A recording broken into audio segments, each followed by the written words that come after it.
native land. True patriot love in all thy sons command. With glowing hearts we see rise the true North strong and free. From far and wide, O Canada, we stand on guard for thee. God keep our land glorious and free. O Canada, we stand on guard for thee. O Canada, we stand on guard for thee. Let the doors be opened. Qu'on ouvre les portes.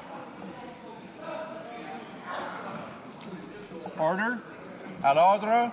Order. Statements by members. Déclaration des députés. The Honourable Member for Selkirk Interlake. Mr. Speaker, Chris Thompson of Stonewall, Manitoba is an example of what young Canadians can do to improve the lives of others. After a 14-year career with his local soccer team, the Stonewall United, Chris decided to bring the joy of playing soccer to children in the poorest regions of Africa. Last year, he started his own charity called Kickballs for Kids, which donates soccer balls to kids in African countries who cannot afford them. He's completing a tour of several African nations where he's distributed the soccer balls paid for from funds he's raised. While a $10 soccer ball might not seem like a big investment for the average Canadian, it is a luxury for many in the developing world. Chris has sent home countless stories of the joy experienced by children and their communities started by the game of soccer made possible with one of his soccer balls. Chris Thompson has demonstrated what a young Canadian can do to help those in need. More importantly, he has shown that the joy of sport can bring a community together, whether you live on the Manitoba Prairie or on the African Savannah. I encourage all Canadians to help Chris in this endeavor. You can find out more by visiting Kickballs for Kids on Facebook. Congratulations, Chris. The Honourable Member for Brossard-La Prairie. Merci, Monsieur le Président. Thank you, Mr. Speaker. It would be inappropriate, if not outright dishonest, if this House didn't underline the fact that today is the International Administrative Professionals' Day. Too often, secretaries and administrative assistants are overlooked and their important work taken for granted. As I'm sure all my colleagues know, administrative professionals often form the backbone of an office, literally holding us together. Without them, most organizations will simply not function. La Journée Internationale International Administrative Professionals Day is an opportunity for the House to pay tribute to the essential contribution these employees make to our work as MPs, but also to society as a whole. In today's economy, where services are omnipresent and information changes rapidly, administrative professionals are essential to keeping our society ticking. It is therefore appropriate for us to pay tribute to their work, which is all too often taken for granted. Wonderful thanks to the administrative professionals of Canada. The Honourable Member for Compton-Stanstead. With no surprise, the Conservative government has announced that it will oppose Bill C-343, which provides real and concrete financial assistance to families of victims of crime. The government, which shouts loud and strong its support for the victims and their families, is instead diverting attention with its Victims of Crime Awareness Week. There is nothing wrong with being virtuous, but this is simply a smokescreen to hide the Conservatives' inaction and indifference to the financial needs of victims' families. The truth is that those who need the most awareness training are members of this government. If the Conservatives really cared about victims and their families, they would vote in favor of Bill C-343 on April 28th. Thank you, Mr. Speaker. The Honourable Member for Vancouver Kingsway. Mr. Speaker, I rise to pay tribute to two outstanding women who have contributed immensely to British Columbia and Canada. Madeleine Dion Stout has been a towering presence in the area of healthcare for decades. She has served as president of the Aboriginal Nurses Association of Canada and is an inaugural board member of the Mental Health Commission. She helped build the PHSA Indigenous Cultural Competency and BC Women's Hospital Aboriginal Health programs. She's a director of the Women's Health Research Institute and just joined the First Nations Health Society as a board member. Ms. Stout has just won a 2010 National Aboriginal Achievement Award for her outstanding contributions to Aboriginal health and a strong public health system, an award she justly deserves. Gladys Raddick is a woman who is a passionate and tenacious voice for the missing and murdered women of the downtown east side and across British Columbia. She has organized marches, raised funds, and is a powerful advocate for the need to remember these women and obtain justice for each and every one of them. Her work has been so effective that this government recognized her group Sisters in Spirit in its throne speech. I ask all members to join me in honoring the Honourable Member for Lévis-Bellechasse. Mr. Speaker, on April 25th, Lévis will host the 5th annual Walk for Hope in Chaudière-Appalaches. The walk seeks to raise funds for research and a cure for MS. Multiple sclerosis is the most common neurological disease among young adults in our country. The impact is felt by families, friends, and the community. MS is unpredictable and affects people's sight, hearing, memory, balance, and mobility. Its physical, emotional, and financial effects are felt for an entire lifetime. Every day, 3 new cases are diagnosed in Canada, and women are 3 times more likely to suffer from this insidious disease that hits people in the prime of their life. I encourage you to take part in one of the 160 walks being held across the country and invite you to come out on Sunday at 10 a.m. at the Lévis Conference Centre. Together we can beat MS. Thank you. Member for Mississauga South. Mr. Speaker, let's consider accountability on the Afghan detainee issue. When allegations were made, the government attacked those who gave evidence. Is that the reaction that you would expect from someone who has nothing to hide? When parliamentarians raised concerns, they were accused of being unpatriotic. Does that mean that we must ignore our international obligations in order to be patriotic? When documents were requested by Parliament, they hired a former judge to do a study instead of finding a solution compatible with the powers of Parliament. Delay, denial, and deception are incompatible, Mr. Speaker, with accountability. Mr. Speaker, it is time for the government to be accountable by agreeing to a resolution which ensures both compliance with international law and full protection of our military. Now that's patriotic. The Honourable Member for South Shore St. Margaret's. Mr. Speaker, today the IMF forecasted that Canada will lead the G7 in growth this year and next. And this follows an OECD report that also said Canada will lead the G7 in growth. What's more, since July 2009, Canada has created almost 180,000 new jobs. All proof that Canada's economic action plan is working. However, the global economic recovery remains fragile, and our top priority must be staying the course.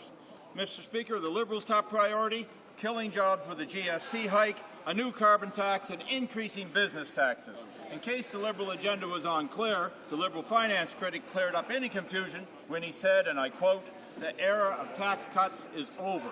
While the Liberals plot new tax hikes, our Conservative government will continue to lower taxes and create jobs. The Honourable Member for Manicouagan. Mr. Speaker, today the members of the House of Commons will vote on Bill C-429 on the use of wood in the construction and renovation of federal buildings. A number of countries, such as France, Norway, and Sweden, have put in place similar measures to promote the use of wood in public buildings. Quebec and British Columbia have also adopted such policies. Quebec's National Assembly adopted a unanimous motion yesterday in support of Bill C-429. A number of Quebec and Canadian associations representing thousands of groups have come out in favour of this bill. This is the case, among others, of the Canadian Forestry Products Association, the Quebec Wood Bureau, and the Forestry Industry Council of Quebec. We have the technological capacity to go forward with such a measure, and that's why I hope we'll be able to count on the support of all the members of this House. The Honourable Member for Montmagny-Lillet, Kamouraska, Rivière-du-Loup. Mr. Speaker, I have the pleasure to speak today to pay tribute to National Volunteer Week. I want in particular to talk about the important contribution of young volunteers in Quebec and across Canada. Every year, more than 12 million Canadians give over 2 billion hours for their communities and our country. a place where it's great to live. What is remarkable is that young people aged 15 to 24 years of age have the highest rate of volunteerism. The Conservative government appreciates the contribution of these young volunteers. That is why Canada's Economic Action Plan includes YMCA grants in order to allow young people to work in internships with not-for-profit organizations. That's why we have also decided to create a new Prime Minister's Award for volunteerism, be it teaching computer literacy for seniors, coaching children's sports, or planting trees. Quebecers and Canadians are making a difference. To all those who give up their time, I say thank you. The Honourable Member for Hull-Elmer. Representatives of the Algonquin Anishinaabe Nation have come to the Hill in the hope of meeting with the Prime Minister or the Minister of Indian Affairs, who have refused to meet with them in the past. Shameful. The Algonquin Anishinaabe Nation is located principally in western Quebec and eastern Ontario, and they were the first inhabitants of the land on which we built our national parliament, the very land on which we stand today. Over the years, we have learned to live on this land together, and it is simply unacceptable for the government to refuse to even listen to to what these Aboriginal representatives have to say. For that reason, parliamentarians have the duty to meet with these representatives and to listen to them with the attention they deserve. These people are the legitimate representatives of our fellow citizens, and the Conservatives' behavior is nothing short of disrespectful. Mr. Speaker. Honourable Member for Abbotsford. This is at it again, calling for higher taxes. That's right, Mr. Speaker. It's the Liberal leader and his right-hand man, the member for Markham Unionville. Yesterday, he told the media he wanted to end tax cuts. Translation, Mr. Speaker, if you and your family want less money in your pocket and want to pay higher and higher taxes, the Liberal leader's your man. Whether it's touting a carbon tax, GST hikes, or job-killing business taxes, the Liberal leader and his party have never met a tax they didn't like. He even wants to tax your iPod. While Conservatives work to deliver lower taxes for Canadians, the Liberal leader continues to find new ways to increase taxes. Mr. Speaker, Canadians know that higher taxes kill jobs. Once again, the Liberal leader isn't in it for Canadians. He's just in it for himself. Sure is. The Honourable Member for Richmond. Mr. Speaker, on April the 14th, an earthquake of 7.1 magnitude struck Yushu, a town in the Qinghai province of China. As of today, the death toll has climbed to 2,183 and 84 people are still missing. A week after the devastating quake, the Chinese government has designated today a national day of mourning for earthquake victims. On behalf of Richmond, I express my deepest condolences to the victims and their families during this difficult time. China is a strong nation and has responded to the disaster quickly and effectively. The country's relief efforts have demonstrated its fine tradition of offering help to those in need. We sincerely hope that those affected by the earthquake can overcome the tragedy quickly and rebuild their hometowns. Our officials in Beijing continue to contact appropriate Chinese authorities to assess assistance that is required. Thank you, Mr. Speaker. The Honourable Member for Outremont.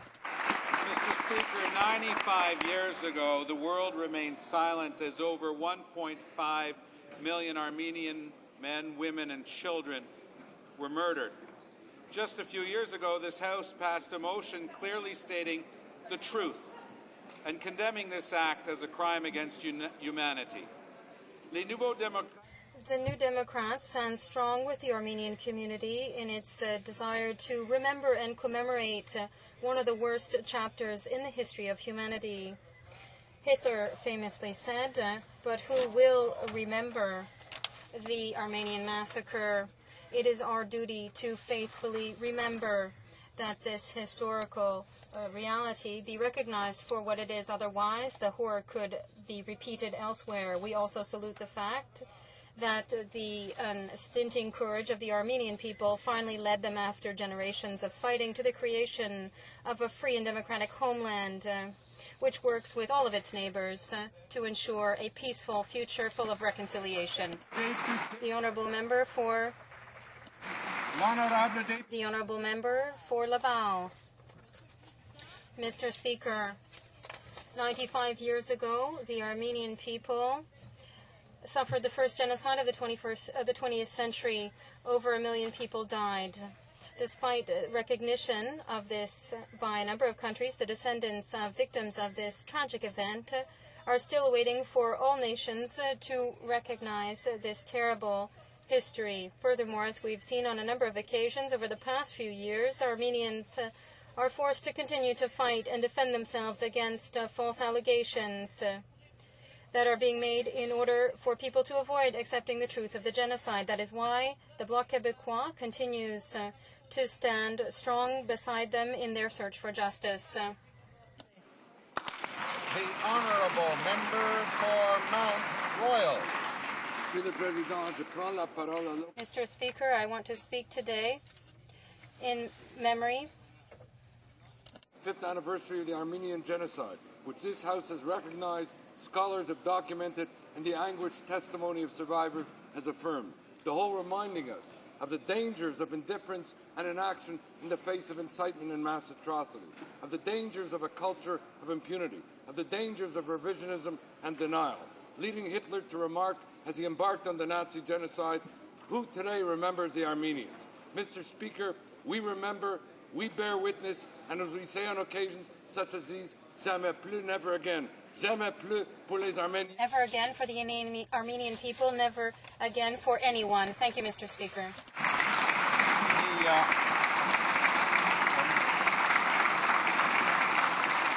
The Honourable Member for Kitchener-Conestoga. Mr. Speaker, I rise today as chair of the Canada-Armenia Friendship Group to remember the Armenian genocide of 1915.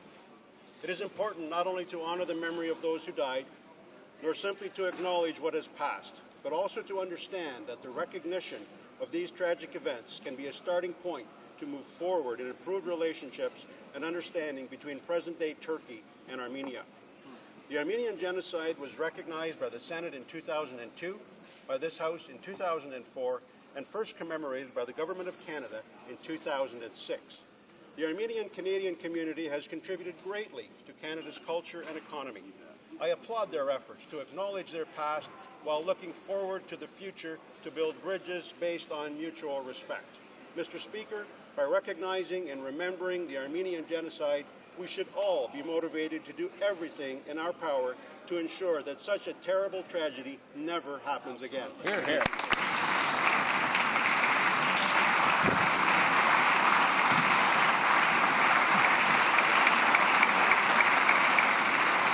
Oral questions. Questions orales. The Honourable Leader of the Opposition.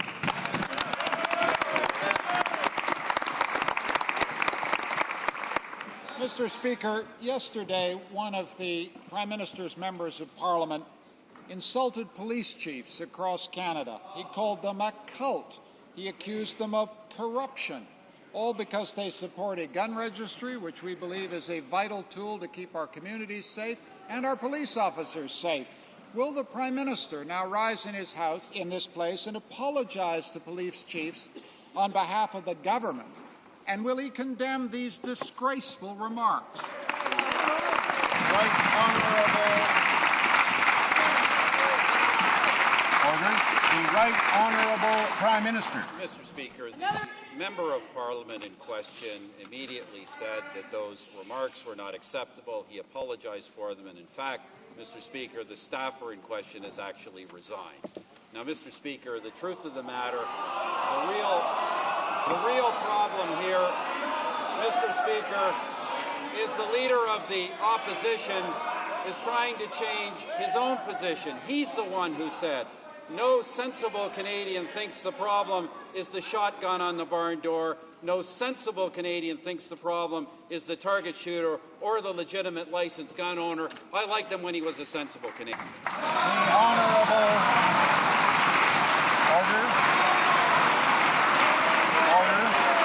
The Honourable Leader of the Opposition. Order. Mr. Speaker, the Prime Minister has not given an answer to my question.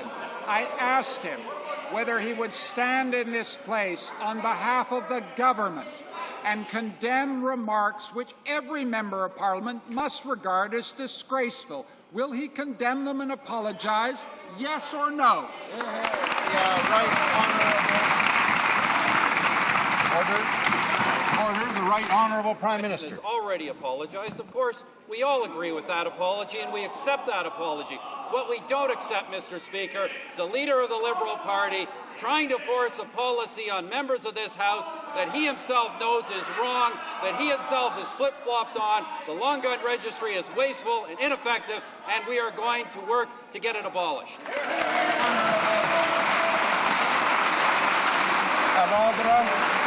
Order, please. Order. Honourable chef de l'opposition. The Honourable Leader of the Opposition. Mr. Speaker, I'll put the question again in French. I did not hear from the Prime Minister an apology to Canada's chiefs of police or an apology from his government. I'm still waiting for an apology, a simple, humble apology. Will he give it, yes or no, Mr. Speaker? The Right Honourable Prime Minister. Mr. Speaker, that person apologized yesterday. It was clear, and that represents the position of all Conservatives. But all Conservatives, Mr. Speaker, are for legislation that punishes criminals and not law-abiding citizens. For Toronto Centre. Mr. Speaker, another example of the conservative culture of deceit which has enveloped this House is the way in which the Minister of Justice, Mr. Speaker, comes into this House and tells the House that he's such a strong supporter of the work that's going on at the Military Police Complaints Commission at the same time as he says that in this House, as part of this conservative culture of deceit. The people who are in that commission, Mr. Speaker, are making it very, very difficult for the commission to do its work. How do you explain this conservative culture of deceit, Mr. Speaker? The Honourable Minister of Justice. Order. Very irresponsible comment by the Honourable Member, Mr. Speaker. The officials continue to work with the MPCC, Mr. Speaker, to provide all relevant documents, Mr. Speaker. Again, the MPCC is doing its work under the mandate that was given to it by this member's former government, Mr. Speaker. I say let the Commission do its work. That's in everybody's best interests. Yeah. The Honourable Member for Toronto Centre. Another example of the conservative culture of deceit, and that is the total contradiction between the idea that the chair of the commission does not have the right to review the same documents as the witnesses have. So lawyers for the government have access to documents, but the chair of the commission doesn't have access. This is a conservative culture of deceit, and this means that justice cannot be done at the MPCC. The Honourable Minister of Justice.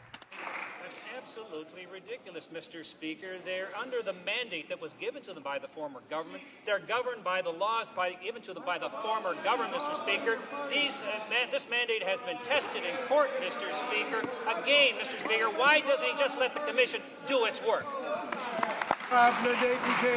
The Honourable Member for Laurier-Sainte-Marie. Mr. Speaker, the Prime Minister yesterday made a surprising statement while we were asking him whether Rahim Jaffer, husband, former Status of Women Minister, had lobbied members of his cabinet. He answered that no, Mr. Jaffer hadn't obtained a contract. But it's not because Mr. Jaffer didn't obtain a contract that he didn't lobby certain ministers. This Prime Minister, who knows all and controls all, has he checked certain things with regard to Mr. Jaffer? Yes or no, did he lobby members of his cabinet? The Right Honourable Prime Minister. Mr. Speaker, there is legislation with respect to lobbying, and we expect lobbyists to comply with the legislation in place, and this is why. And we expect this. Mr. Speaker, there is no government contract in this matter. The Honourable Member. Well, Mr. Jaffer Mr. Jaffer may not be the same kind of control freak as the Prime Minister.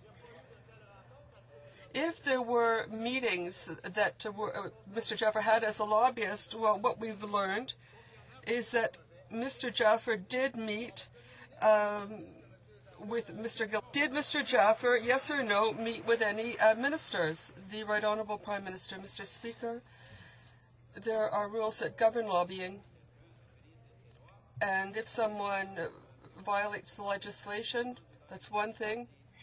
There are rules for lobbying, and this does not affect the government. The government has no role in this matter. The Honourable Member for Châteauguay-Saint-Constant. Mr. Speaker, at the time when Conservatives were lambasting Liberals about ethics, they promised to make sure that ministers would register their contacts with lobbyists. And yet this campaign promise never came to anything. Only lobbyists must register their contacts. It's therefore impossible to cross-check lists to know who's telling the truth. Will the Prime Minister recognize that if he had respected his election promise, we would know how many ministers Rahim Jaffer met with? The Honourable Minister of Natural Resources. Mr. Speaker, there's a clear law which governs lobbyists. There's a lobbying commissioner, and the serious allegations that have been made and were forwarded to the Prime Minister have been in turn forwarded to the proper authority. They will come to their own conclusions. The government is not involved. The Honourable Member for Châteauguay-Saint-Constant. Mr. Speaker, the Prime Minister preaches transparency, and he must shed light on the extent of contacts with his government by Rahim Jaffer. Will the Prime Minister give us the list of all meetings that he had, that his ministers had, and that his parliamentary secretaries had, or their staff had, with Rahim Jaffer? The Honourable Minister of Natural Resources. Mr. Speaker, it is this government that brought in legislation for a framework for lobbying. People must abide by the legislation. If they don't, there are sanctions. Now we have a lobbying commissioner who's in charge of enforcing this legislation, and if they have something to complain about, let them complain to the proper authority. The Honourable Member for Toronto Danforth.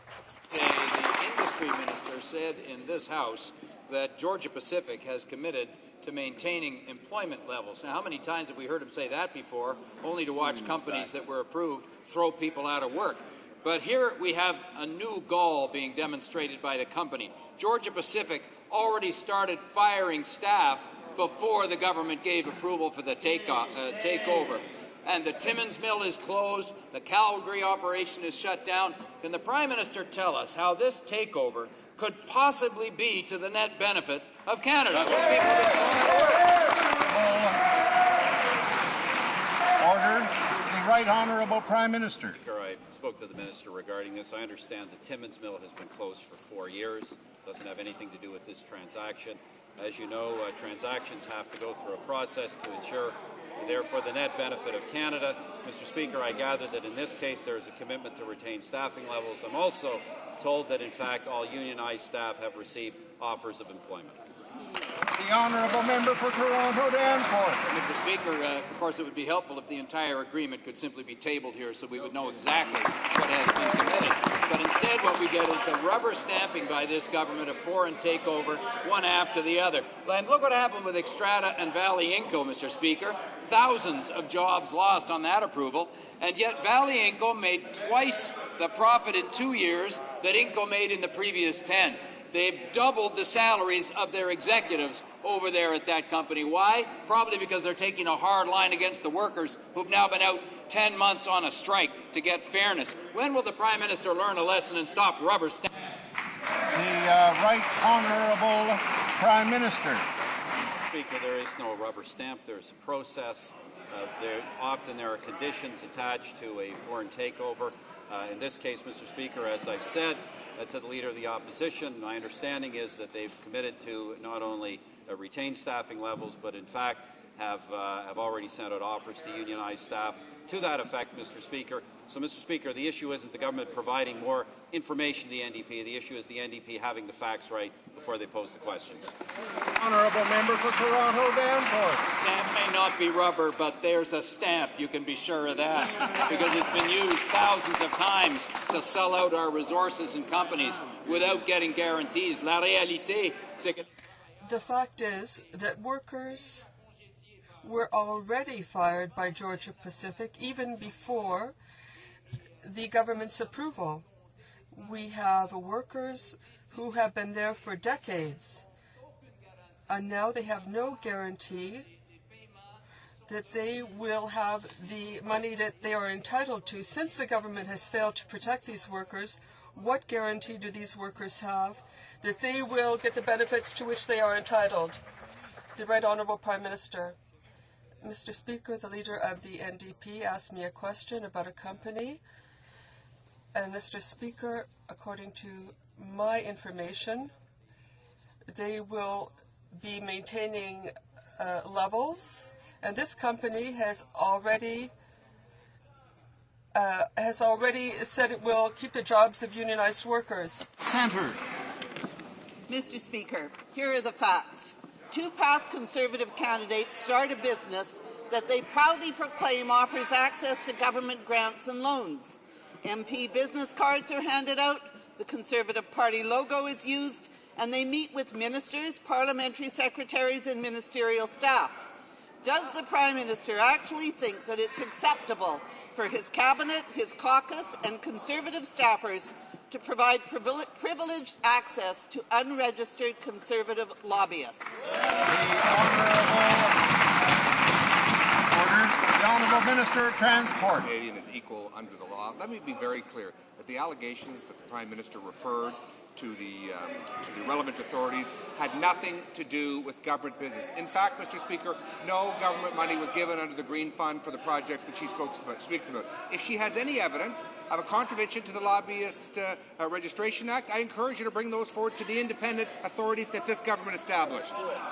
Honourable member for Winnipeg South Centre. Mr. Speaker, only within a Conservative culture of deceit can a government think that's acceptable. A former Conservative MP sends emails across government, including to the Industry Minister's office, but the government won't release the emails. He meets with the Minister of Infrastructure, the man in charge of the billion-dollar fund he's trying to access, but the government won't say what they discussed. How long does this government really think they can get away with stonewalling Canadians about the truth?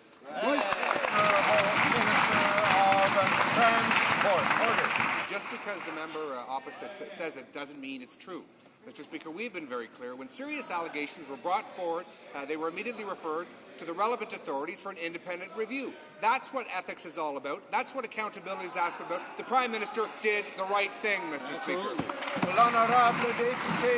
The Honourable Member for Beauséjour. Mr. Speaker, 2 former Conservative candidates meet with the Parliamentary Secretary to the Minister of Infrastructure. They put forward bids without even having registered as lobbyists. And it is confirmed that one of them represented a company promoted by the fired minister. Because of the government culture of deceit, this is not acceptable. The Honourable Minister of Transport. Allegations brought forward some 2 weeks ago involved nothing to do with government business. They were immediately referred to the relevant authority for independent review. If the member opposite has any allegations that he'd like to make, I'd encourage him to have the guts to go outside this place and to make them outside this place. If he has specific evidence of any wrongdoing, he should follow the example of the Prime Minister and refer them to the relevant independent authorities, Mr. Speaker. The Honourable Member for Beauséjour. Another example. A former Conservative candidate meets with the Office of the Minister for Southern Ontario. He submits 3 client proposals to another former candidate who works for the Minister. None of this lobbying is registered until it's made public, and then the Minister tells the lobbying commissioner secretly. What happened to the second staffer? He received a promotion to Chief of Staff to the Minister for Public Safety. How can these events be acceptable anywhere other than in a conservative culture of deceit? Exactly. The Honourable Minister of Transport. Order. Let me be very, very clear. The allegations that referred to the government some 2 weeks ago did involve no government business, Mr. Speaker. Let me be very clear that the applications, any interest of funding that was brought forward to my department or to FedDev Ontario, Mr. Speaker, no grant was given, no money was awarded to these individuals, Mr. Speaker. If the member opposite has any specific allegations to make with respect to the Lobbyist Registration Act, he should follow the lead of the Prime Minister and immediately refer all the facts that he claims to have to that independent officer so it can be fully reviewed independently, Mr. Speaker. Honourable Député. The Honourable Member for HoC. Mr. Speaker, the Prime Minister seems more interested in making political hay by emphasizing his so-called law and order agenda rather than helping victims of crime. This government will be putting an additional $193 million into federal prisons, but grants for the Victims of Crime initiative will decrease by 41%. During this Victims of Crime Awareness Week, will the Prime Minister not show more compassion for victims rather than putting on his big show? The Honourable Minister of Justice. I'm very proud of this government's commitment to victims, Mr. Speaker. We instituted the Federal Ombudsman for Victims of Crime, the office. We put $56 million, Mr. Speaker, in 2007. And I want to use this opportunity to thank the Minister of Finance. I want to tell him how pleased I am on behalf of myself and victims across this country that he put an extra $6.6 million in the most recent budget, Mr. Speaker. That underlines this government's commitment to victims right across this country. The Honourable Member for Marcorel-Fortin. Mr. Speaker, if the Minister had the slightest bit of compassion for victims of crime, the hundreds of victims of Vincent Lacroix and Earl Jones, for example, he would quickly eliminate the sixth of a sentence, getting out after having served a sixth of a sentence. How can the Prime Minister explain that criminals are systematically released after having served only a sixth of their sentence? The Honourable Minister of Public Safety. Thank the member for the question. I look forward to working with him on legislation that will in fact ensure that criminals earn parole as opposed to being automatically released on parole in the methods that the Liberals used to employ. The Honourable Member for Jean-Lebert. Mr. Speaker, the federal government promised to bring in emergency measures to more rapidly process applications for family reunification on the part of Haitians who were victims of the earthquake. Pauline Marois, leader of the Parti Québécois, she was on the ground and said that the Canadian Embassy in Haiti was still paralyzed by the 1,500 files from Quebec before the earthquake, which are still in the inbox. How can the government explain that on the ground nothing is moving? The Honourable Minister of Citizenship and Immigration. Well, Mr. Speaker, I would encourage my colleague to appreciate the extraordinary work our officials are doing when they're dealing with huge logistical challenges. Since the earthquake, they've finalized decisions on more than 1,400 applications for permanent residency. And, Mr. Speaker, they're making great progress. Every week they finalize more applications for family sponsorship. I have more faith in our officials than the Bloc Québécois. The Honourable Member for Jean-Lebert. Mr. Speaker, I'm not criticizing the work of officials, but the work of the Department and the Minister. Will they broaden the definition of family groups in order to bring in more Haitians? The government has been refusing to change its own criteria and is dragging its feet. Can the Prime Minister confirm that he's come to an agreement with Quebec in order to recognize the new Quebec program, even if the criteria of this program, of their program, the federal program, have not been broadened? The Honourable Minister. Mr. Speaker, I met with my Quebec counterpart before Quebec made its announcement regarding a special program, I met with Ms. James, and we will be dealing with files from Quebec in a speedier way. We're talking about thousands of files with respect to family reunification. We still have the Immigration Act to be complied with, and we have to make certain checks. Perhaps the Bloc Québécois would like us to ignore the legislation, but we will not do so. The Honourable Member for La Salle-et-Marne. Mr. Speaker, the Information Commissioner gave a score of a red alert to the Department of Foreign Affairs when it came to access to information. This red alert was because the usual criteria did not even allow her to give a reasonable assessment because everything was in such a desperate strait. Nearly 60% of the requests are taking so long that they really are being refused. It takes 163 days in average. When will the minister stop practicing the censorship? Mr. Speaker? We have had a chance to meet the Information Commissioner and myself. Extraordinary work has been done over the past few months in my department. We will be looking at the recommendations from the Commissioner. The Honourable Member. Mr. Speaker, this government is living in a culture of secrecy and deceit. The Privy Council Office, which is the Department of the Prime Minister, has refused 1/4 of access to information requests. The Act calls for requests to be dealt with within 30 days, but it takes 120 days in the Prime Minister's office for 2 out of every 3 requests. When will the Prime Minister stop encouraging this culture of secrecy? The Honourable President of the Treasury Board. Unfortunately, my colleague is not aware of the fact we have received over 40,000 requests for access to information, and we do every year.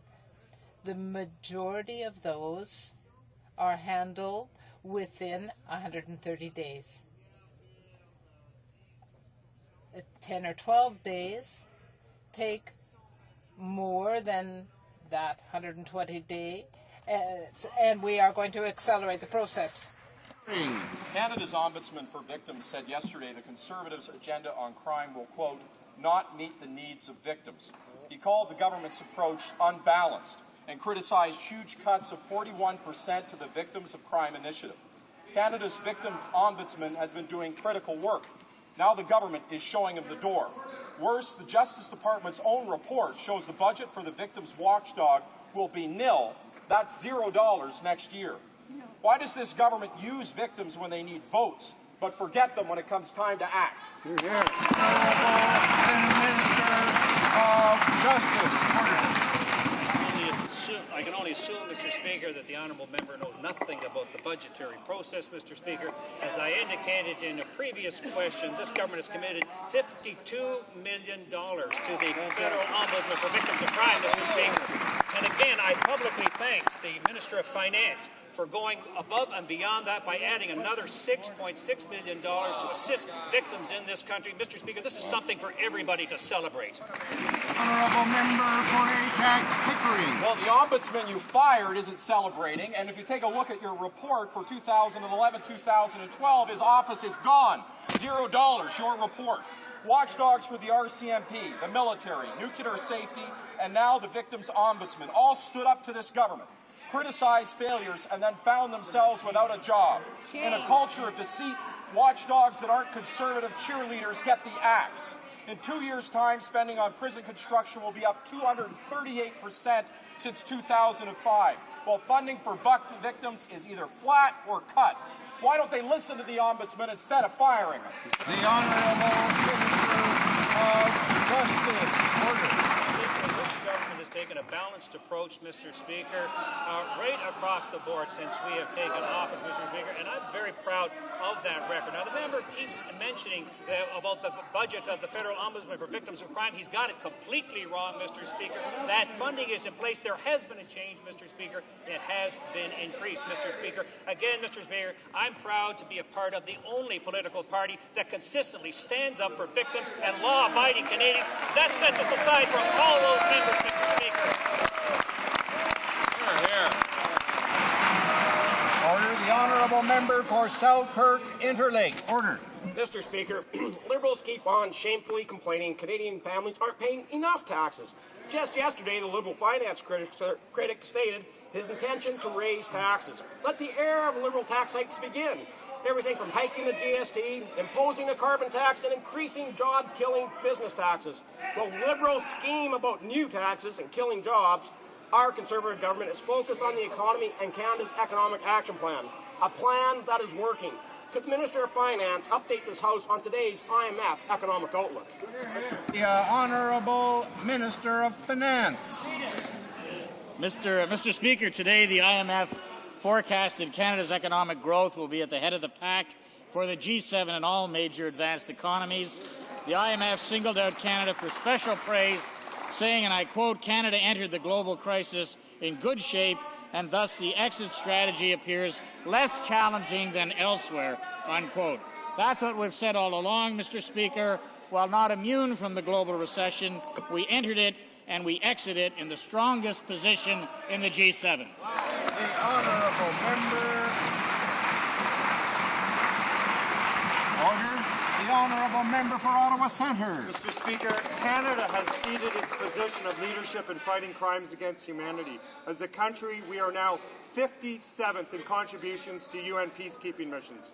Nowhere is this absence more acute than in the Democratic Republic of the Congo, a place where we have repeatedly been asked to send peacekeepers. The United Nations has issued a direct appeal to Canada asking for our help in the Congo. Will the government support the request by the UN to have General Andrew Leslie lead the command of the UN mission in the Congo? The Honourable Minister of Foreign Affairs. Order. Mr. Speaker, Canada's participation in MONUC, which is the UN mission led in the Congo, is an integral part of our regional commitment in Africa, and particularly in the Great Lakes region, totaling more than $250 million over the last 10 years.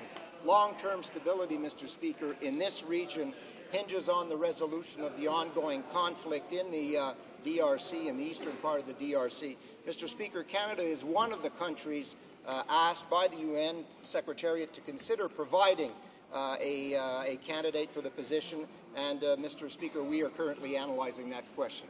The honourable member for Ottawa Centre. Well, Mr. Speaker, yes, isn't that hard a word to say? Please. As the Governor-General stated in Kinshasa, sexual violence in the Congo is a crime against humanity. But Canada's current commitment to the project against sexual violence is just above $2 million and runs out in June 2011.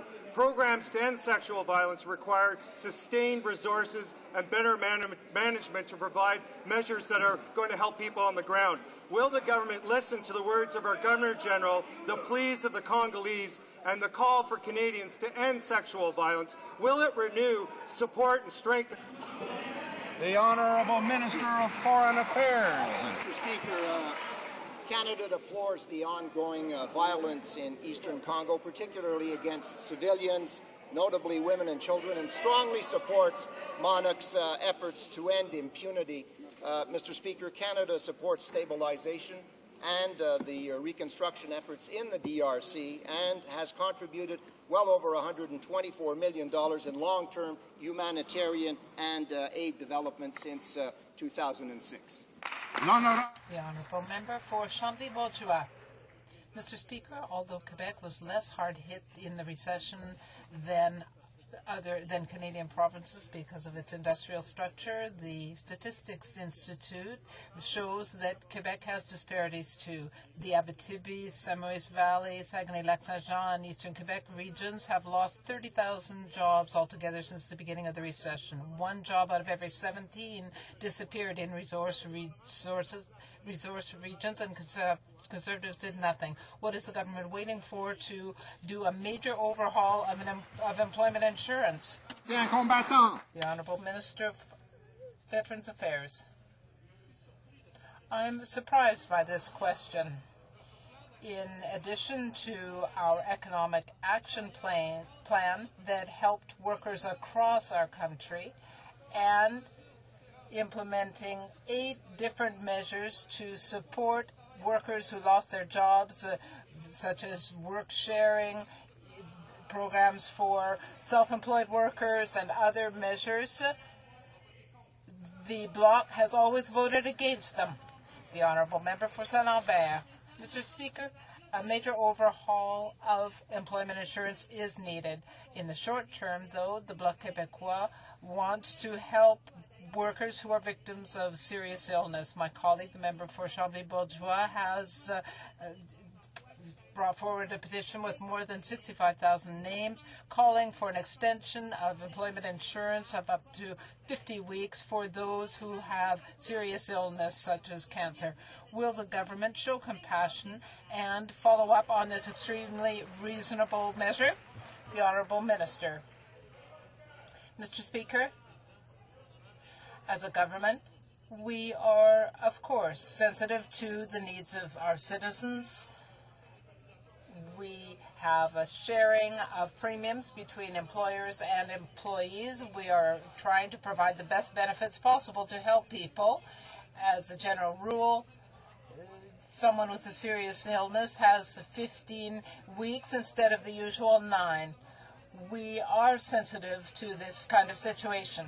Eglinton Lawrence, order. Speaker, on April the 5th, relying on European and Canadian data, the American Department of Transport imposed a historic $16.4 million fine on Toyota for having deprived its customers of timely, safety-related information about their vehicles, and more charges to follow.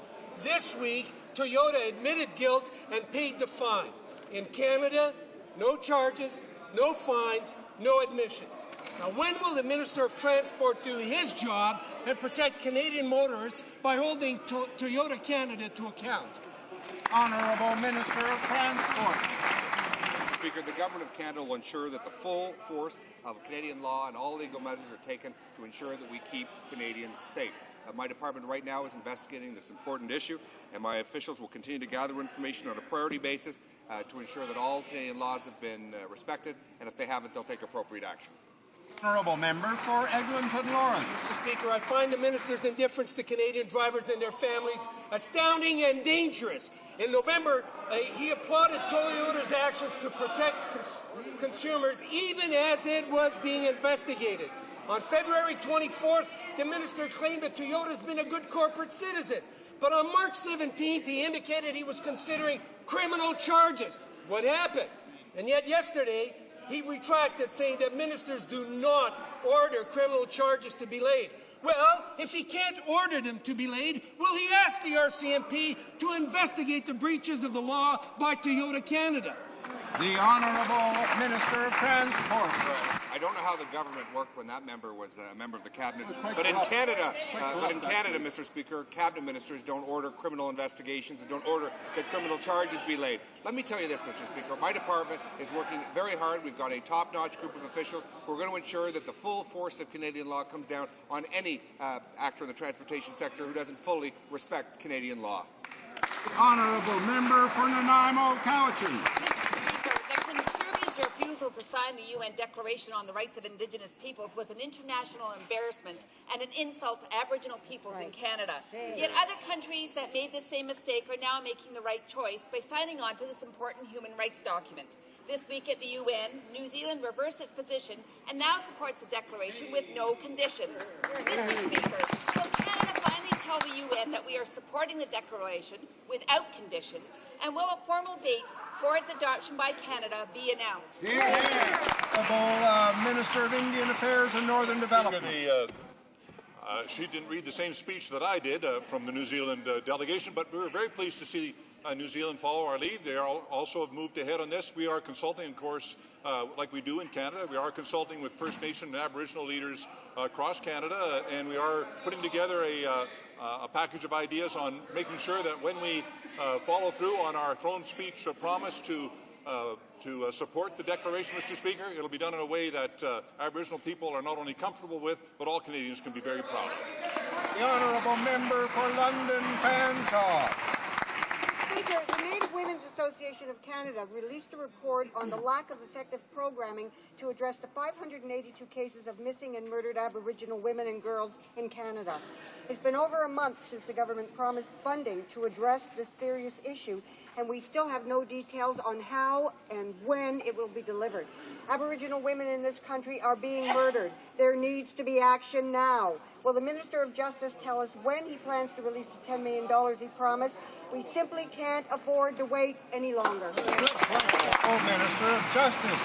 The government is committed to ensuring that all women, including Aboriginal women, are safe and secure, regardless of the community in which they live. I can tell you, Mr. Speaker, since this is the first question we've had on this since the budget, that the government will be investing $10 million over 2 years to address the disturbingly high number of missing and murdered Aboriginal people. Mr. Speaker, we'll work with provincial, territorial, Aboriginal people and other stakeholders for effective solutions. Mr. Speaker, after all, we all have a stake in finding a solution to this terrible problem. Honourable member for Essex. Mr. Speaker, during a period of global economic uncertainty, our government acted responsibly to ensure the survival of Canada's automotive industry. In cooperation with the Obama administration and the Government of Ontario, we acted to secure this vital manufacturing sector and protect its near 500,000 Canadian jobs. Could the Minister of Industry update the House on the progress being made on our government's robust commitment to the Canadian auto sector? Honourable Minister of Industry. The Prime Minister made a difficult but necessary decision a year ago to support the auto sector here in Canada, and we see more evidence that was the right decision. I'm pleased to rise today and indicate that GM has repaid in full their loans to the Government of Canada, the Government of Ontario, and the United States well ahead of schedule, 7 years ahead of schedule, as a matter of fact. It's clear, Mr. Speaker, that Canada's auto sector is back on the road to prosperity. We have new shifts, we have new jobs being announced at Canadian auto plants, Mr. Speaker, and of course this government remains committed to our manufacturing sector from coast to coast to coast. Honourable member for Lac Saint Louis. Allied war veteran who fought in Normandy alongside Canadian troops is now battling Alzheimer's. His wife is exhausted from caring for him and from fighting this stubborn government. The St. Anne's Veterans Hospital has empty beds.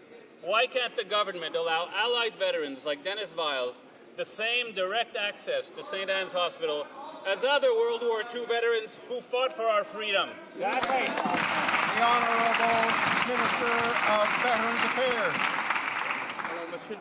Mr. Speaker, of course, we do have St. Anne's Veterans Hospitals in Montreal, and our veterans can go to that hospital depending on their needs. But not all veterans meet the criteria. Something that we have to keep in mind is that people generally prefer to be closer to home. In that context, we are trying to make the best decision, and we have to, of course, think about the rules that apply to veterans. The Honourable Member for Abitibi-Temiskaming. Mr. Speaker, today a delegation of Algonquin chiefs is on the Hill. Since New Zealand has signed on, only Canada and the United States are opposed to the UN Declaration on the Rights of Indigenous Peoples. All nations, all Aboriginal nations, of course, are in favor of it as well. When will the government stop denying Aboriginal people their basic rights and announce that they will be signing this declaration? Honourable Minister of Indian Affairs and Northern Development. Well, Mr. Speaker, not only do we believe in rights, so we've actually taken action on this side of the table where Mr. Speaker, we brought in changes to the Canadian Human Rights Act for the first time ever that included Aboriginal people on reserve. Mr. Speaker, we've also introduced another bill that will give matrimonial property rights to women and children who, as of right now, have no such property rights Mr. Speaker, that support for those kind of initiatives are important, but we're also, Mr. Speaker, moving ahead with negotiations with Aboriginal leaders across the country to fulfill our throne speech promise that we will be supporting the UN Declaration on the Rights of Indigenous People, Mr. Speaker, in a way that all Canadians can be proud of. The Honourable Member for Welland. Mr. Speaker, Canadians are increasingly concerned about their food, where it comes from, where it's made, whether it's safe. EU representatives are in Ottawa this week for trade negotiations, and the future of Canadian food is in question. Canada's current supply management system ensures fairness for farmers, benefits for Canadians, and our economy. Will the Minister of International Trade confirm that he has honoured his commitment to Canada's dairy, poultry and egg farmers and taken supply management off the negotiating table? Honourable Minister of International Trade. Mr. Speaker, our government has been quite clear. We've been strong supporters of supply management, and we continue to be. That has not prevented us from successfully entering into free trade agreements with the United States, with Colombia, with other countries, and had the benefits of the prosperity that have come from that. Our negotiations with the European Union right now, the largest economy in the world, offers us the opportunity for more prosperity, not just for Canadian workers, but also for Canadian farmers. That's why we're pursuing it. Honourable Member for Kamloops, Thompson Caribou.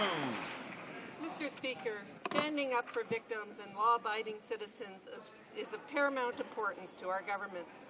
This session, we introduced a bill reforming the Youth Criminal Justice Act, and yesterday our government introduced important legislation in the Senate that seeks to repeal the faint hope clause. Can the Minister of Justice please inform this House what other legislative measures he plans to bring forward this session? Minister of Justice. Member for her support of our criminal justice legislation, Mr. Speaker. Mr. Speaker, it's true we plan to introduce legislation to put an end to house arrest for serious and violent crimes, Mr. Speaker. Now, the opposition might remember this subject because it was introduced in the previous parliament where they repeatedly stalled it and eventually gutted the bill, Mr. Speaker. As a result, criminals remain eligible for house arrest for a long list of property, other serious crimes, including aggravated assault, human trafficking, and luring a child. Mr. Speaker, we have to change that, Mr. Speaker. Canadians can be proud they have a government that makes their concerns their priority. The Honourable Member for Lac-Saint-Louis. The government is talking about transferring St. Anne's Veteran Hospital to the government of Quebec, but everything is happening behind closed doors, and there is a lack of transparency. Will the minister hold public hearings before negotiating with Quebec? Does he intend to enable veterans and other members of the community to voice their views on this issue? In other words, providing them the same freedom of expression that they fought for? The Honourable Minister of Veterans Affairs.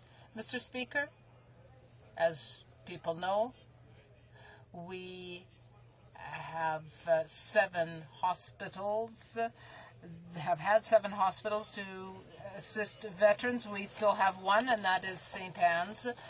Health comes under provincial jurisdiction and health insurance, and that is why we have begun negotiations with the government of Quebec to see whether it would be in everyone's interest to transfer the hospital.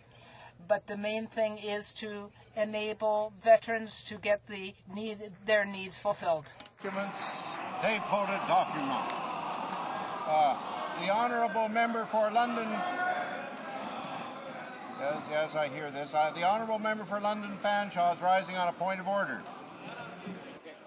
Thank you, Mr. Speaker.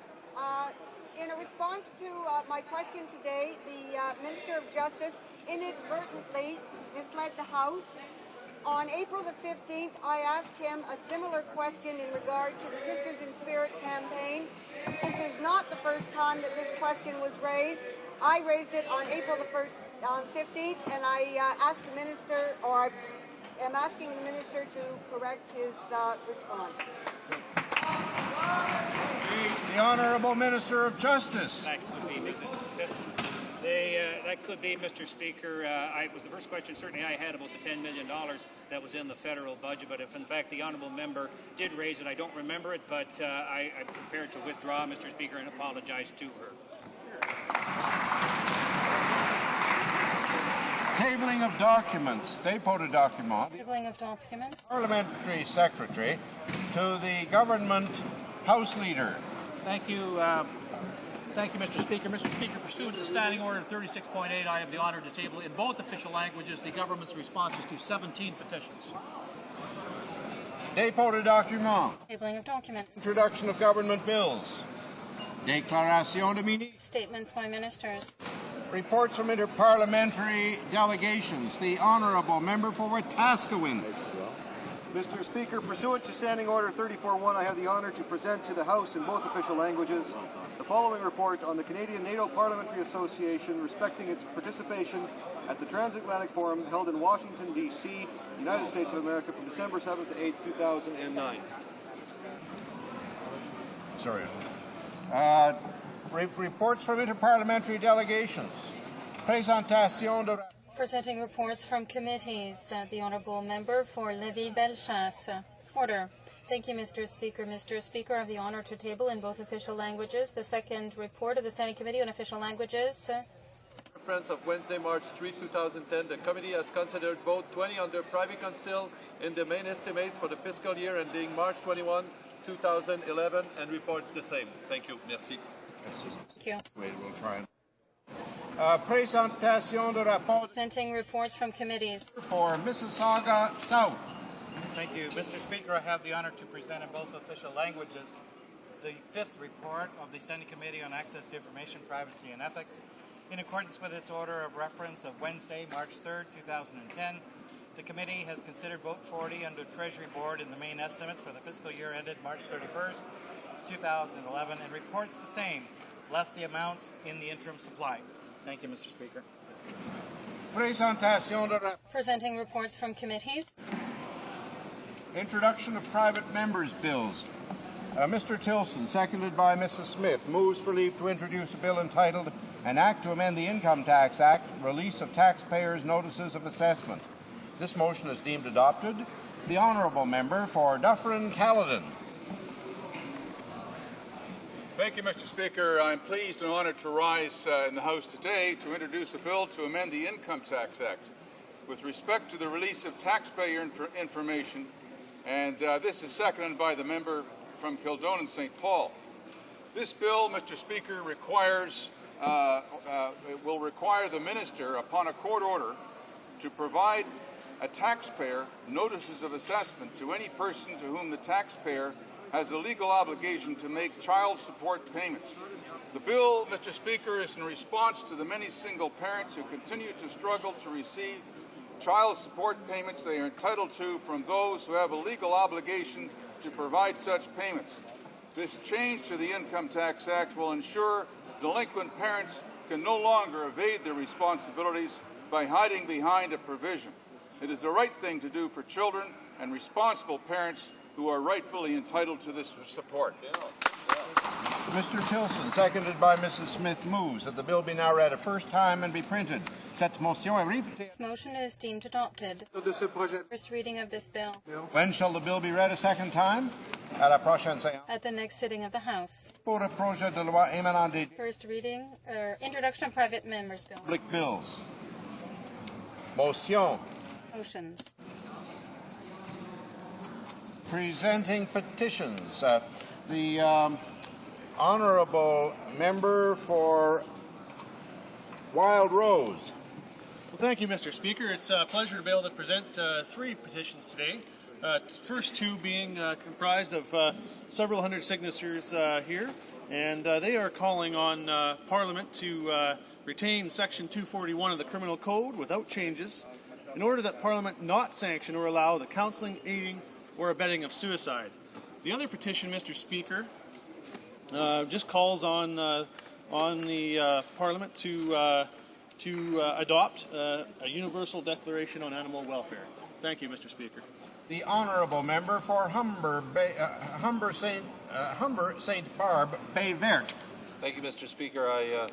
Pleasure to table in the House certified petitions from constituents of Humber St. Barb Bay Verte who asked the government to maintain their moratorium on rural post office closures and to withdraw the legislation to legalize remailers. Mr. Speaker, the petitioners also note that the post office is absolutely critical to the services provided in rural communities in particular. These petitioners mostly come from the area of Lassie and as well York Harbour, Lark Harbour in my riding. Honourable member for Elmwood Transcona. Well, thank you, Mr. Speaker. I have two petitions to present today. Mr. Speaker, thousands of Canadians are joining the call to adopt Canada's first air passenger Bill of Rights, Bill C-310, which includes compensation for overbooked flights, canceled flights, and unreasonable tarmac delays. The legislation is already in place in Europe, actually since 1991, and revamped in 1995. Under that legislation, Air Canada passengers receive compensation in Europe, but when they get back to Canada, when they're flying in Canada, they don't receive any such treatment. The bill ensures that passengers will be kept informed of flight changes, whether they're delays or cancellations. Mr. Speaker, the rules have to be posted in the airports, and airlines must inform passengers of their rights in the process to file for compensation. The bill deals with late and misplaced baggage. It also requires all-inclusive pricing by airlines in their advertisements. Bill C-310 is not meant to punish the airlines. If the airlines actually follow the rules, they won't have to pay a dime in compensation. Mr. Speaker, the petitioners call on the Government of Canada to support Bill C-310, which would introduce Canada's first air passenger Bill of Rights. Mr. Speaker, the second petition, signed by dozens of Canadians, calls on the government to match funds personally donated by the citizens of Canada for the victims of the Chilean earthquake. Mr. Speaker knows that on February 27th, an 8.8 magnitude earthquake occurred in southern Chile, and the Chilean Canadian community has been mobilized, held many fundraising events in Winnipeg and across the country to raise money. And the people are asking, when will this Prime Minister give the same treatment to the Chilean earthquake victims as he did for the victims of the Haitian earthquake, and match funds personally donated by Canadians to help the victims of the Chilean earthquake? The honourable member for Wetaskiwin. Thank you, Mr. Speaker. I have in my hands a petition signed by a handful of Albertans that call on the Government of Canada to support a universal declaration on animal welfare. The honourable member for Langley. Thank you, Mr. Speaker. I have three petitions to present. The first one dealing with life. It says, whereas Canada is a country which respects human life and includes in the Charter freedoms of everyone who has the right to life. They're calling upon the Parliament to pass legislation for the protection of human life from the time of conception until natural death. The next one, Mr. Speaker, is regarding skin cancer. Mr. Speaker, it says that melanoma is a very serious problem. They're calling for support of a national skin cancer melanoma initiative to provide much-needed access to newer drug treatments and funding for research and educational programs. And the last one, Mr. Speaker, is regarding the long gun registry. It says that the long gun registry was originally budgeted to cost Canadians $2 million, but the price tag has spiraled out of control to an estimated $2 billion a decade later. That the registry has not saved one single life since it was introduced. They're calling upon Parliament to support and pass any legislation that will cancel the long gun registry and to streamline the Firearms Act. Thank you.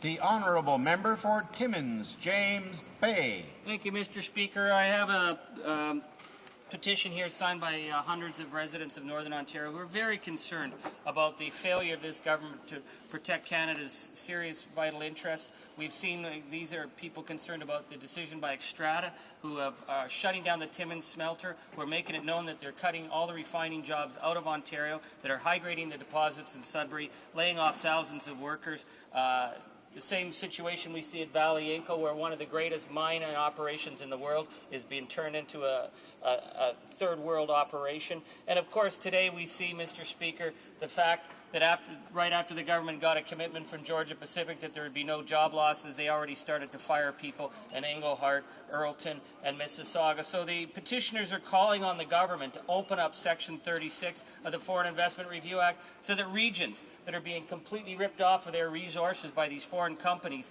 can have access to the secret agreements that the government signs, so that we know when the government is failing to stand up for the interests of northern and resource-dependent communities. The honourable member for Winnipeg North.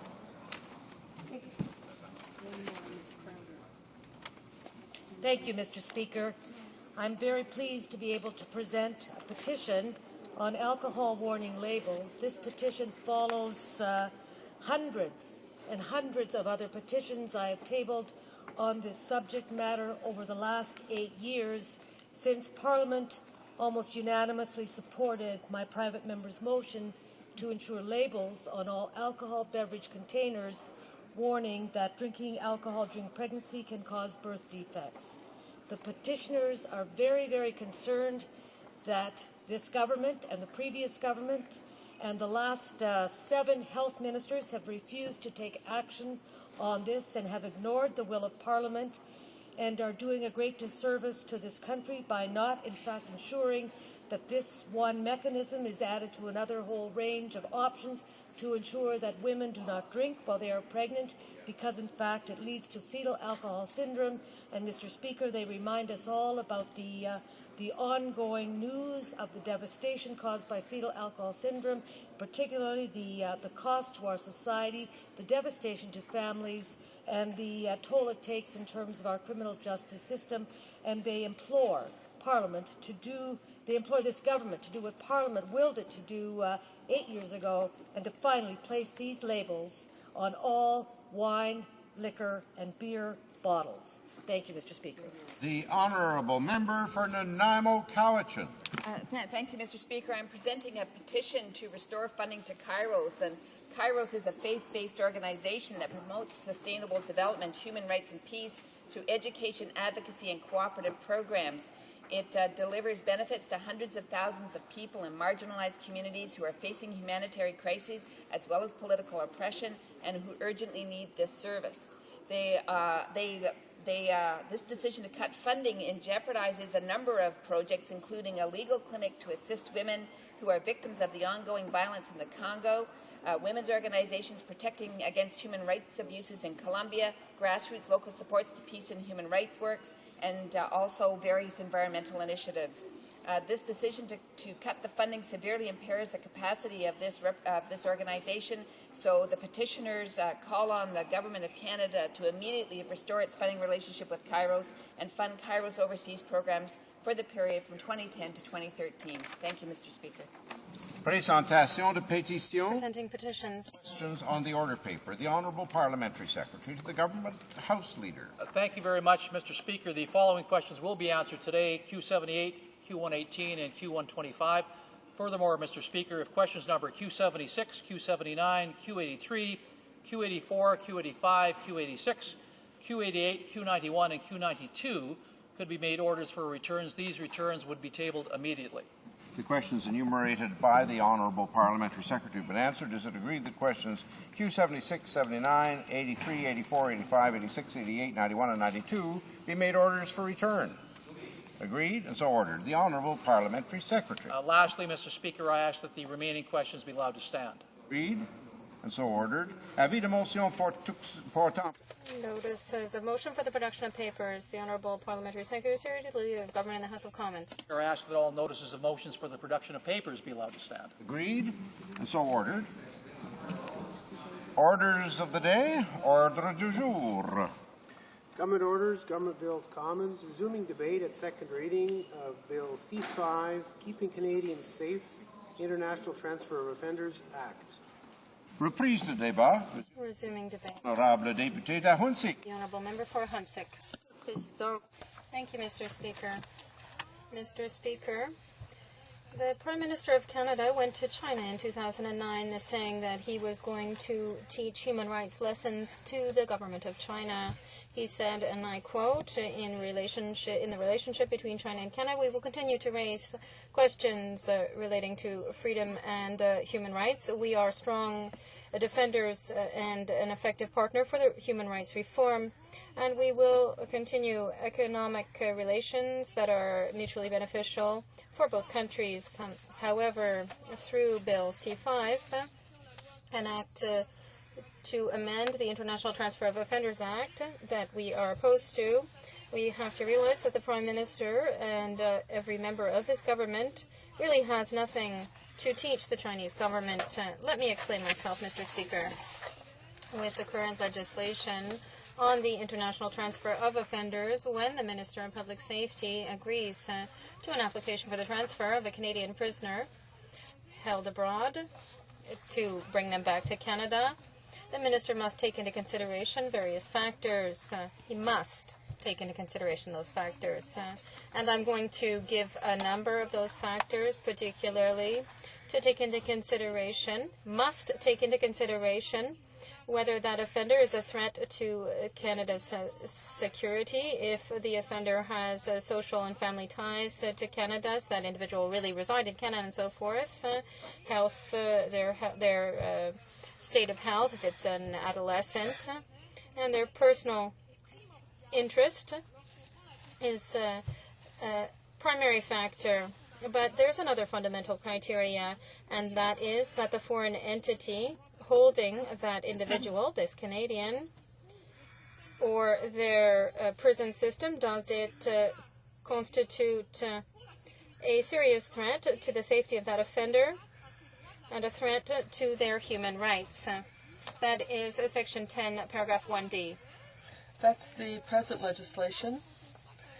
And what we find with the bill in question is that they have changed the word must by may.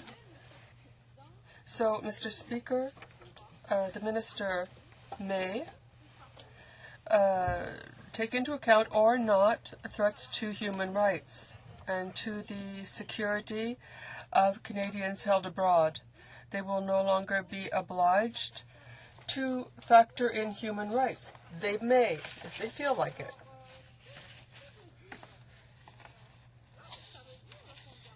So what this means is that someone who is held abroad for having violated no matter what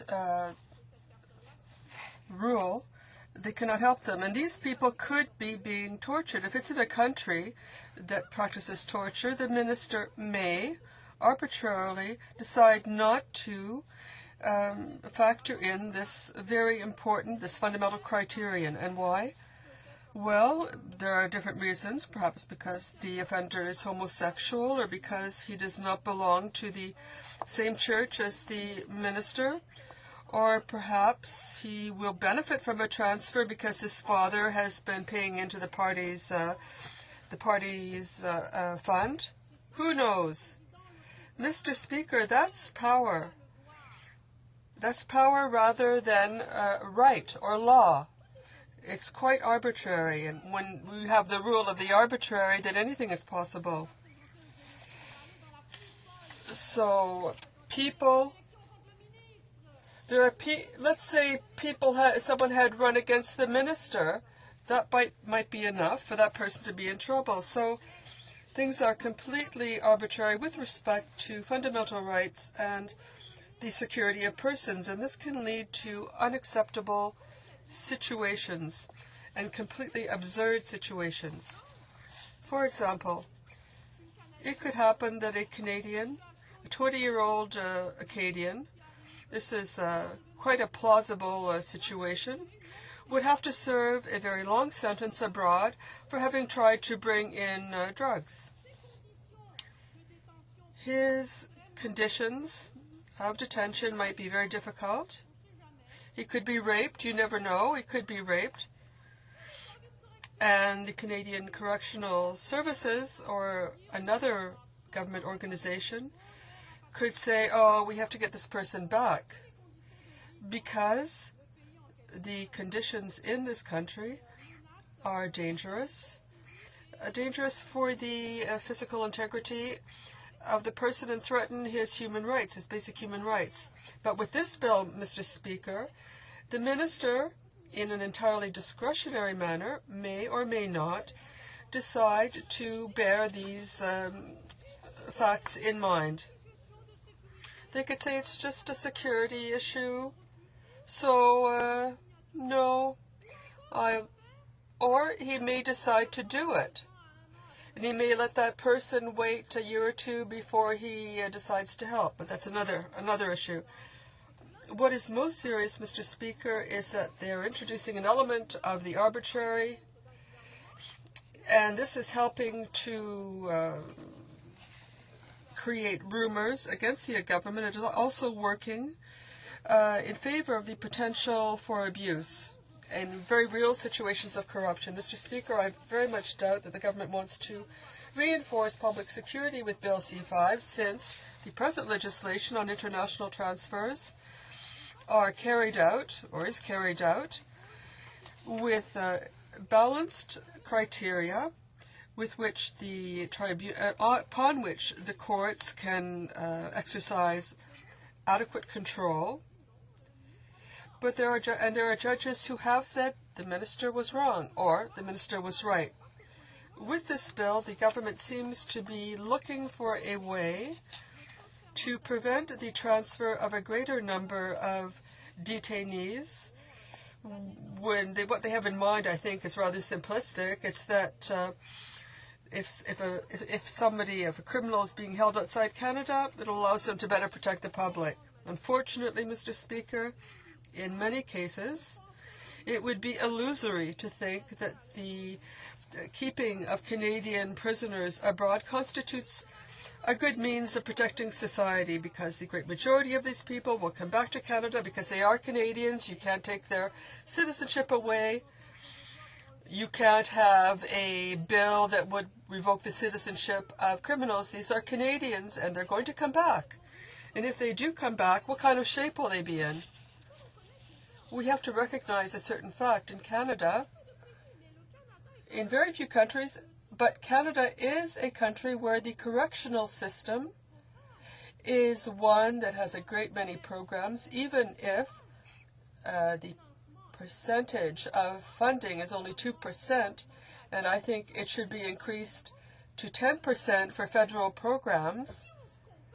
If they say that sometimes when you compare your situation, you can be consoled by the situation in others.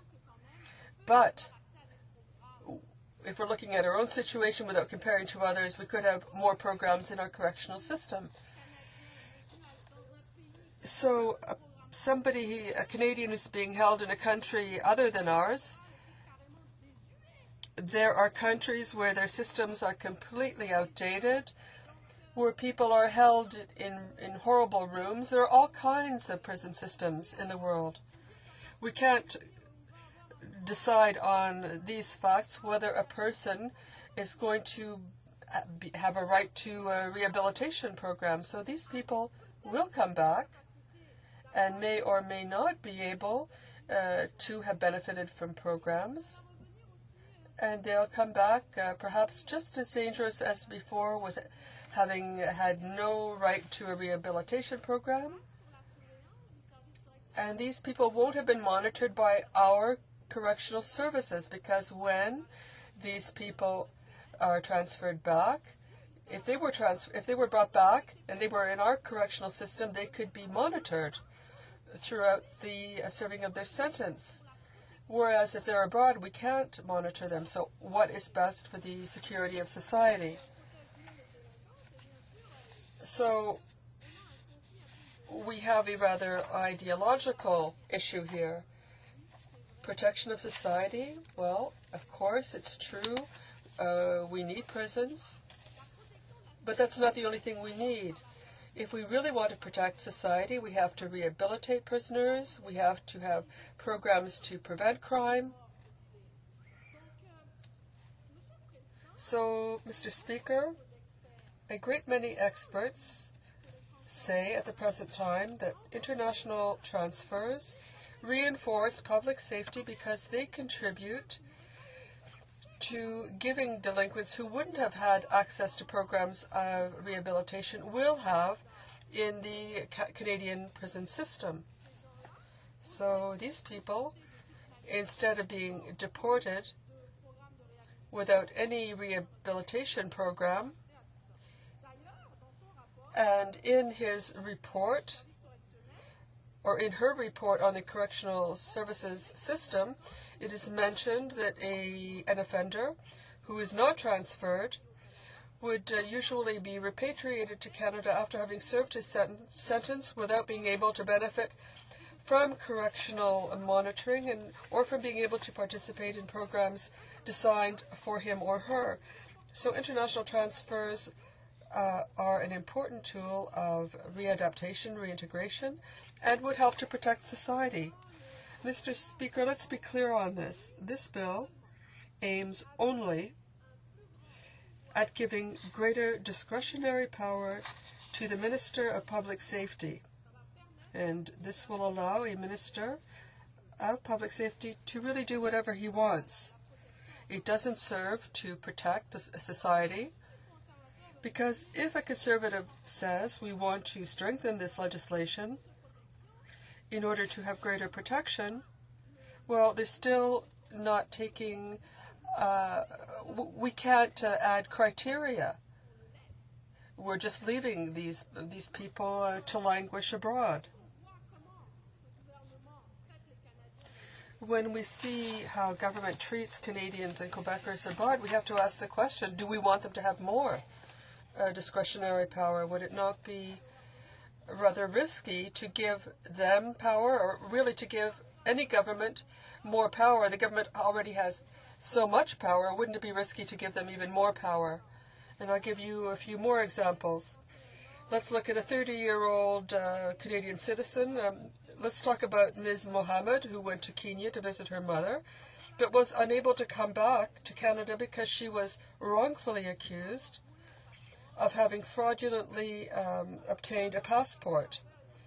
Finally, this woman, against all odds, was able to prove that she was innocent, and right now she has taken legal action against the Minister of Immigration and Citizenship, and the former Minister of Public Safety, and the member for York Simcoe, and the Minister of Foreign Affairs, the present Minister. She has a lawsuit for $12 billion, and the Minister of Foreign Affairs is accused of having intentionally or negligently failed to conduct an in-depth inquiry into Ms. Mohammed's case, and for perhaps having libeled her by letting it be understood that Ms. Mohammed was dishonest, which she was not. And we're supposed to trust these ministers? Impossible. We cannot give them carte blanche. But the Minister of Public Safety, who is in place now or in the future, could decide not to give this woman to power, even when it's a question of physical integrity or human rights. So this bill would not only help to continue the reign of the arbitrary and the reign of the reign of whim, even where it's a country where there could be collusion or corruption. If this bill were to be adopted, the Minister of Public Safety could decide that certain criteria are more important than others in determining the transfer of an offender without being obliged to factor in the individual's physical safety, his health, or family ties in that country, or without bearing in mind his fundamental human rights. The minister may or may not take into account any criteria that he feels are relevant. So this leaves the door open for collusion and corruption. And there can be all kinds of exemplary cases. There could be some people would have the right to greater justice than others. And the minister would have all latitude to justify his decision. And we would not be able to establish beyond any doubt that there was collusion or corruption, because the minister would have the right to do what he wants to establish any criteria he deems fit. Mr. Speaker, if the government really wants to make the system of international transfers a safe one that is free of any partisanship and any collusion, they must make sure that the minister is obliged and has the duty to take into account any criteria established by law. And I say must and not may. But there's a question I've been asking.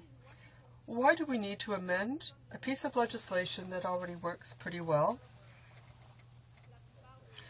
according to most, and it protects people in society, especially since the minister has the duty to bear certain criteria in mind. The minister already has a certain latitude in deciding on transfers, and if we look at past cases, we see that the federal courts have found that the minister's decision was the appropriate one. The best example is the DeVito matter, where the decision of Judge Harrington of the federal court was the same as the minister's, despite recommendations by Correctional Services Canada and the RCMP, who wanted Mr. DeVito to be repatriated. So why should we change a law that works? Perhaps because this government, in fact, is seeking to give itself a certain power where it could refuse, for example, the repatriation of the child soldier Omar Khadr, if it happened that after his trial in the United States, or if it happened that he would be sentenced after his trial in the United States.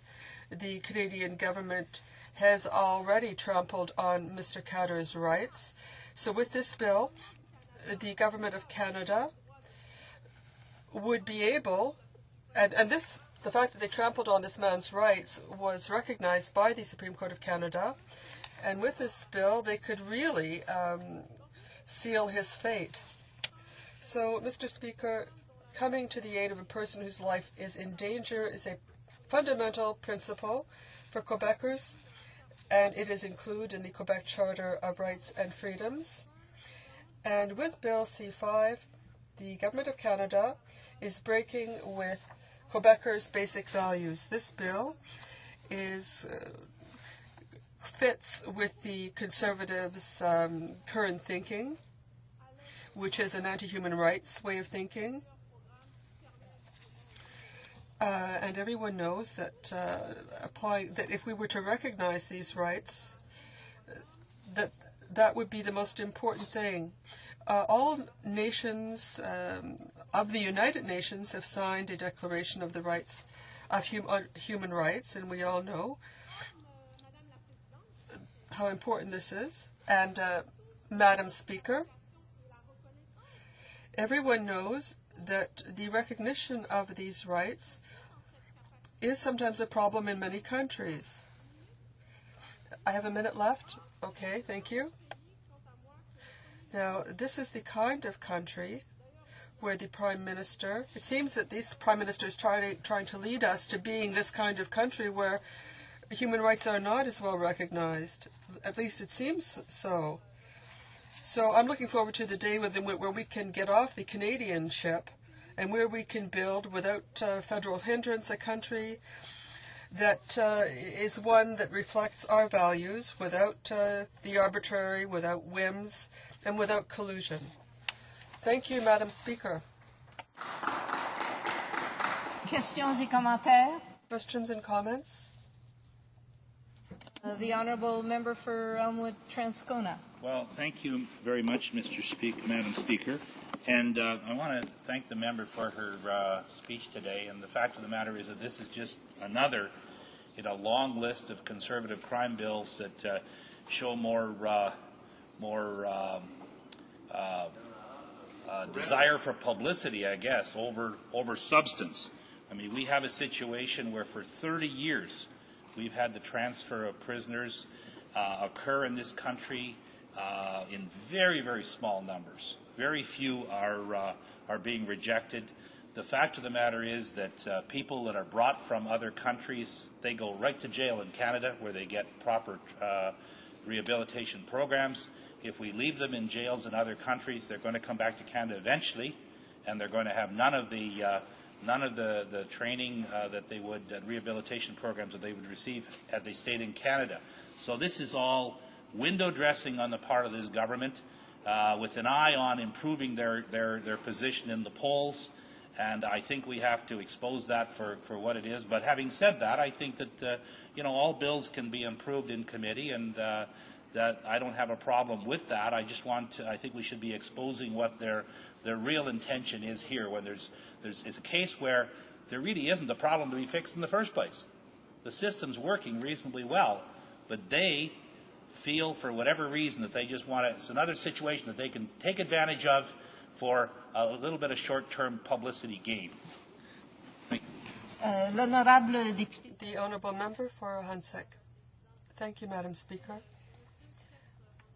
Well, I can only agree with my colleague. Since I've been watching this government and what it's doing regarding justice and public safety, everything it's been doing since the very beginning is one big show. And the basic thing that I would say to summarize their work, what they've done, is prorogation. There were several justice bills, public safety bills that were tabled. They talked about how important, but then there was prorogation, and they brought very little back. But what they are doing is that they're taking something, they warm it up, something they've had before, they put it forward just so they can say to people that they're working for them.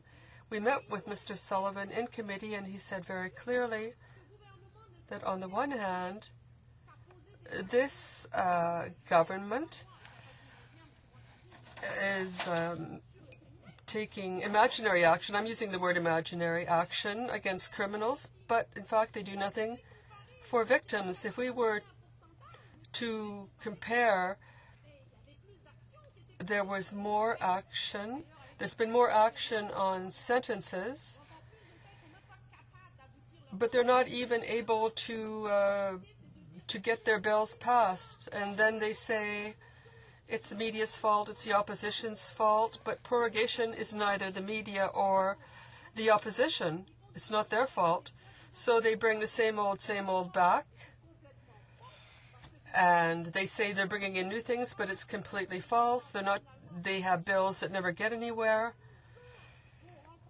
and which will supposedly reinforce the justice system, but all they do is engage in demagoguery, and they want to punish, but not even in an intelligent way. So the budget is 2% for correctional services programs, but where they are putting money is into building prisons. Nothing for programs, nothing for victims. They're just going to throw people in prison. If this keeps on, they'll bring back the death sentence, the death penalty, because it'll cost less. They'll throw people in prison, lock the door. Perhaps they might make people pay for the bullet. It might cost 35 cents. But the worst is that they're not saying it to people's faces. They're doing it in an underhanded way, out of ideology. They don't even have the courage to do it publicly. Comments? The Honourable Member for Vancouver Kingsway. Well, I'd like to thank the member for her fine speech and her great work that she does on the Public Safety Committee. I'm reading from the International Transfers Annual Report 0607, and I notice in here that over the last 10 fiscal years, 26.9% of the people requesting a transfer requested that transfer to go to Quebec, because offenders are asked when they apply for transfers to indicate their region of choice on their application. And I also noticed that from 1996 to 2006, an average of 22 offenders a year requested to transfer into Quebec. But in 2006-07, the very first year of this Conservative government, they cut that number in half. And they approved only 10 transfers of offenders from outside the country to transfer to continue to serve their sentence in Quebec. And I'm just wondering if my honourable colleague has any comments on this government's approach to the rehabilitation of offenders, and whether or not she questions their commitment to having Canadians be able to serve their sentences in a jurisdiction like Quebec, where they might get better rehabilitation than they would, say, than in a prison in the United States or Colombia or one of their other favorite countries of the world that they think is we should be dealing with. The Honourable Member for HoC. Thank you, Madam Speaker. I want to thank my colleague, who also does very good work on the committee. I want to thank him for his question. Well, it is certain that when prisoners ask for a transfer, it is because they want to be near their families.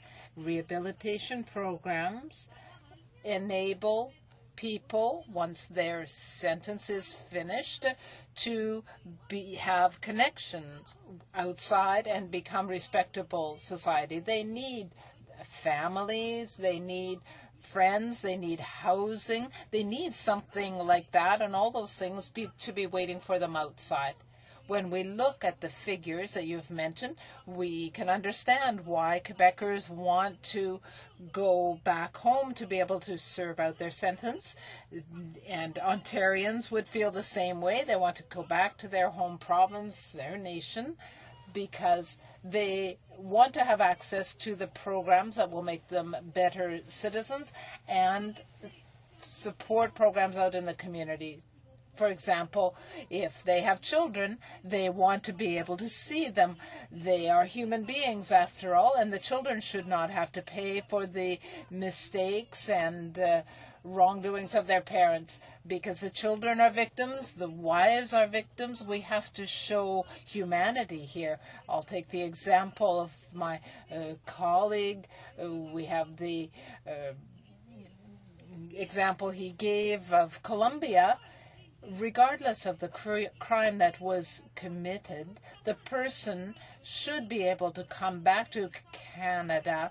It doesn't mean that somebody just takes a plane, comes to Canada, and goes for a nice walk in the fields. You actually have to go back to a prison context, but there are rehabilitation programs. We're not saying that these programs should be just for fun. They are intended to help offenders to become respectful citizens, citizens that obey the law. The reason that we do rehabilitation is to protect society, and that is fundamental. There are, if we have offenders who do not get the rehabilitation, they are much more dangerous than those who do get the programs. And I want to remind the House of one thing, that is that the Minister of Public Safety responded to a question from one of his Conservative colleagues about international transfers. He said the days of coming to Canada to serve one sentence are gone. But we're not talking here about Colombians. We're talking about Canadians who want to come back to their country to serve out their sentence, and they have the right to do that. They're talking about easy sentences. We're the ones that are talking about eliminating the 1/6 of the sentence rule. That is the problem. Because if they agreed to abolish that, then we wouldn't have the problem that they're worried about. Resuming debate, the Honourable Member for Vancouver Kingsway. Thank you, Madam Speaker. I'm pleased to stand and speak on behalf of the New Democrats on Bill C-5, an act to amend the International Transfer of Offenders Act. By way of background, Madam Speaker, Bill C-5 is virtually identical to C-59, which was introduced in November 2009. Now, C-59 died due to prorogation before it had received any debate in this House, and is part of a suite of criminal justice bills that 17, as a matter of fact, that actually were killed by this government when they chose to prorogue Parliament in December of last year and hold up much of the legislation that Canadians want to see in this House and to debate many of the issues that ought to be debated. Now, Bill C-5 contains amendments to the International Transfer of Offenders Act, and I think it's helpful for all members of the House to consider the history and background of this act. Canada has had legislation providing for the international transfer of offenders both from Canada and into Canada since 1978. The International Transfer of Offenders Act was enacted in 2004 and replaced the old Transfer of Offenders Act. The Act essentially provides a mechanism for foreign nationals imprisoned in Canada to apply for a transfer to their home country to serve the remainder of their sentence. Similarly, the Act provides a mechanism for Canadian citizens imprisoned abroad to apply for a transfer back to Canada and serve out the remainder of their sentence here in Canada. And as I said, the old Act and the current Act have together been in force for over 3 decades in this country. Both Liberal and Conservative governments have been in power and overseen the administration of this legislation. Both Liberal and Conservative governments have overseen the transfer and repatriation of Canadian citizens back to Canada. Between 1978 and 2007, which is the most recent year for which comprehensive statistics are available, 124 foreign nationals were transferred out of Canadian jails, and 1,351 Canadian citizens were transferred back to Canada. Now, the purpose and principles of the Act are quite clear. The current purpose of the Act is defined in Section 3, and it says the purpose of this Act is to contribute to the administration of justice and the rehabilitation of offenders and their reintegration into the community by enabling offenders to serve their sentence in the country of which they are citizens or nationals. Now, the Correctional Service of Canada has a website dedicated to the International Transfer of Offenders Act, and this website gives more detailed background about the principles underlying the international transfer mechanism. I'll quote from that. It says, Canadians incarcerated in foreign countries often find themselves facing serious problems coping with local conditions. The most common problems involve culture shock, isolation, language barriers, poor diets, inadequate medical care, disease, and inability to contact friends and family. In some prison systems, the offender's family is even expected to provide food and financial assistance for the offender even to survive. The purpose of these agreements is humanitarian, to enable offenders to serve their sentence in the country of citizenship, to alleviate undue hardships borne by offenders and their families, and importantly, to facilitate their eventual reintegration into society. Once transferred, the offender's sentence is administered in accordance with the laws of the receiving country. In the case of offenders, Canadians coming back to Canada, that means serving their sentences in accordance with sentencing principles of Canada. Now, Madam Speaker, I'm going to emphasize this. Those aren't my words that I just quoted. Those are the words of the Correctional Service of Canada. That is the description of the people that we entrust who have expertise in carceral policy in this country and has been the policy of this country for 30 years. These are the principles that this government seeks to change by this very flawed, poorly conceived, unjust, and totally ineffective legislation. The current process for a transfer application under the Act is as follows. And let's consider this. For a transfer of a Canadian citizen to take place, the offender must consent to the transfer, the country where the offender is currently imprisoned must consent, and the Canadian government must consent. So let's be clear. This requires tripartite agreement of all of the actors, and it requires them to agree in every particular case, without which the transfer application will not proceed. The Minister of Public Safety is then designated to review all applications for offender transfer. The present Act specifies the factors that the Minister shall consider when evaluating an offender's application for transfer. In Section 10, 4 criteria are outlined, and let's consider whether these criteria are appropriate. The Minister must consider A, whether the offender's return to Canada would constitute a threat to the security of Canada. So right there, we have the security, the national security of Canada is 4 square in front of us as a criterion that must be considered. B, whether the offender left or remained outside Canada with the intention of abandoning Canada as their place of permanent residence. So again, this is not a provision for fair weather Canadians who then want to seek the protection of Canada. These are for Canadians who happen to be abroad when a criminal offence is committed by them. C, whether the offender has social or family ties in Canada, and D, whether the foreign entity or its prison system presents a serious threat to the offender's security or human rights. Now, Madam Speaker, these 4 criteria have been applied successfully and well by every government in this country for over 30 years. But this government here suddenly has problems in applying these. And I'm going to pause here to say one thing. My research indicates that not one offender, not one, has ever reoffended who has been granted a transfer back to Canada to resume and serve their sentence. Now, changes proposed by Bill C-5, I think, will really reveal to all Canadians and members of this House how poorly conceived this bill is. Bill C-5 seeks to add the words "to enhance public safety" to the purpose of the Act. And I'm going to come back and talk about that in a minute because, of course, everybody's in favour of public safety. The Act currently states that the Minister shall consider the factors that I just outlined. Bill C-5 would change this to read, and I quote, "The Minister may consider the following factors." Bill C-5 also seeks to add the phrase, quote, "in the Minister's opinion," to the existing factors laid out in the Act.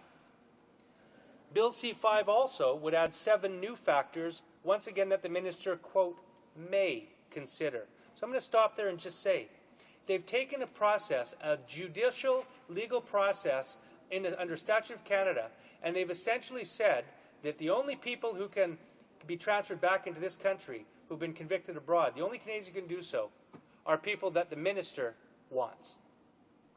That's it. There's no judicial way to challenge that.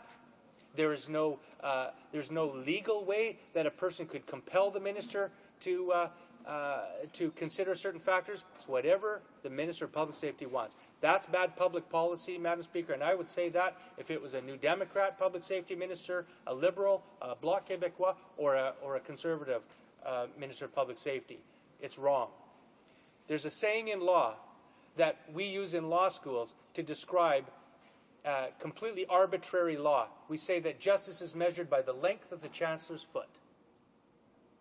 It might be 6 inches, might be 8 inches, might be 10 inches. Nobody can ever tell because it's whatever subjectively is in the mind of that Chancellor. This is exactly the kind of legal thinking that typified our system 300 years ago. Well, that's them, all right. Much before we had concepts like human rights or due process or rule of law. But I wouldn't expect this government to understand that, considering some of the legislation I see coming out of them. Now, these are some of the factors that the Minister may consider. Whether the offender is likely to engage in criminal activity in Canada, the offender's health, whether the offender has participated in rehabilitation programs, the manner in which the offender will be supervised after this transfer, whether the offender has cooperated with police. Now, let me stop here and just say a couple things. Think of this in terms of public safety. You have a Canadian who's serving a sentence in a Pennsylvania prison, much like I might say David Radler, the person involved who was convicted, who testified against Conrad Black. By the way, he applied under this legislation and was approved by this government to come back and serve his time in Canada. I didn't hear them complaining when a multimillionaire applied under the International Transfer of Offenders Act and was granted the ability to come serve his time in Canada. Heard not a peep from them. But the thing is, if a person applied from Pennsylvania and came to Canada, he would be coming here directly to jail. There's no public safety component to that. He's serving time in a U.S. prison. He would continue to serve his time in a Canadian prison. There's no public safety aspect whatsoever. He's not coming back to this country to actually re-enter society. He's coming back to Canada to re-enter penitentiary. Now, you might say, well, that person's going to be released into custody. Madam Speaker, I'll talk about this in a minute, but this is the major flaw and absurdity of this bill. When that person finishes their sentence in Pennsylvania, the first thing the United States is going to do is deport that offender back to Canada. And Canada has no choice but to receive them. So that person's coming back into Canadian society at the conclusion of their sentence, no matter what. And I will talk in a minute about how foolish that is and how this act actually makes Canadians safer. by having that person transferred to a Canadian jail. Now, I want to talk about public safety, because public safety is important. New Democrats agree that enhancing public safety should be given consideration when considering any kind of piece of legislation that comes before this House. However, in this case, the government has not presented one iota of evidence that public safety is being compromised under the current Act. Nothing. But I've heard the public safety minister say, as well as members of the Public Safety Committee, that they don't care about statistics. They don't care about what the facts are. They think that they can define what's good criminal and penal policy in this country by what they think or what they feel, as opposed to the data.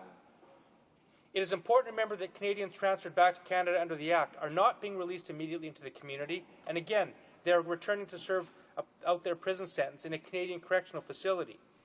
Now, I mentioned earlier why I think that public safety is enhanced by granting a prisoner transfer. Offenders who serve their sentence in Canada will be subject to the oversight of a parole officer, released with conditions that must be followed, and can have their rehabilitation and reintegration to the community carefully planned and monitored. The offender who's sitting in a Pennsylvania jail or Mexican prison has none of those things. Offenders who serve their time in a foreign jail often have no rehabilitation, no programs, no substance abuse programs, no mental health programs, often nothing. In fact, often it's the case that they don't even speak the language in the country in which they're imprisoned. Now, most importantly, an offender who is not transferred back to this country, when they are released from the foreign jail and come back to Canada, do you know that Canada has no record of that? Consider that. They will come back to this country. We have no criminal record. We have no record of them serving time in another prison. They will come back and they'll be treated as a first offender if, in fact, they ever do commit a crime in Canada. Whereas, if they are transferred back to a Canadian prison, we will have records. It won't be the criminal record. We will have records of them being in a penitentiary, and then, of course, again, when the offender is being planned to be released in the community, we can actually spell out the conditions of that release and supervise them. So it's actually less safe to pass this legislation. They're endangering Canadians by passing this legislation because it'll result in fewer people who are being approved for transfer. I want to talk about whether there's actually a problem to be fixed here. This Act is working. The Conservatives are trying to build a narrative that says that Canadians are being endangered because the Conservatives don't have enough power to deny applications for transfer. Again, I will trouble them with the facts. From 2002 to 2007, under both Liberal and Conservative governments, 367 applications for transfer were approved by the ministers involved, and 24 were denied. So 367 times, both Liberals and Conservatives decided to bring an offender back to Canada. Of those 24 denials, 3 offenders applied for judicial review of the minister's decision. One case was a denial based on the fact that the offender had spent 10 years in the United States and was deemed by the minister to have abandoned Canada as their place of permanent residence. So the federal court judge made a ruling stating that court should not readily interfere with the discretionary decision of a minister and held that the minister's findings were not unreasonable. Another case was a denial because the minister held that the prisoner had been identified as a member of a criminal organization and that the transfer would threaten the security of Canada. In that case, the CSC gave advice to the minister that the transfer would be highly beneficial and that the individual would not constitute a threat to the security of Canada. Nevertheless, the judge held that the decision of the minister was reasonable and the denial was allowed to stand. So we have, of the 3 denials, 2 cases were challenged and the minister's discretion was upheld. In the 3rd case, the minister again made a denial on security grounds. The judge in that case, however, found that the decision of the minister was made with disregard to the, quote, clear and unambiguous evidence, unquote, presented by the government's own officials. In this case, the judge referred the decision back to the minister for redetermination. So the government points to this one case where a judge has overturned a ministerial denial, and on this basis they say, oh, we need to tighten the law. There was another case reported earlier this year, however, that I think is probably more revealing of the government's true feelings on this. And this is where the judge did order a reconsideration of ministerial denial. And in this case, 4 individuals were convicted together of a single crime. 2 of the individuals had transfer applications approved, but one was denied, despite the unanimous recommendation of senior government officials. The judge ruled that the minister's decision was inconsistent and arbitrary, and he gave the minister another 45 days to explain and justify or to reconsider the decision. Now, this seems to me to be a very appropriate, balanced, and fair ruling. And yet the government continues to argue that they need changes to this act. What I think is the case is this, is that this government wants to act arbitrarily. And under the current legislation, it prevents them from doing that. So there's not been any case made that there's any reason to depart from the current scheme of the act, other than this government wants to politicize the process and handpick whoever they want to come back in this country. Now, again, the problem with Bill C-5 is that it doesn't strengthen the act, it shreds it.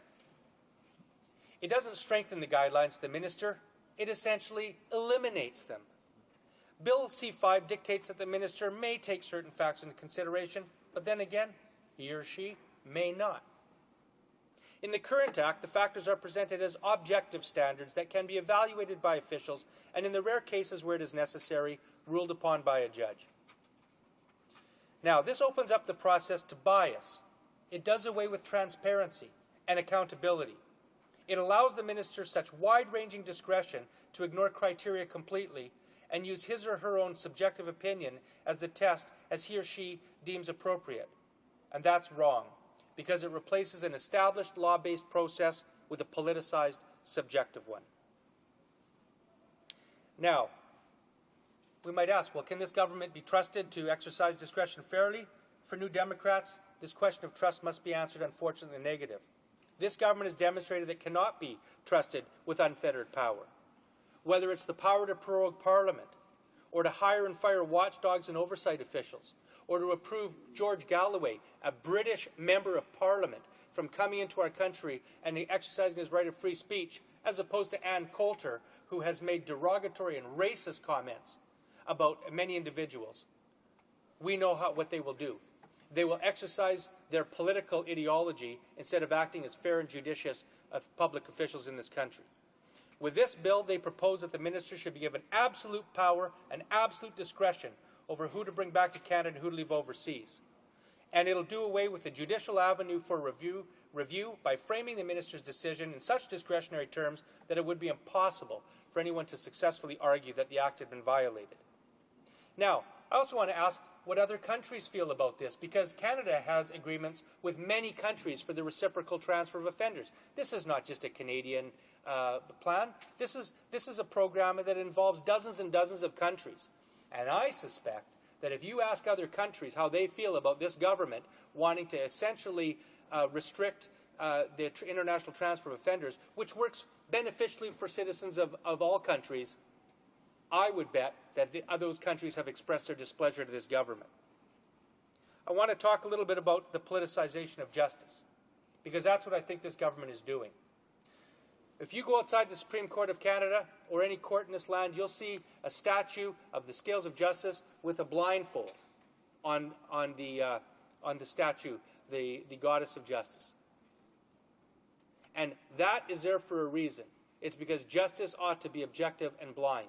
It needs to have fair rules and fair law-based processes that apply to everyone equally, not to allow a judge to handpick and not be accountable for their decision by writing the rule that says it's whatever I think it is. I also just want to end with a quote from, again, the International Transfers Annual Report from 06-07. They say in the 29 years since the first international transfer took place in the United States, there's been a steady increase in the number of agreements in place with foreign countries, increasing the number of applications received. This act ensures that offenders are gradually returned to society and they have the opportunity. Perhaps the honourable member can complete his comments in response to questions and comments. The honourable member for Edmonton St. Albert. Thank you very much, Madam Speaker, and I'd certainly like to commend my friend for his eloquent and passionate speech, however misguided it might have been. I have a couple of specific questions. Is he not concerned that the current legislation, which talks about threat to the security of Canada. And I'm sure my friend knows, because of his research, that phrase has been interpreted to apply only to terrorists. Is he not concerned that that's too narrow a definition, and public safety also ought to apply to offences that happen domestically and breaches of our own domestic law? And does he also not agree with me that the absence of victims, the safety of any person in Canada who's a victim as identified in Section 2 Sub 1, or a family, or the family of a victim, or the safety of any child in the case of an offender who has been convicted of a sexual offence involving a child, are glaring omissions from the current legislation, all of which are remedied by Bill C-5. The honourable member for Vancouver Kingsway. Well, thank you, Madam Speaker. Well, the short answer is absolutely not. And I'll say this again. Bill C-5 would add this factor to the bill, or to the Act. Whether in the Minister's opinion the transfer will endanger public safety, including the offender's victim, family, or any child, in cases where the offender has committed a sexual offence involving a child. Once again, I don't know if my honourable friend was listening to what I was saying. The offender in the foreign prison is coming back to society anyway. This amendment doesn't change that fact. The only question is whether anybody in this House wants that person to come back to this country treated, having any programming, or subject to any conditions. Under my one of my colleagues' premise, the offender would be granted the transfer, would stay in the foreign prison, and come back to this country to go right after the victim, and we wouldn't even know it. I would think that my honourable friend would stand up, as I know he's a learned counsel, stand up and tell the Minister of Justice and Public Safety that that's a bad law. That's going to endanger victims in this country. Okay. Now I want to just finish by referring to, this is again what the report came from government. It said, an analysis of the information contained in this report doesn't only demonstrate that the purpose and the principles of the International Transfer of Offenders Act have been fulfilled. It supports that the International Transfer of Offenders Program is consistent with the mandate of the Correctional Service of Canada and its mission statement, in that the program contributes to public safety by actively encouraging and assisting offenders to become law-abiding citizens while exercising reasonable, safe, secure, and humane control, is being met. That's what was said by a report, by the annual report in 2006 and 2007. Those are the facts, Madam Speaker. And I also want to say that the definition of national security has not been restricted to terrorists. I quoted from a case earlier where it was a member of a criminal organization who was barred entry under that by the Minister, and that was upheld by the courts. So I believe that the protection is there in the Act. Questions and comments? The honourable member for Moncton Riverview, Dieppe. Thank you, Madam Speaker. I want to thank the honourable member for his speech. I listened to it intently, and to the question from the honourable member from Edmonton. I have a couple of questions. One, I gather the member supports sending this to committee for extreme makeover, as the television folks would say. And I want to know, because I don't think he had time to flesh out what he might think this uber discretionary, any other reason the minister may take into account means. Well, I mean, it seems to me with the existing protocol, with the additional reasons which we may or may not agree with, it's the catchphrase, may any other factor, that troubles us on this side, because we can't imagine any other factors. In fact, in legislation, isn't the point that you should put all of the presumed, existing, and potential factors in the legislation so that lawmakers can understand what discretion the minister may use? Because discretion to be used has to be carefully guarded and carefully defined. So I ask him to blue sky or black sky or whatever that might be about what those other reasons may be, and I also want him to answer whether clearly they are voting to send it to committee or not. The honourable member for Vancouver Kingsway. Well, thank you, Madam Speaker, for the good question. And again, I think the question strikes at one of the major flaws with this bill, which is adding a section to a bill that says to a minister that he or she may consider any other factor that they consider, whatever the word is, advisable, is simply bad law. It's a bad statute. It's a bad way to implement any kind of public regime. You may as well just say that the people who can apply for transfer back to this country are Canadians who the minister thinks should be. And again, I would ask to any of the lawyers in this House, how would you challenge such a decision if that were made? Now, of course, this government has a history of not protecting Canadians abroad, and the prime example is young Omar Khadr, who has been sitting in a foreign prison where every other country is repatriated. They're foreign nationals that have been sitting in that dungeon, that illegal dungeon on Guantanamo Bay, and this government won't actually return Mr. Khadr back to this country to be tried or dealt with in some fashion here. And this was a person who's been sitting there who has not been tried yet, has not been convicted, yet years and years and years has been sitting in a jail cell, probably tortured. In fact, undoubtedly tortured. So, I mean, this is the kind of discretion that this government wants to give this minister.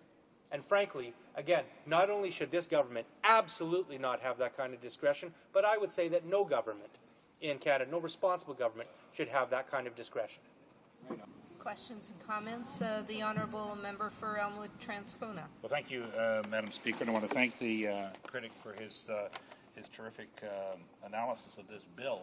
And in fact, I question the government's commitment to victims, and they talk a lot about victims' rights and about how they support victims' rights. But I mean, even their own victims advocate, who they appointed 3 years ago, whose contract isn't being renewed, indicated last night that he thought that they were not doing what they could for victims, that they were more concerned with sentencing than they were with the rights of the victims. So I'm wondering whether they even consulted with victims and their groups with regard to this legislation. And the question I have for the member is how are they helping? How's the government helping victims by leaving criminals untreated in a foreign country, and when they come back on their own, which they will eventually, but untreated, how is that helping the victims?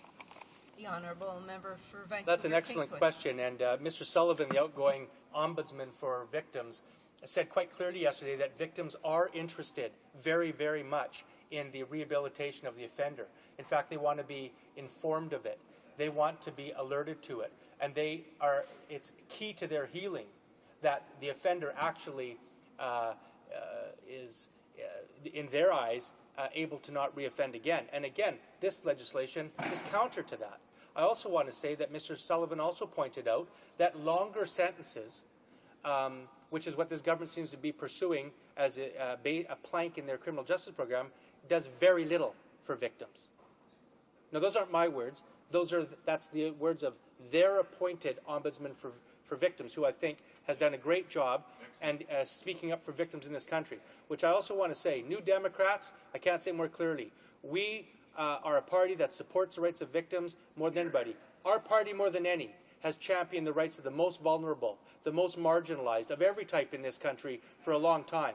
And let the nonsense end here for any party to stand up in this House and say that we don't care about victims, because that's just false and it's not true. Questions and comments?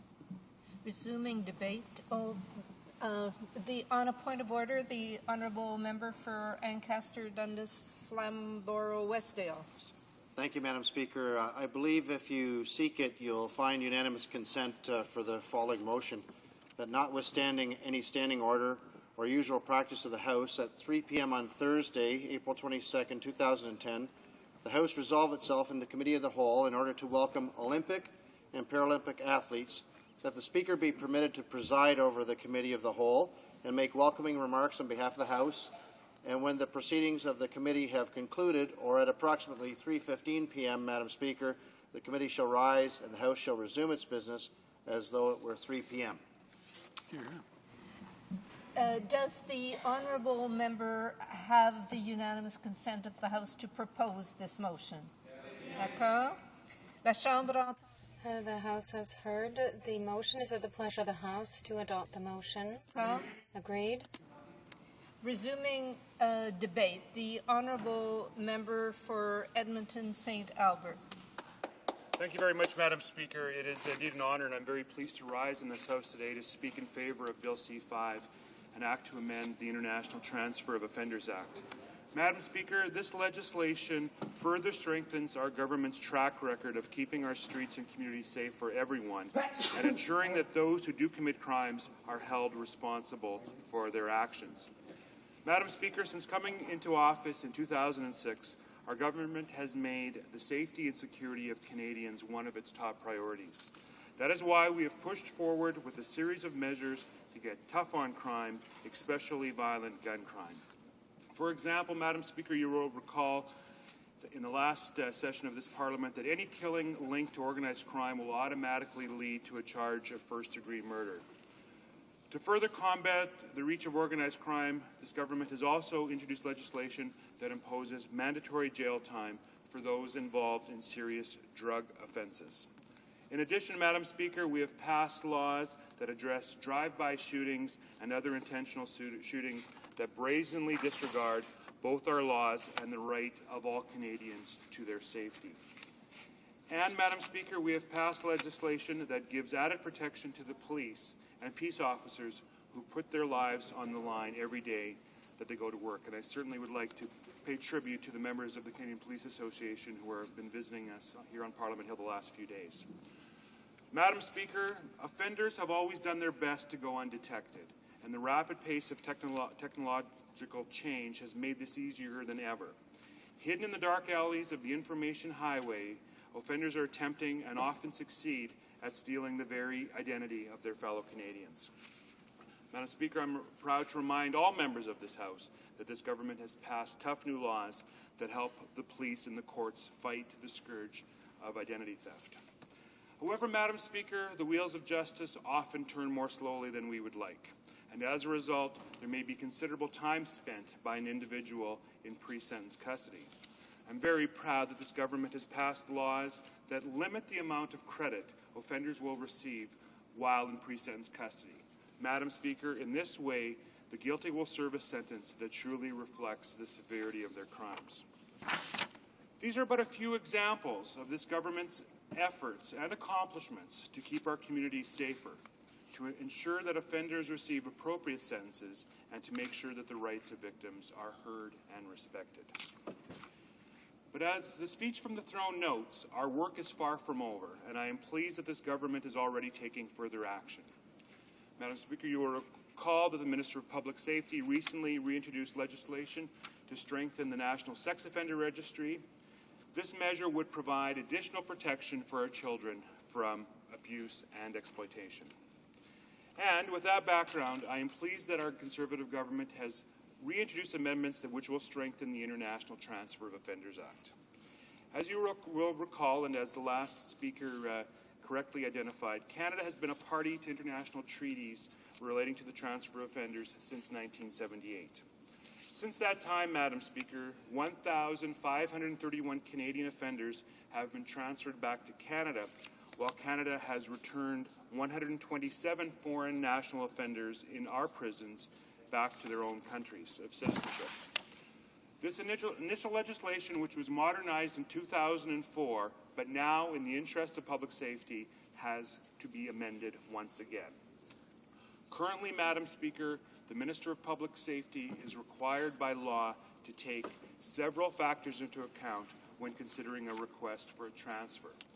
These include, firstly, if the offender's return to Canada would constitute a threat to the security of Canada. Secondly, consideration of whether the offender left or remained outside Canada with the intention of abandoning Canada as their place of permanent residence. Third, the offender's social or family ties to Canada. And fourth, whether the foreign entity or prison system presents a serious threat to the offender's security or human rights. Madam Speaker, no doubt these are important considerations which ought to be taken into account. However, there are deficiencies. Nowhere in the current law is there any specific mention of protecting the safety and security of law-abiding Canadians. Nowhere, Madam Speaker, in the current law is there any specific mentions of victims, family members, or children. I would submit to this House, Madam Speaker, that these are serious omissions, which the bill before us will certainly correct. Moreover, Bill C-5, when passed by this House, will allow the Minister to consider a number of other factors when considering offender requests for a transfer.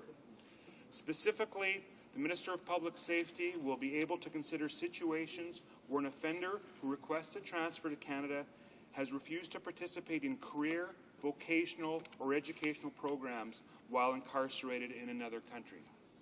The Minister will also be able to take into account the circumstances in which the offender, if transferred to Canada, will be monitored and supervised after his or her release.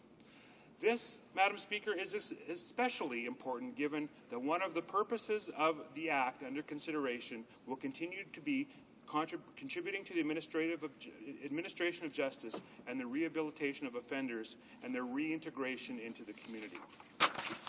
Madam Speaker, Bill C-5 will also allow the Minister to take into account several other very important considerations when assessing an offender request for a transfer.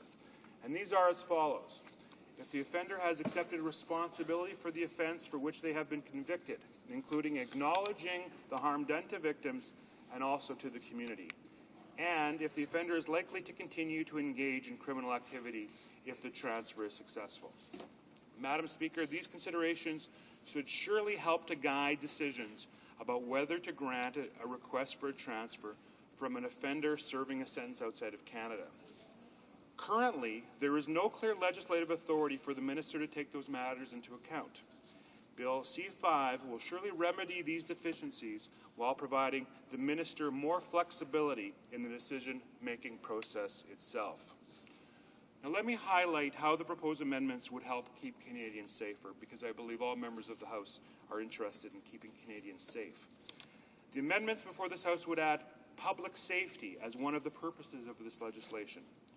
These are two simple words, but these simple words will clearly reinforce this government's commitment to ensuring that Canadians, their families, and their children are safe and secure in their communities.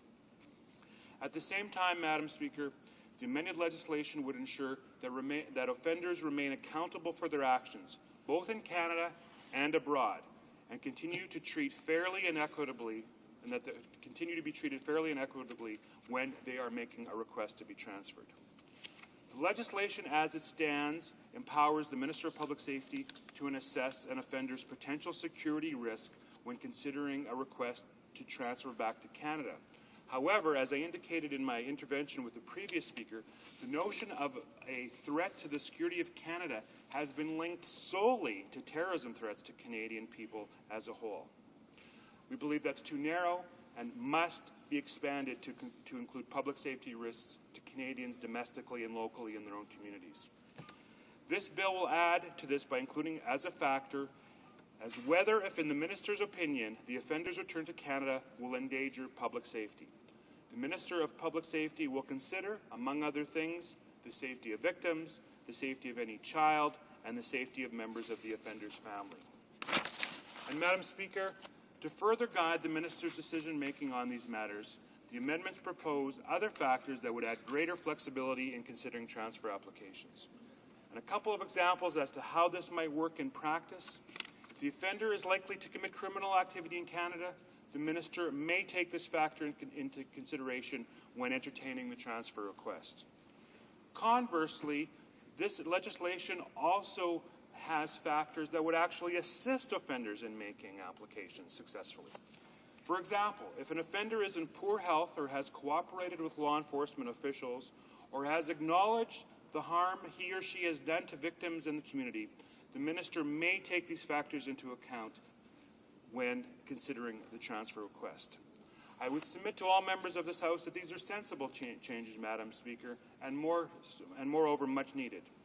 When the Minister assesses the potential risk from transferring an offender back to Canada, it is not enough to examine the likely threat to national security. Public safety must also be a principal consideration in that decision, and public safety has to include more than threats of terrorism. This legislation is timely, considering that it is National Victims of Crime Awareness Week, and it also ensures that helping victims of crime remains at the heart of this government's public safety and justice agendas. Madam Speaker, on this side of the House, we have always believed that every victim matters. We are committed to ensuring that victims' voices are heard and that their concerns are taken seriously. That is amongst our highest priorities and why we have taken action on so many victims' rights issues. This legislation before us is proposing to help further strengthen this track record by ensuring that the safety of victims can be taken into account when assessing a request for transfer. The changes our government is proposing stipulate that the safety of family members and children will be taken into account. And this is an important change and a clear deficiency in the Act as it currently reads. The Minister will be able to consider the issue of the transfer of an offender with assault convictions against family members and if it would endanger their safety. And will also be able to consider an offender incarcerated for a sexual offense against a child in a foreign state and if he or she is likely to commit a sexual offense against a child if transferred to Canada. Surely, Madam Speaker, these changes are sensible and all members ought to support them. To sum up, C5 would ensure that the Minister of Public Safety may consider public safety as part of the decision-making process for the transfer of offenders. As such, this bill reflects this government's commitment to strengthening the rights of victims, increasing the responsibility of offenders, and making our communities safer.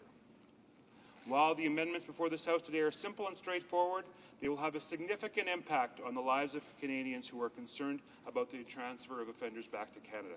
Accordingly, Madam Speaker, I urge all members to join with me in ensuring the speedy passage of Bill C5. Thank you, Madam Speaker. I look forward to the questions from members of this House. Questions et commentaires? Questions and comments? For Moncton Riverview DF.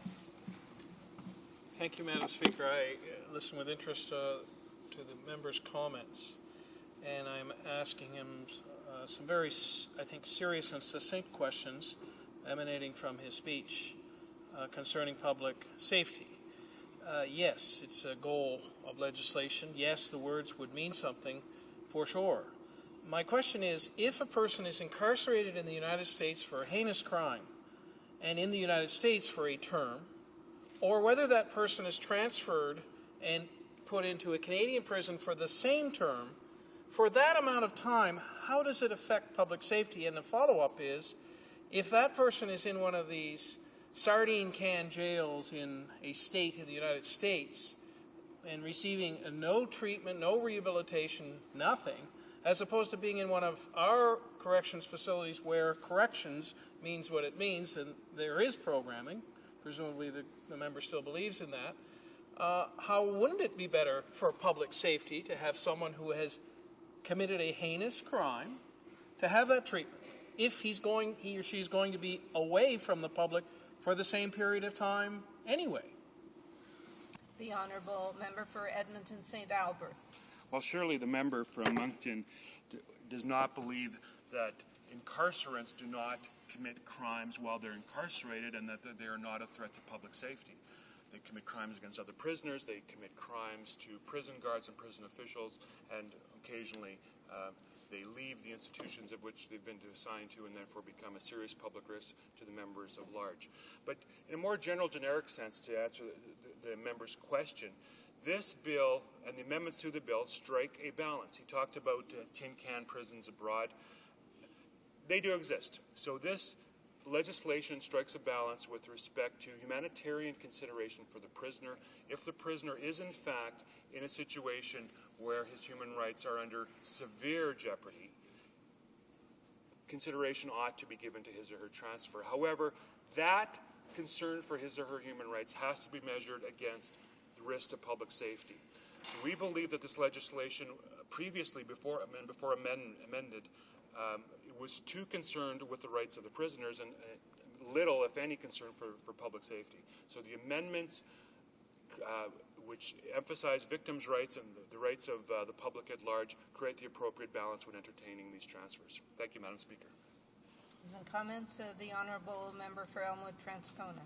Thank you, Madam Speaker. And I have to agree with the member for Moncton Dieppe, his comments and his last question, because this bill is largely a PR exercise on the part of this government. I mean, the fact that it was introduced before and the Prime Minister prorogued the House, setting the whole process back, is once again a further proof that the government is not, tough on crime as it suggests it is.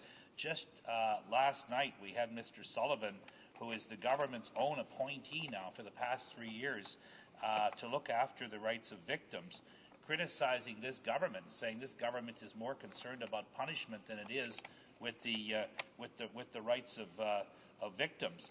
So the question really remains. You have a bill right now that's been working just fine for 30 years, and this government now decides on the basis of, I think, one case, maybe two cases, that it wants to make these changes and put now all of the discretion in the hands of the minister, when we in fact have a very good process that works right now and has worked for 30 years, basically politicizing the process so that we have people like Mr. Rattler getting a quick entry back into the country, but somebody else that the minister doesn't like can be quashed. That is not the way to run a justice system. But the fact of the matter is, and my question to the member gets back to the whole issue of having these people under treatment when they're in a Canadian prison. He says, well, they might be attacking other prisoners and guards, and so leave them in the States. So the fact of the matter is, they're going to get out of prison in the States someday without treatment, and they're going to come back to Canada, and I would submit to him they're a bigger danger to public safety when they come back after 10 or 15 years untreated than they would be if you brought them back now and got them treated now. Member for Edmonton St. Albert. Well, I'm certainly confused by the honourable member's question.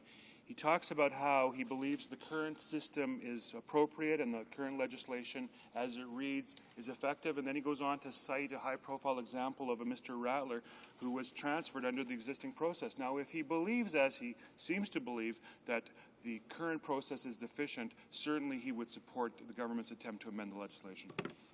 Questions and comments of the honourable member for Scarborough Rouge River. Thank you, Madam Speaker.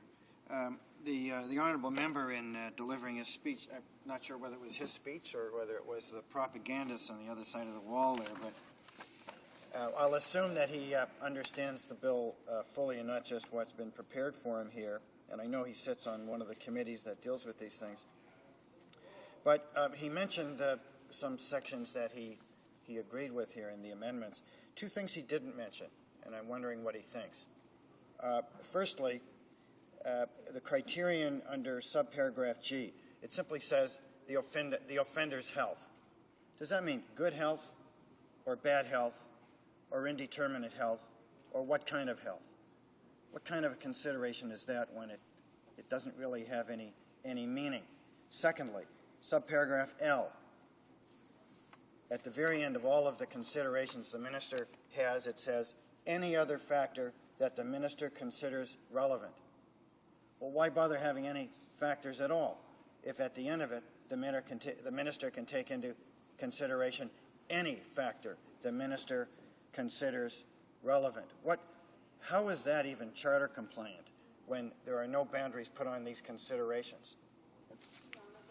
For Edmonton St. Albert. Well, I'd like to thank the honourable member for his good questions. They are technical, and I think I can add certainly my interpretation as a lawyer as to what these provisions mean. When I read G, the offender's health, to me, the offender's health, if the offender is in a state of poor health or in health that requires some imminent treatment, I believe that that's a factor that will be weighed in the offender's application positively. That's my interpretation of that provision. And with respect to the discretionary provision in Section L, any other factor that the minister considers relevant, as the member knows, and I think as all members who study these issues ought to know, I mean, different countries have different prison systems. It's impossible to predict with any sort of clarity or any certainty exactly what type of situation that prisoner might be facing and what kind of conditions that prisoner might be facing abroad, or his or her personal circumstances that led him to run afoul of the law in whatever foreign country he finds himself.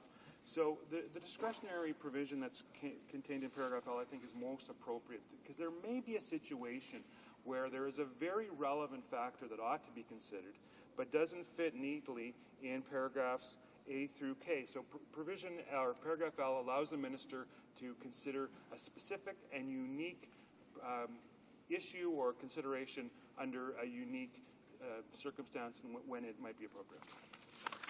Comments? Before resuming debate, it's my duty, pursuant to Standing Order 38, to inform the House that the questions to be raised tonight at the time of adjournment are as follows. Honorable député.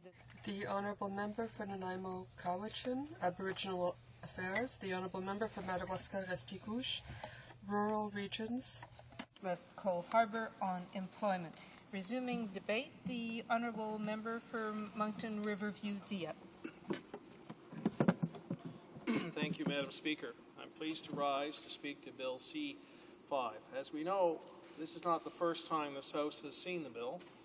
Like much of the government's legislation on crime, they have accused the opposition of stalling when their measures are not adopted immediately. However, in the end, it's the Conservatives and the Conservative Party and the Conservative Prime Minister, the Conservative Minister of Justice, in this case the Minister of Public Safety, who terminate their own bills and then reintroduce them with an apparent urgency that they have contradicted, can you say, prorogation, Madam Speaker.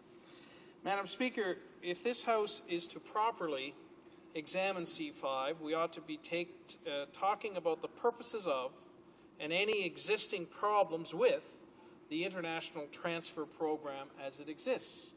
In other words, in broken English, if it ain't broke, why fix it?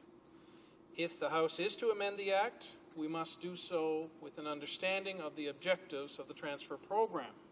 Certainly want to make it clear from the outset, Madam Speaker, that we are recommending on this side that we send this bill to committee and that some things can be done to this bill at committee to improve it.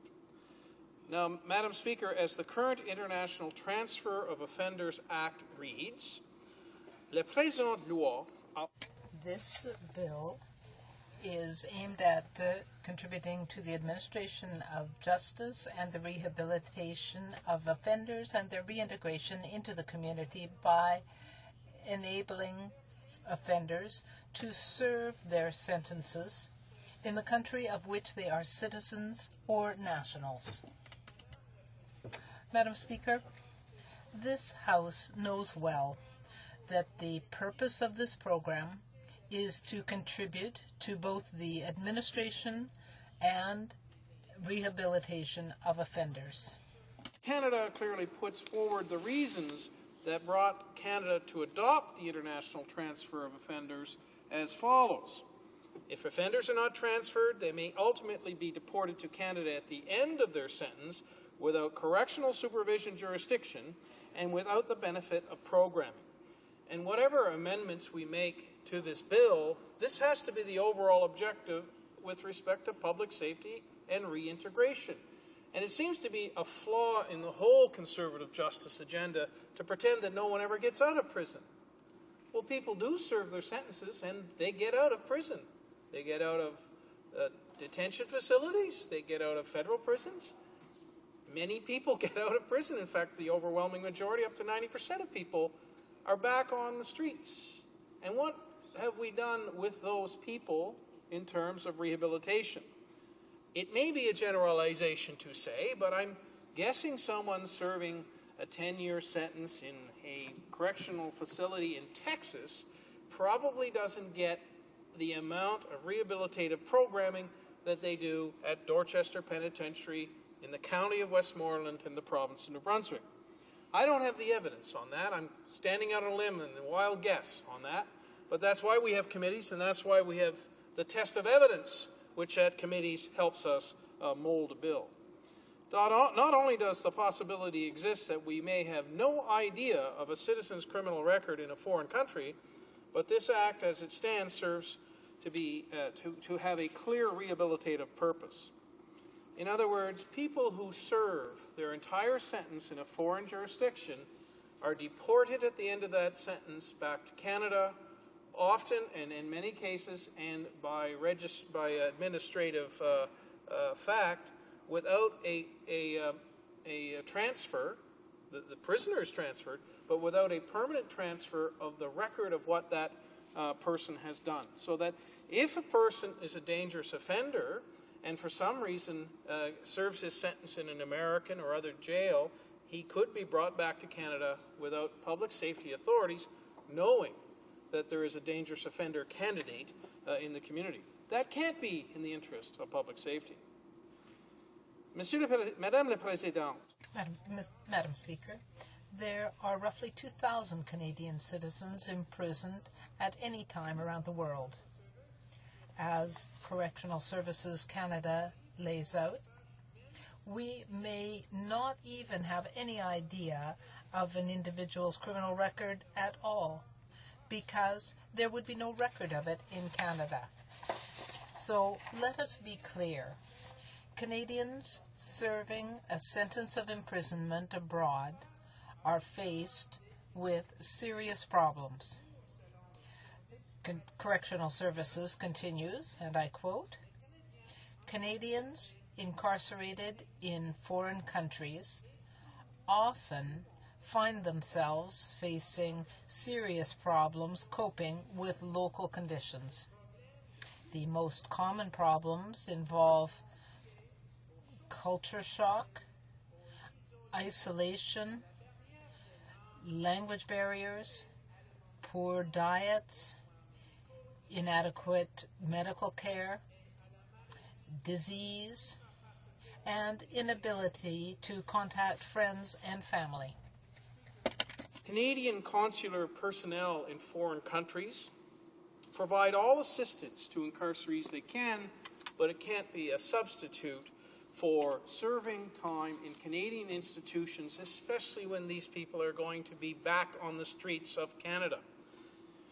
So the Act as it exists is well warranted in its intentions, and the services it provides in ensuring appropriate justice is afforded to Canadian offenders. To summarize, the purpose of these agreements is humanitarian, in enabling offenders to serve their sentence in their country of citizenship, to alleviate undue hardships borne by offenders and their families, and I would suggest to marry the objectives that my friend from Edmonton, St. Albert indicated, that is the dual concerns of humanitarian with public safety. The existing Act takes into consideration the fact of their eventual reintegration into society. Under the existing formula, once transferred, the offender's sentence is administered in accordance with the laws of Canada in this case. Quite simply, Madam Speaker, transfers enable offenders the opportunity of becoming productive members of society, particularly through managing justice and rehabilitation of the offender. Now, on to Bill C-5. It seems to go against, Madam Speaker, many of the principles that shape the International Transfer of Offenders program. The Conservatives have attacked the fact that individuals, Canadian citizens, are being transferred from foreign countries to Canadian prisons to serve out their sentences. This government has, however, approved many of those transfers. While this government purports to support strong and effective justice legislation, they enable potentially dangerous consequences through this bill. And it's an important fact to underline that this minister and this government for 4 years has used the existing legislation to allow people to serve out their sentences in Canada when the Act already contains a ministerial discretion. Mr. Speaker, Madam Speaker, the International Transfer of Offenders Act does not permit a program out of some sense of feeling sorry for the offenders. We ought not to think that everyone on this side is more concerned about the offenders than public safety. In fact, the theme of the speeches I'm hearing on this side are all about public safety married with the concern for humanitarian and Charter of Rights protections. If an individual commits a crime in a foreign country, is tried and convicted, and ultimately imprisoned, that citizen cannot be guaranteed our sense of Canadian justice, which includes restorative justice and rehabilitation. These are central to the concept of our criminal code. I've often said, and I'll say it again, a Canadian conservative created the criminal code, Sir John Thompson. It's one of the best accomplishments of a conservative politician in Canadian history. So let's not say that I'm unfair and that I'm overly partisan. I'm complimenting a conservative justice minister and prime minister. In section 718, there is laid out are principles of sentencing. And if you listen to the Conservative News Network, you might think that the only consideration for sentencing ought to be punishment, deterrence, and locking away people. But that's not our system. That's not what we all believe in. We believe in many principles of sentencing as set out, which in Section 718 briefly are to denounce the conduct, to deter the offender and people generally from doing the same thing, to separate offenders from society, to assist in rehabilitation, to provide reparations and restitution for those wronged, and to promote a sense of responsibility in offenders. That says it all. That's our system of justice. The question is, does this new act strike a balance, or does it go more to the side of making sure people are away and far away from society and not a threat to public safety until they're not? And then, coming from some crazed asylum known as the American Correction Facility of the day, they're let out on the streets in Canada, because I've heard nothing from the other side that they will invoke the Galloway measure, that they will say an offender having served his time in an American prison will be barred entry to Canada from, say, the United States.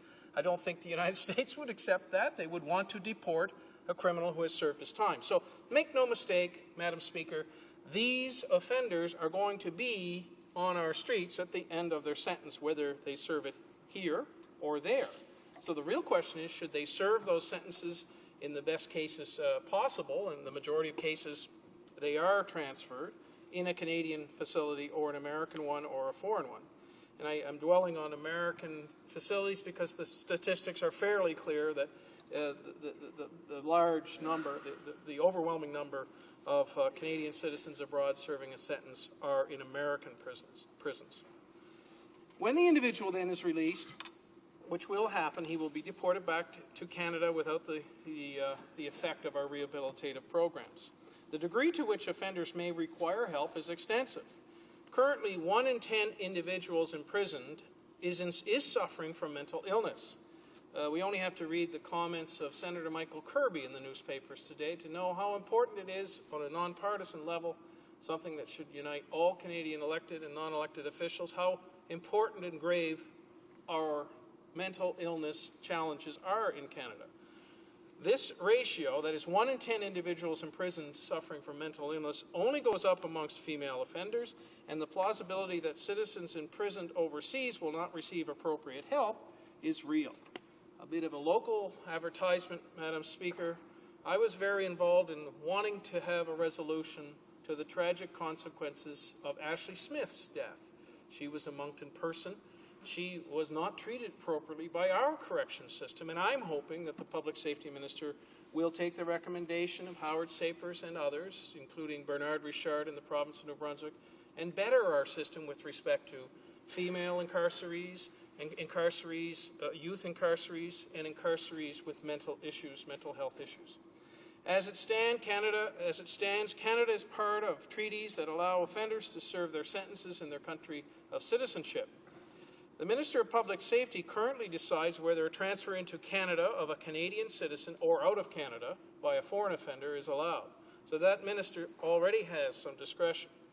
However, this bill proposes to modify the International Transfer of Offenders Act by changing the words "the minister shall" to "the minister may." On top of this, it also adds new factors that the minister may take into account. These are certainly questions that will be launched at the minister and officials of the Public Safety Department and other witnesses at the committee, which is why this must go to committee to be studied. We want to know what these other reasons might be. A law which has wide discretion that does not define the parameters of that discretion is a dangerous law. And I would think that would be a very salient factor to consider for us as lawmakers. We're maybe passing, if we pass this part with the open-ended discretion, a law that knows no bounds.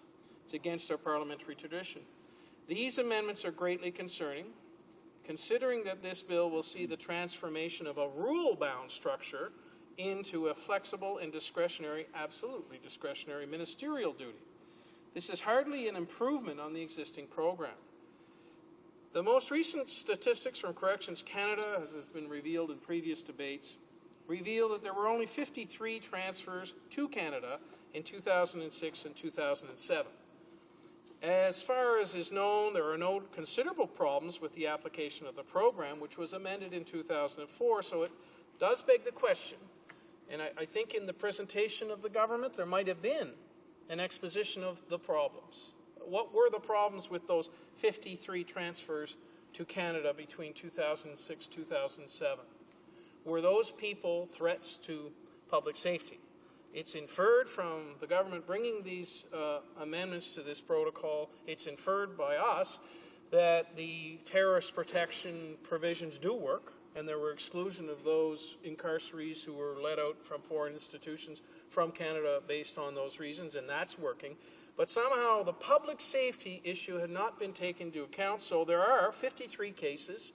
Of the 53 cases, there must have been something in the government's mind in passing this, so there must have been instances where people were allowed to serve their sentence in Canada that shouldn't have been allowed to. They presumably would have served the sentence somewhere else and come back to Canada anyway, so are they not still a public safety risk? It's a question that must be asked at committee.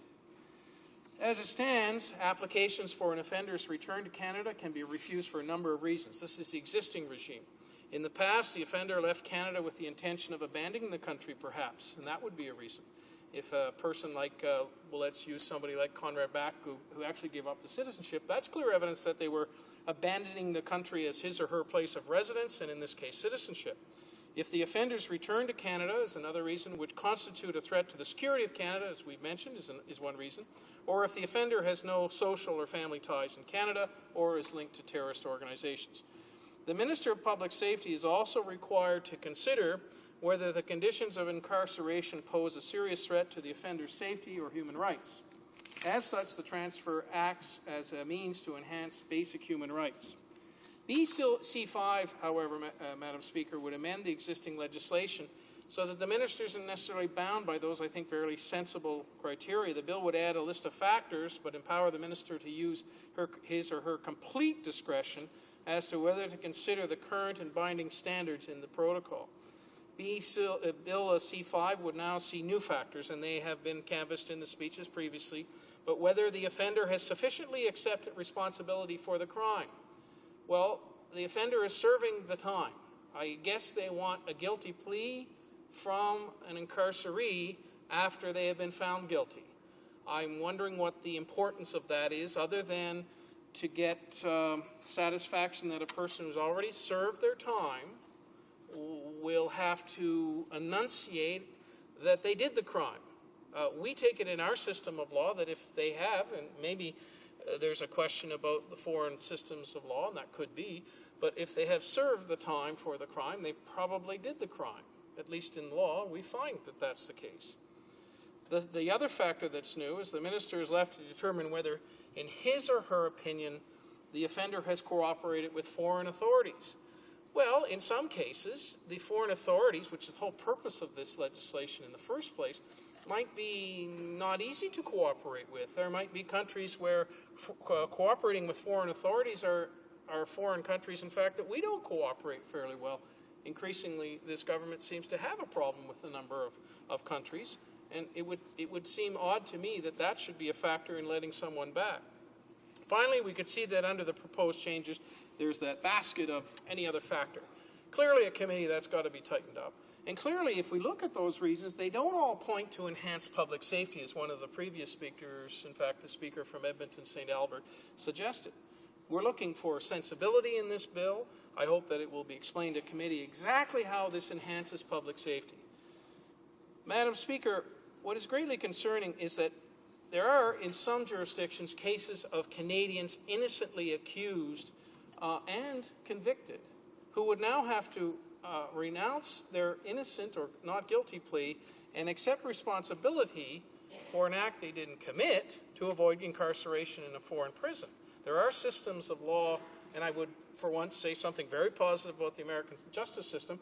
It's similar to ours. It may be even more protective of accused rights, in that if you're found guilty in the United States, barring all the John Grisham novels, you are probably guilty. But in many jurisdictions, there are innocent people who have been convicted. So they would have to renounce that to get back into the country to serve their sentence. Madam Speaker, does this House feel that Canadian citizens should have the right and opportunity to be transferred if their conviction and imprisonment should result in harsh imprisonment? Well, think of the family members who have a son or a daughter who committed a crime and they're in a country where their conditions of imprisonment are so different than ours. Think of that situation.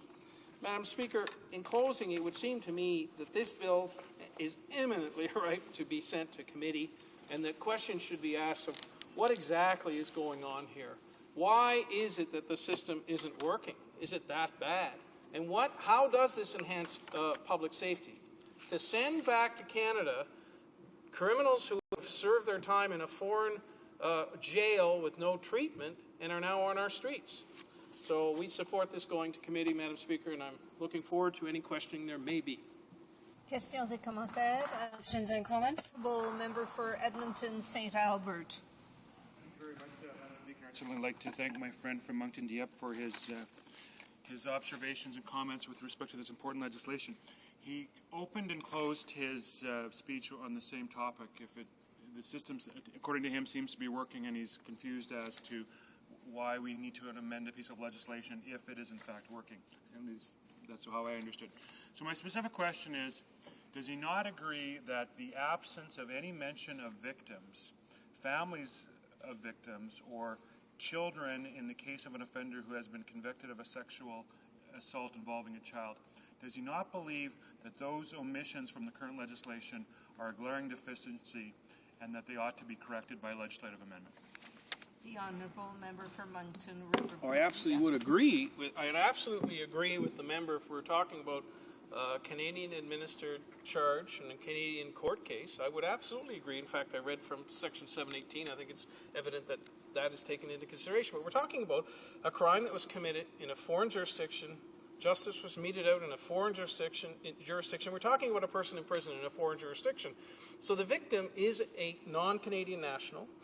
The victim has had justice in another jurisdiction, and so the victims that we should be concerned about are the victims of the crimes that might be committed by someone who's been sent into a sardine can prison in Dallas, Texas, who arrives on the border in Canada without having had any rehabilitation or treatment or drug rehab or anything, and then poses a serious public safety harm to future victims. That's what I think is off about this bill, Madam Speaker. Comments? The Honourable Member for Drummond. Thank you, Madam Speaker. As my colleague from Moncton Dieppe Riverview said, and as many other colleagues on this side of the House have said, Canadians who come back here after having served a long sentence abroad without any rehabilitation measures and coming here without being able to ensure a follow-up, this would be, and you don't need to be a scientist to figure this out, but it will be more dangerous for society than an individual who was sentenced here, rehabilitated here, and who has a criminal record that we can follow here. And the question that I have for my colleague, because I'm not a member of that committee, but I find this extremely surprising, what is being proposed here today. The question is as follows for my colleague. It seems to me that the minister wants to table legislation in order to give himself discretionary power. There is no other reasons justifying this. Can the member give me an explanation as to why he believes the minister wants to do this? Honourable Member for Moncton Riverview Dieppe. First of all, I'd like to thank the member for that question. I also wish the member good luck with his hockey team in the playoffs. Well, not really, against the Moncton Wildcats, Madam Speaker. On a serious note here, I don't know, because I too am not a member of this committee, and I don't have an in-depth knowledge of this bill, but I can see upon reading the bill that there are a lot of mistakes, and the main mistake or error is the extent of the minister's discretion. I have no idea why the minister needs to have more powers. This is not a majority parliament. This is not a situation where there is a problem with the current system.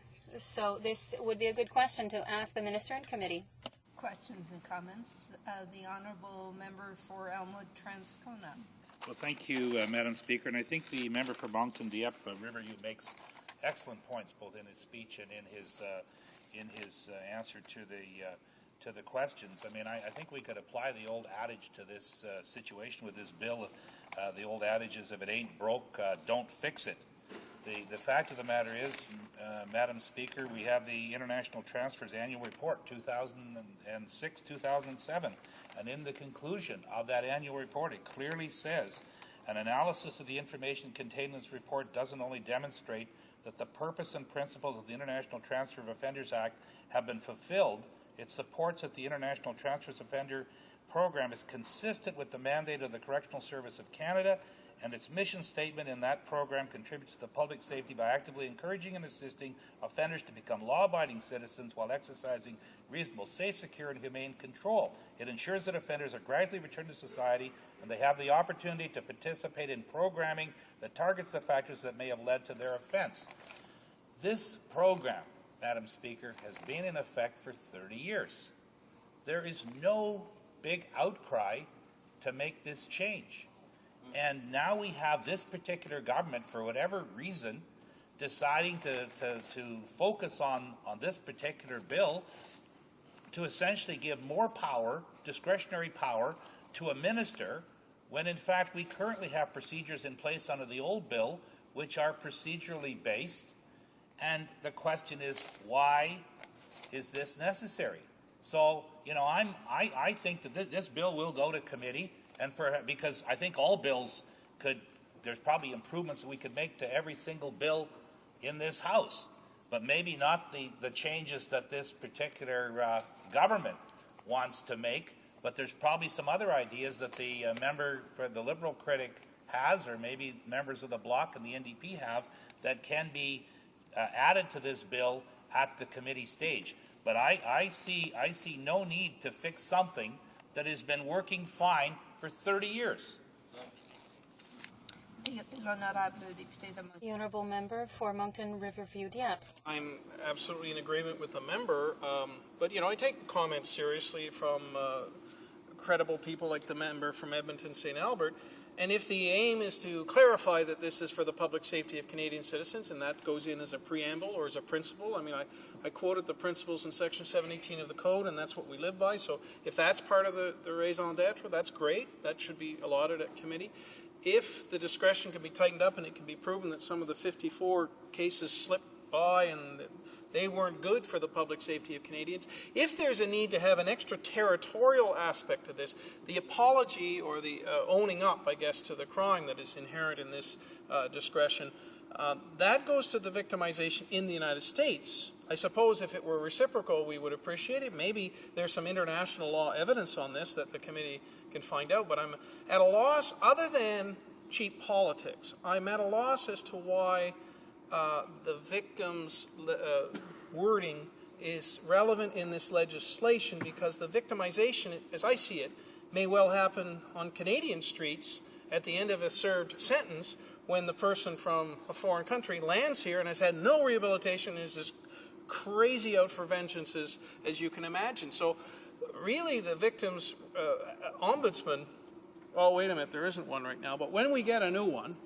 maybe he should should come and should give evidence. Certainly the former ombudsman would be a great witness. He's done great work. I can't imagine why he hadn't been renewed in his mandate, and he'd be quite a telling witness now for sure, because he certainly has fired many volleys against the ineffective work of this government with respect to victims. So if this is all about victims, I think the committee's got its work cut out for it in hearing from people who actually, with respect, know something about it. Questions and comment? A very brief question. There's a minute and a half left.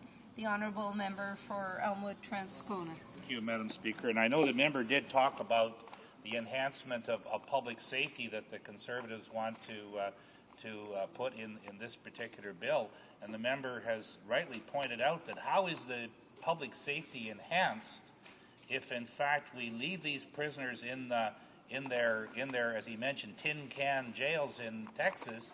If we leave them there without any treatment, how is the public safety of Canadians benefit when these people get out of prison after serving their sentence without having any sort of treatment and they're back on the streets in Canada? How is that going to improve public safety in this country?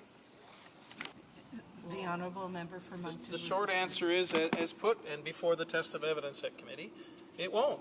What will, and we're very cognizant of this fact in the last few days, Madam Speaker, what will enhance public safety is a recommitment, I'll say actually a real commitment, to our police and security services across this country. They were here this week and they weren't feeling that this government had delivered on its promises to make our streets more secure, to have more men and women in uniform and not in uniform patrolling our streets and keeping our communities safe. I've said this 100 times, Madam Speaker. There's not one person in this chamber who isn't for public safety and public security.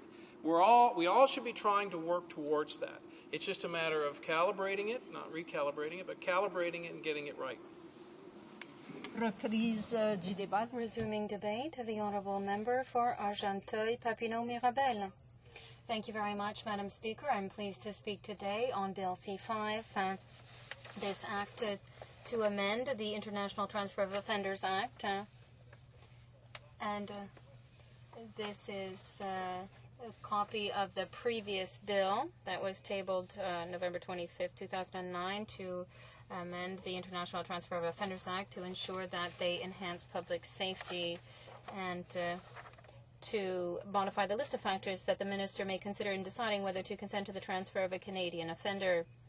So before I get into the heart of the subject, I would like to say that I'm learning a lot listening to colleagues speak here in the House, and I heard the Liberal member who just spoke before me, who said that, well, this bill will be studied in committee. Well, what does this mean? For Quebecers and Canadians listening, well, this means that the Liberal Party will vote in favor, will want to try to improve or amend this bill in committee. Well, Madam Speaker, that's not what the Bloc wants to do. Why? Because first of all, we're afraid of this conservative right-wing ideology, and the Liberals are afraid of what the people will think. And when it's a bad bill, it's a bad bill. And the Conservatives' problem is that the only place where they hope or see an opportunity to make political gains is in areas of law and order, and they're trying to amend everything to address everything that relates to law and order, even if it makes no sense, Madam Speaker, because we have values. Quebecers have values that they have always defended, and we expect our Canadian nationals, be they victims or be they people who commit crimes abroad, we expect our Canadian nationals to be tried based on our system, and when this is not the case, when the country that is accusing them of crimes, we expect that they will respect our values, and otherwise we want to have them back here. There are international agreements on this, and this bill, when we look at it, what we want to do, or what they're trying to do here, is to give discretionary power to a Conservative minister. In this, Madam Speaker, you will understand that the Bloc Québécois will always be opposed to the idea of giving right-wing Conservatives the power to repatriate or not Quebecers and other Canadian nationals, no matter what they have done. And it will always depend on the country and the charges. And we could give you an example. There are some people who have committed crimes 6 or 7 years ago, and, well, this is the reality. So the bill, C5, seeks to increase or enhance the minister's discretionary powers when it comes to deciding whether to consent to the transfer of a Canadian offender who is serving a sentence abroad.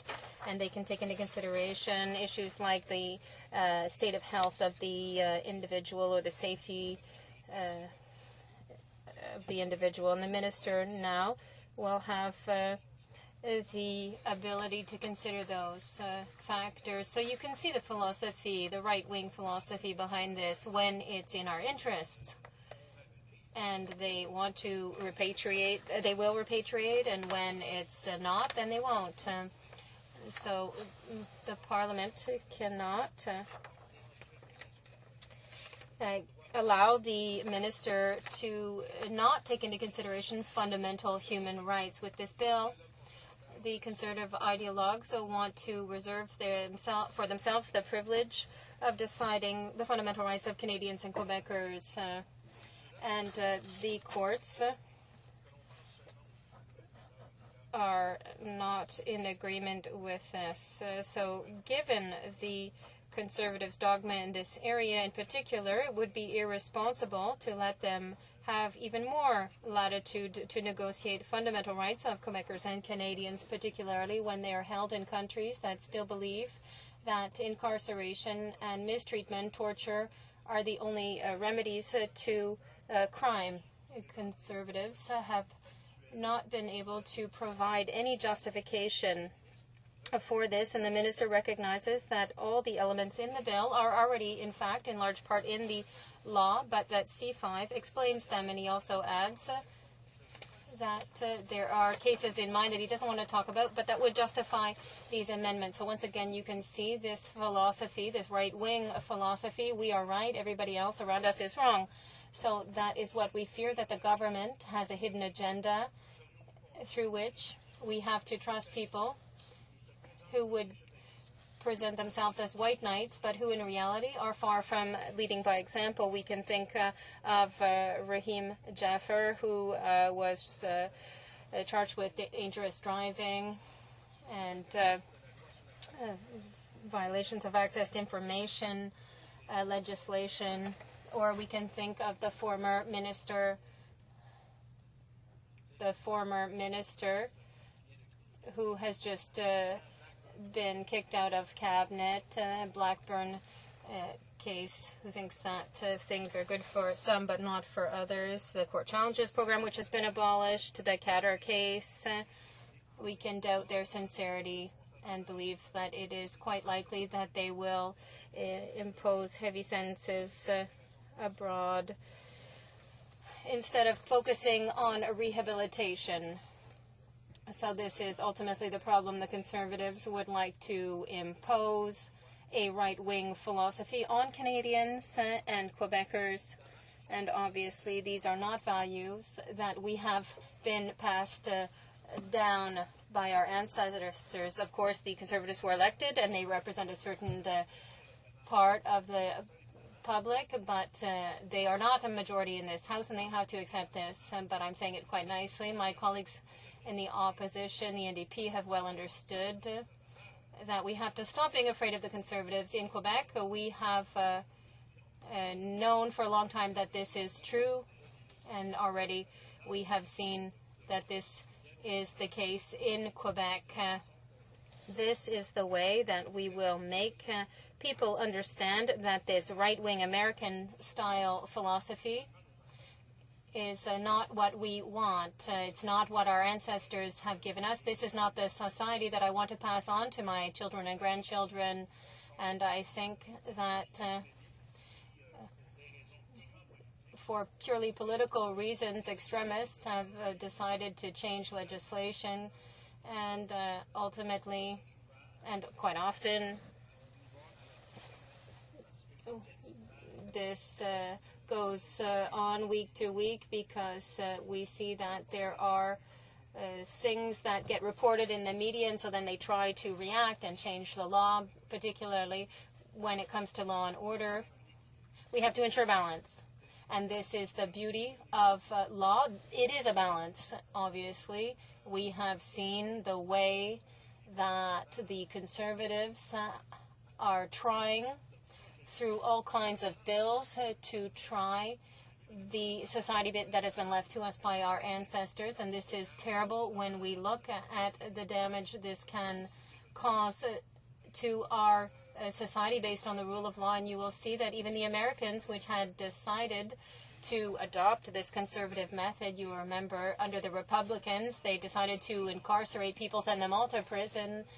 And a few months ago, the American president has said to 20,000 prisoners, well, he realized that their sentences were not as long, and he said they shouldn't be in prison and they should be freed because they needed space in the prisons. And this is hard because the conservatives are in favor of putting people in prison, but they want everybody to have a weapon, and this is difficult to understand.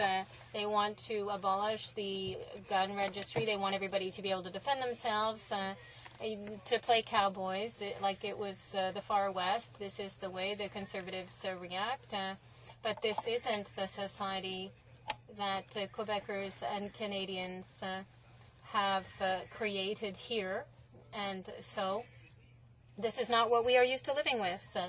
It's this conservative desire to change things, and the Americans are changing their approach so they know that they don't have enough money to take care of all the prisoners that they put in prison.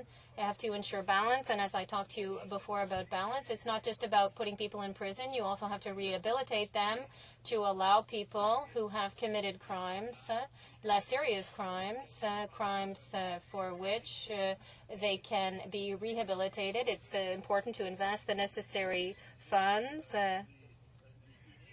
not just to punish them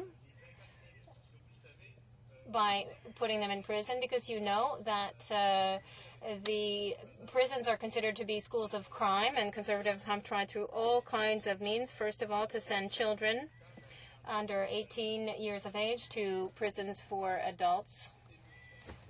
That was a terrible initiative, Madam Speaker, because what you have to do is rehabilitate criminals, especially young ones, because the younger they are, the easier it is to inculcate new values. That's the way to do things, Madam Speaker, and that's why there has to be a balance between repression and rehabilitation, and that's what we advocate, Madam Speaker, in the Bloc Québécois, and you know that our party is the one that has been toughest on organized crime. It's the Bloc Québécois that proposed in this House a bill that would have reversed the burden of proof for gang crime and organized crime, and now organized criminals have to prove where the money comes from. So we in the Bloc Québécois, we made it possible to have the spring 2001 operation where we attacked organized crime hard, especially Hells Angels.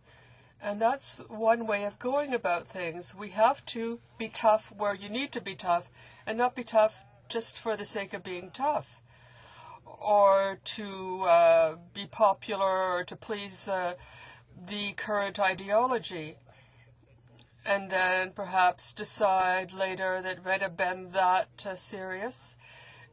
There are people who do things on impulse, and that's always a poor guide to how to comport oneself, especially in our daily lives. We have to act carefully, not act by instinct, because this can have very high costs, because there are times when you're buying where you make impulse buys, and that can be a bad thing, Madam Speaker. And this is why one has to be careful always with respect to this conservative ideology, because rather than bearing in mind certain criteria, the minister will now be able to set his own criteria. Madam Speaker, I said earlier that we were talking about health, and we were talking about the ways that offenders are treated. That's a whole philosophy, Madam Speaker. Here in Canada, we don't permit torture, and we cannot allow any government, even the Conservative government, especially a minority government, to contract out for torture. And you know, they have refused in this House to provide us with all the documents concerning Afghan detainees because they feel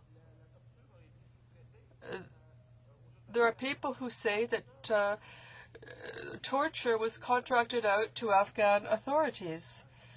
I can't understand the Conservative Party for not wanting to make these documents public. We have to be able to tell our citizens, we have to be able to say to them what we have as values, and that as a society we want to defend them worldwide. And C5 that was tabled today isn't going to let us do this. It's giving the minister the possibility to decide why he will repatriate or not an offender. We shouldn't give the minister this choice. He may decide to let someone languish longer in a country where they use torture. He may allow a Canadian citizen to stay longer in one of these countries, but that's not proper, Madam Speaker. These are human rights. And these values are not to be toyed with. I think these values once it will stay with us in good times and bad.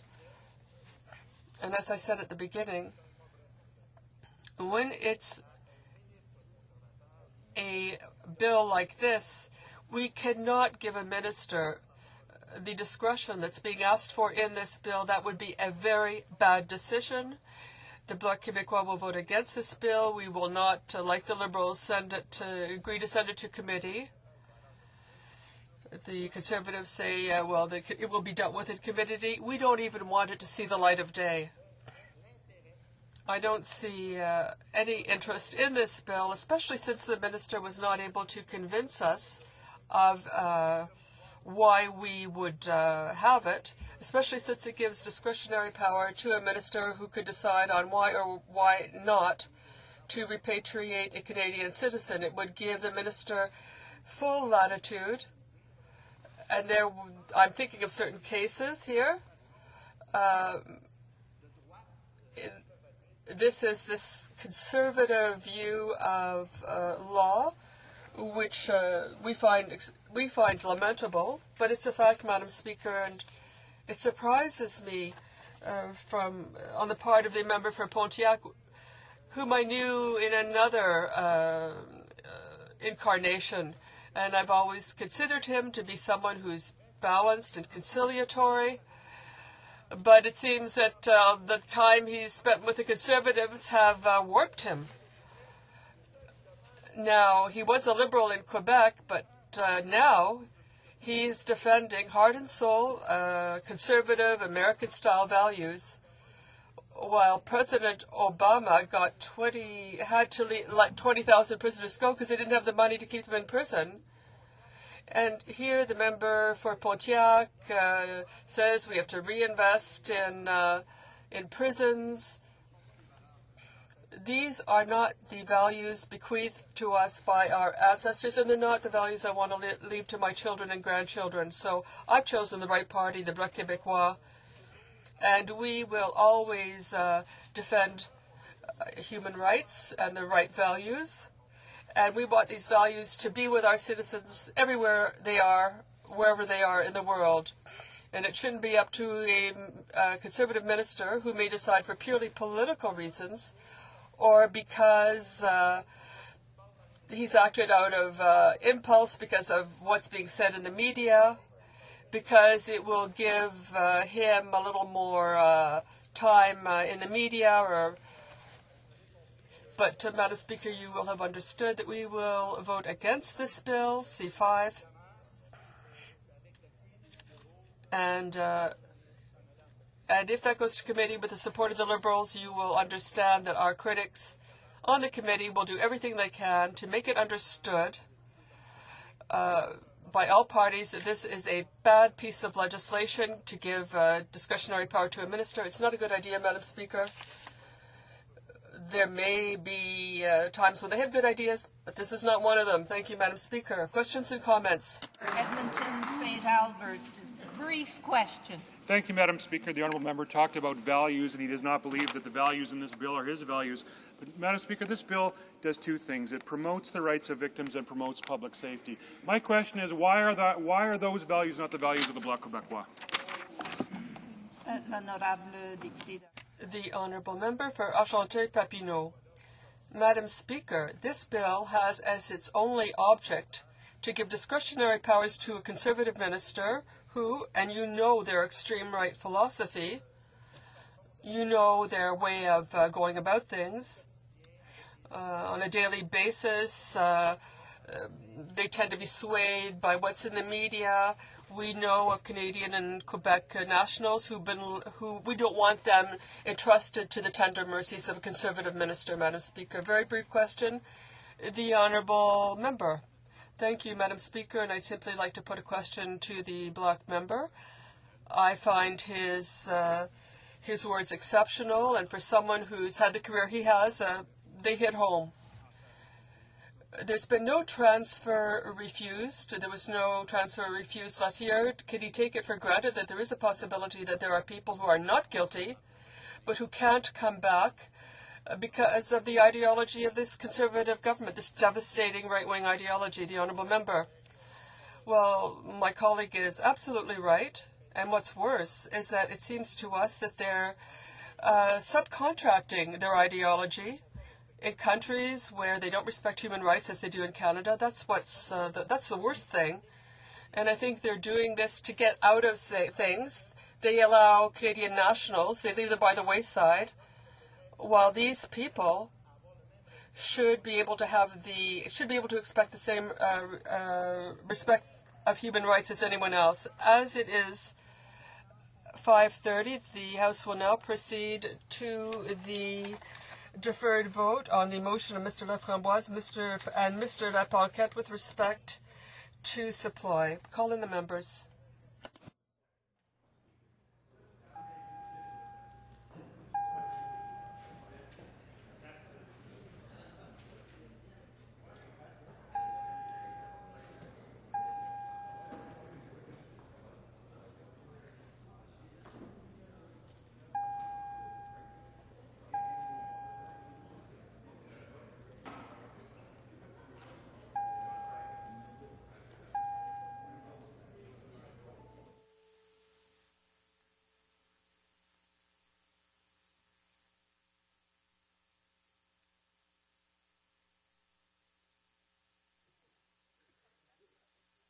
Testing 1 2. Testing 1 2. Testing. Testing. Testing.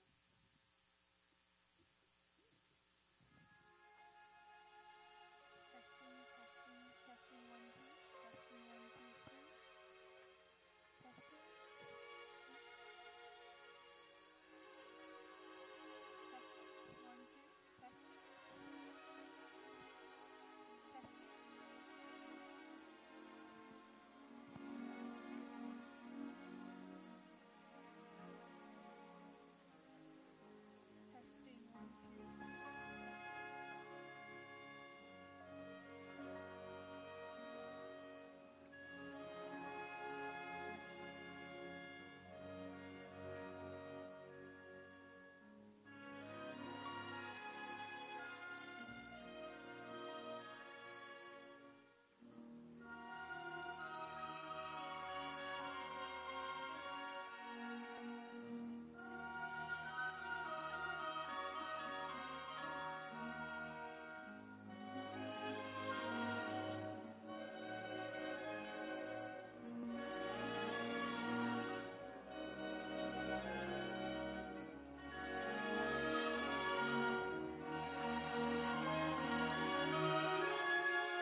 Order.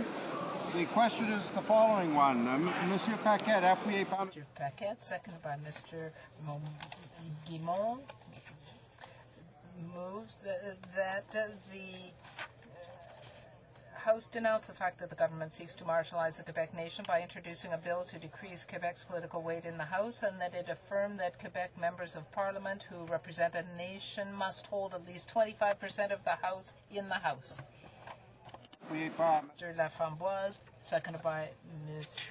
Demers, moved the following amendment, that the motion be amended by deleting all the words after the words "in this House" and substituting the following, and call on the government not to enact any legislation that would reduce Quebec's current representation in the House of Commons of 24.35% of the seats. The question is on the amendment. All those in favor of the amendment, please rise. Duceppe. Monsieur Duceppe. Monsieur Laframboise. Monsieur Laframboise. Monsieur Paillet-Hochelaga. Monsieur Paillet-Hochelaga. Monsieur Paquette. Monsieur Paquette. Madame Lalonde. Madame Lalonde. Monsieur Bachan. Monsieur Bachan. Monsieur Bigras. Monsieur Bigras. Monsieur Ménard. Monsieur Ménard. Monsieur Bouchard. Monsieur Bouchard.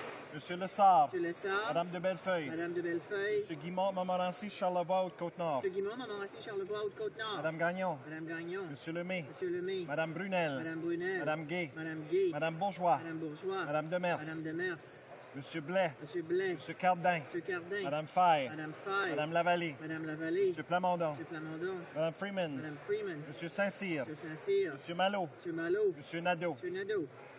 Monsieur Carrier. Monsieur Carrier. Monsieur Lévesque. Monsieur Lévesque. Monsieur Asselin. Monsieur Asselin. Monsieur André. Monsieur André. Madame Mourani. Madame Mourani. Monsieur Godet. Monsieur Godet. Madame Deschamps. Madame Deschamps. Madame Bonsan. Madame Bonsan. Monsieur Vincent. Monsieur Vincent. Madame Tillac. Madame Tillac. Monsieur Dufour. Monsieur Dufour. Monsieur Ouellet. Monsieur Ouellet. Monsieur Guimont, Rimouski, Neigette, Témiscouata, les Basses. Monsieur Guimont, Rimouski, Neigette, Témiscouata, les Basses. Monsieur Paillet, Louis Hébert. Monsieur Paillet, Louis Hébert. Monsieur Dorion. Monsieur Dorion. Monsieur Desnoyers. Monsieur Desnoyers. Madame Baudin. Madame Baudin. Monsieur Pomerleau. Monsieur Pomerleau. Mr. Layton. Mr. Layton. Monsieur Mulcair. Monsieur Mulcair. Ms. Davies, Vancouver East. Ms. Davies, Vancouver East. Ms. Washalee Chalice. Ms. Washalee Chalice. Mr. Massey. Mr. Massey. Mr. Harrison Johns East. Mr. Harrison Johns East. Mr. Martin Sault Ste. Marie. Mr. Martin Sault Ste. Marie. Monsieur Godin. Mr. Godin. Mr. Camartin. Mr. Camartin. Ms. Crowder. Ms. Crowder. Mr. Christofferson. Mr. Christofferson. Mr. Angus. Mr. Angus. Mr. Julian. Mr. Julian. Mr. Cullen. Mr. Cullen. Mr. Sixay. Mr. Sixay. Ms. Matheson. Ms. Matheson. Mr. Bevington. Mr. Bevington. Madame Savoie. Madame Savoie. Mr. Dewar. Mr. Dewar. Mr. Malloway. Mr. Malloway. Mr. Alan Welland. Mr. Alan Welland. Ms. Ashton. Ms. Ashton. Mr. Davies, Vancouver Kingsway. Mr. Davies, Vancouver Kingsway. Mr. Adamanenko. Mr. Adamanenko. Mr. Donnelly. Mr. Donnelly. Ms. Duncan Edmonton Strathcona. Ms. Duncan Edmonton Strathcona. Mr. Gravel. Mr. Gravel. Madame Hughes. Madame Hughes. Mr. Stauffer. Mr. Stauffer.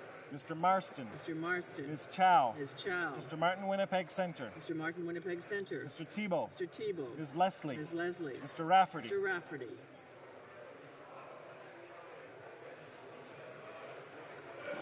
All those opposed to the motion will please rise. Mr. Harper. Mr. Harper. Mr. Fletcher. Mr. Fletcher. Mrs. Zablonski. Mrs. Zablonski. Ms. Raitt. Ms. Raitt. Mr. Ashfield. Mr. Ashfield. Mr. Van Loan. Mr. Van Loan. Mr. Taves. Mr. Taves. Mr. Day. Mr. Day. Mr. Nicholson. Mr. Nicholson. Mr. McKay Central Nova. Mr. McKay Central Nova. Mr. Prentice. Mr. Prentice. Mr. Cannon Pontiac. Mr. Cannon Pontiac. Mr. Clement. Mr. Clement. Mr. Strahl. Mr. Strahl. Mr. Baird. Mr. Baird. Mrs. Shea. Mrs. Shea. Mr. Kenny Calgary Southeast. Mr. Kenny Calgary Southeast. Mr. Moore Port Moody Westwood Port Coquitlam. Mr. Moore Port Moody Westwood Port Coquitlam. Mr. Paradis. Mr. Paradis. Mrs. Aglukac. Mrs. Aglukac. Mr. Blackburn. Mr. Blackburn. Mr. Abbott. Mr. Abbott. Mr. Duncan Vancouver Island North. Mr. Duncan Vancouver Island North. Mr. Richardson. Mr. Richardson. Mr. Benoit. Mr. Benoit. Mr. Brightcrite. Mr. Brightcrite. Mr. Lake. Mr. Lake. Mr. Keddy South Shore St. Margaret. Mr. Keddy South Shore St. Margaret. Mr. Warawa. Mr. Warawa. Mr. McKenzie. Mr. McKenzie. Mr. Kent. Mr. Kent. Mr. Goodyear. Mr. Goodyear. Mr. Merrifield. Mr. Merrifield. Mrs. Yelich. Mrs. Yelich. Madame Belknap. Madame Belknap. Mr. Hill. Mr. Hill. Mr. O'Connor. Mr. O'Connor. Ms. Ambrose. Ms. Ambrose. Ms. Oda. Ms. Oda. Monsieur Lebel. Monsieur Lebel. Mr. Moore Fundy Royal. Mr. Moore Fundy Royal. Mr. Lund. Mr. Lund. Mr. Menzies. Mr. Menzies. Mr. Camp at Meadows Maple Ridge Mission. Mr. Camp at Meadows Maple Ridge Mission. Mr. Dykstra. Mr. Dykstra. Mr. Del Mastro. Mr. Del Mastro. Mr. Gould. Mr. Gould. Mr. Carey. Mr. Carey. Mr. Thompson. Mr. Thompson. Mr. Harris Caribou Prince George. Mr. Harris Caribou Prince George.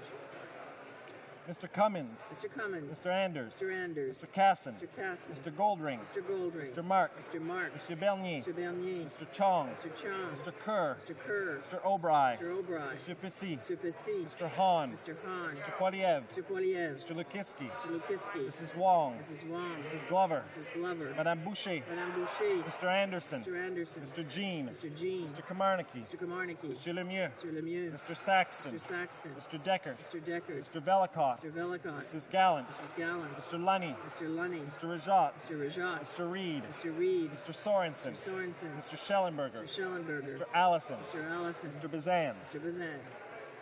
Mr. Brown leads Grenville. Mr. Brown leads Grenville. Mrs. Greywall. Mrs. Greywall. Mr. Hebert. Mr. Hebert.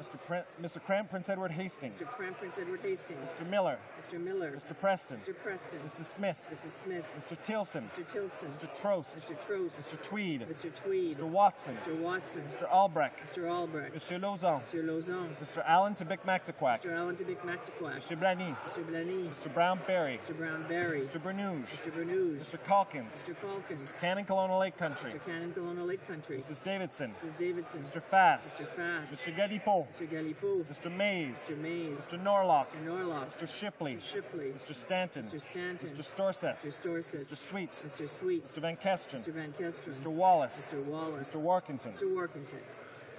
Mr. Shear. Mr. Shear. Mr. DeVolin. Mr. DeVolin. Mr. Clark. Mr. Clark. Mrs. Block. Mrs. Block. Mr. Bowen. Mr. Bowen. Mr. Braid. Mr. Braid. Ms. Brown, Newmarket Aurora. Ms. Brown, Newmarket Aurora. Mr. Calandra. Mr. Calandra. Mr. Shorey.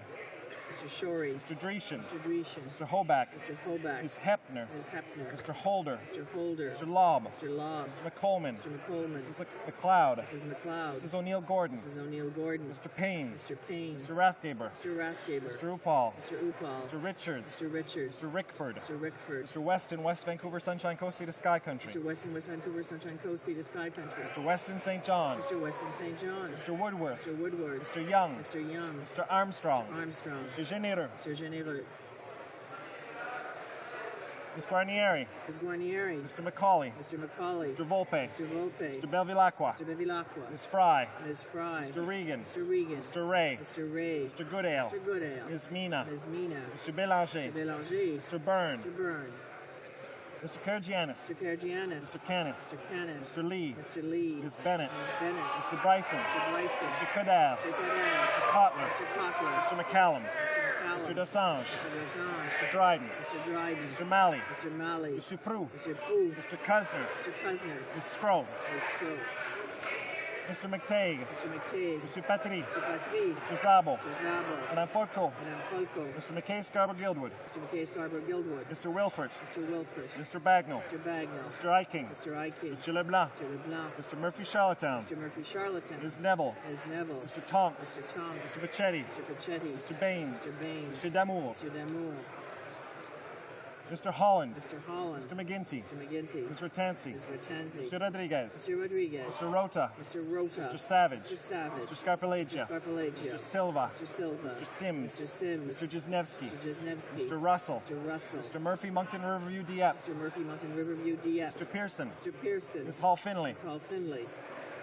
Ms. Murray. Ms. Murray. Mr. Andrews. Mr. Andrews. Ms. Cody. Ms. Cody. Mrs. Crombie. Mrs. Crombie. Ms. Duncan, Etobicoke North. Ms. Duncan, Etobicoke North. Ms. Foote. Ms. Foote. Mr. Kanya. Mr. Kanya. Mr. Kennedy. Mr. Kennedy. Madame Mendez. Madame Mendez. Mr. Oliphant. Mr. Oliphant. Mrs. Simpson. Mrs. Simpson. Mr. Valeriot. Mr. Valeriot. Madame Zarak. Madame Zarak. Monsieur Arthur. Monsieur Arthur.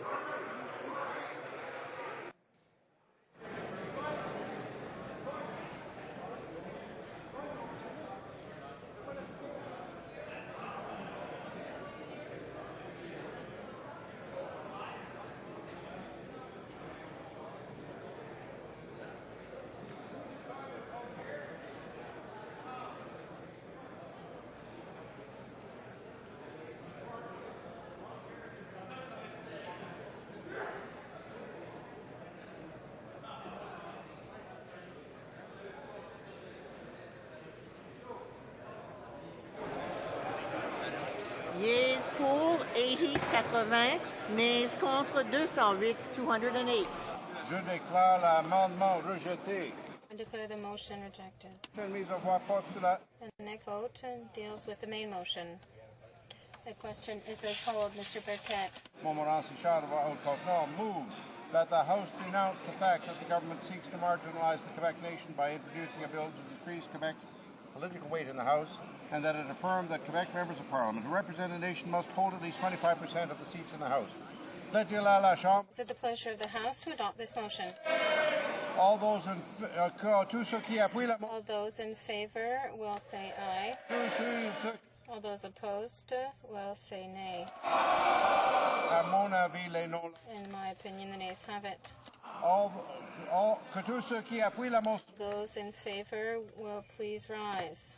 Duceppe. Monsieur Duceppe. Monsieur Laframboise. Monsieur Laframboise. Monsieur Paillet-Hochelaga. Paillet-Hochelaga. Monsieur Paquette. Monsieur Paquette. Madame Lalonde. Madame Lalonde. Monsieur Bachan. Monsieur Bachan. Monsieur Bigras. Monsieur Bigras. Monsieur Ménard. Monsieur Ménard. Monsieur Bouchard. Bouchard.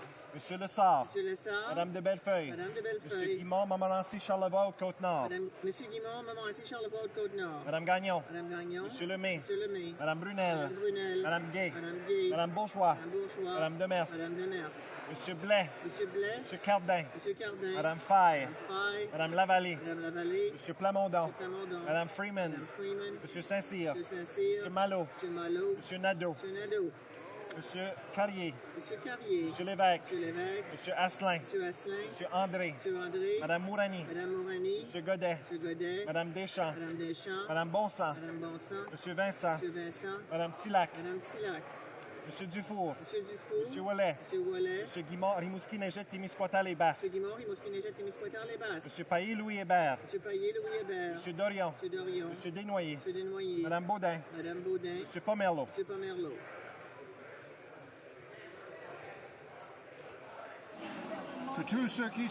All those opposed to the motion will please rise.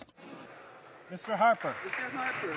Mr. Fletcher. Mr. Fletcher. Mrs. Abloncy. Mrs. Abloncy. Ms. Raitt. Ms. Raitt. Mr. Ashfield. Mr. Ashfield. Mr. Van Loan. Mr. Van Loan. Mr. Taves. Mr. Taves. Mr. Day. Mr. Day. Mr. Nicholson. Mr. Nicholson. Mr. McKay Central Nova. McKay Central Nova. Mr. Prentice. Mr. Prentice. Mr. Cannon Pontiac. Mr. Cannon Pontiac. Mr. Clement. Mr. Clement. Mr. Strahl. Mr. Strahl. Mr. Baird. Mr. Baird. Mrs. Shea. Mrs. Shea. Mr. Kenny Calgary Southeast. Mr. Kenny Calgary Southeast. Mr. Moore Port Moody Westwood Port Coquitlam. Mr. Moore Port Moody Westwood Port Coquitlam. Mr. Paradis. Mr. Paradis. Mrs. Aglukac. Mrs. Aglukac. Mr. Blackburn. Mr. Blackburn. Mr. Abbott. Mr. Abbott. Mr. Duncan Vancouver Island North. Mr. Duncan Vancouver Island North.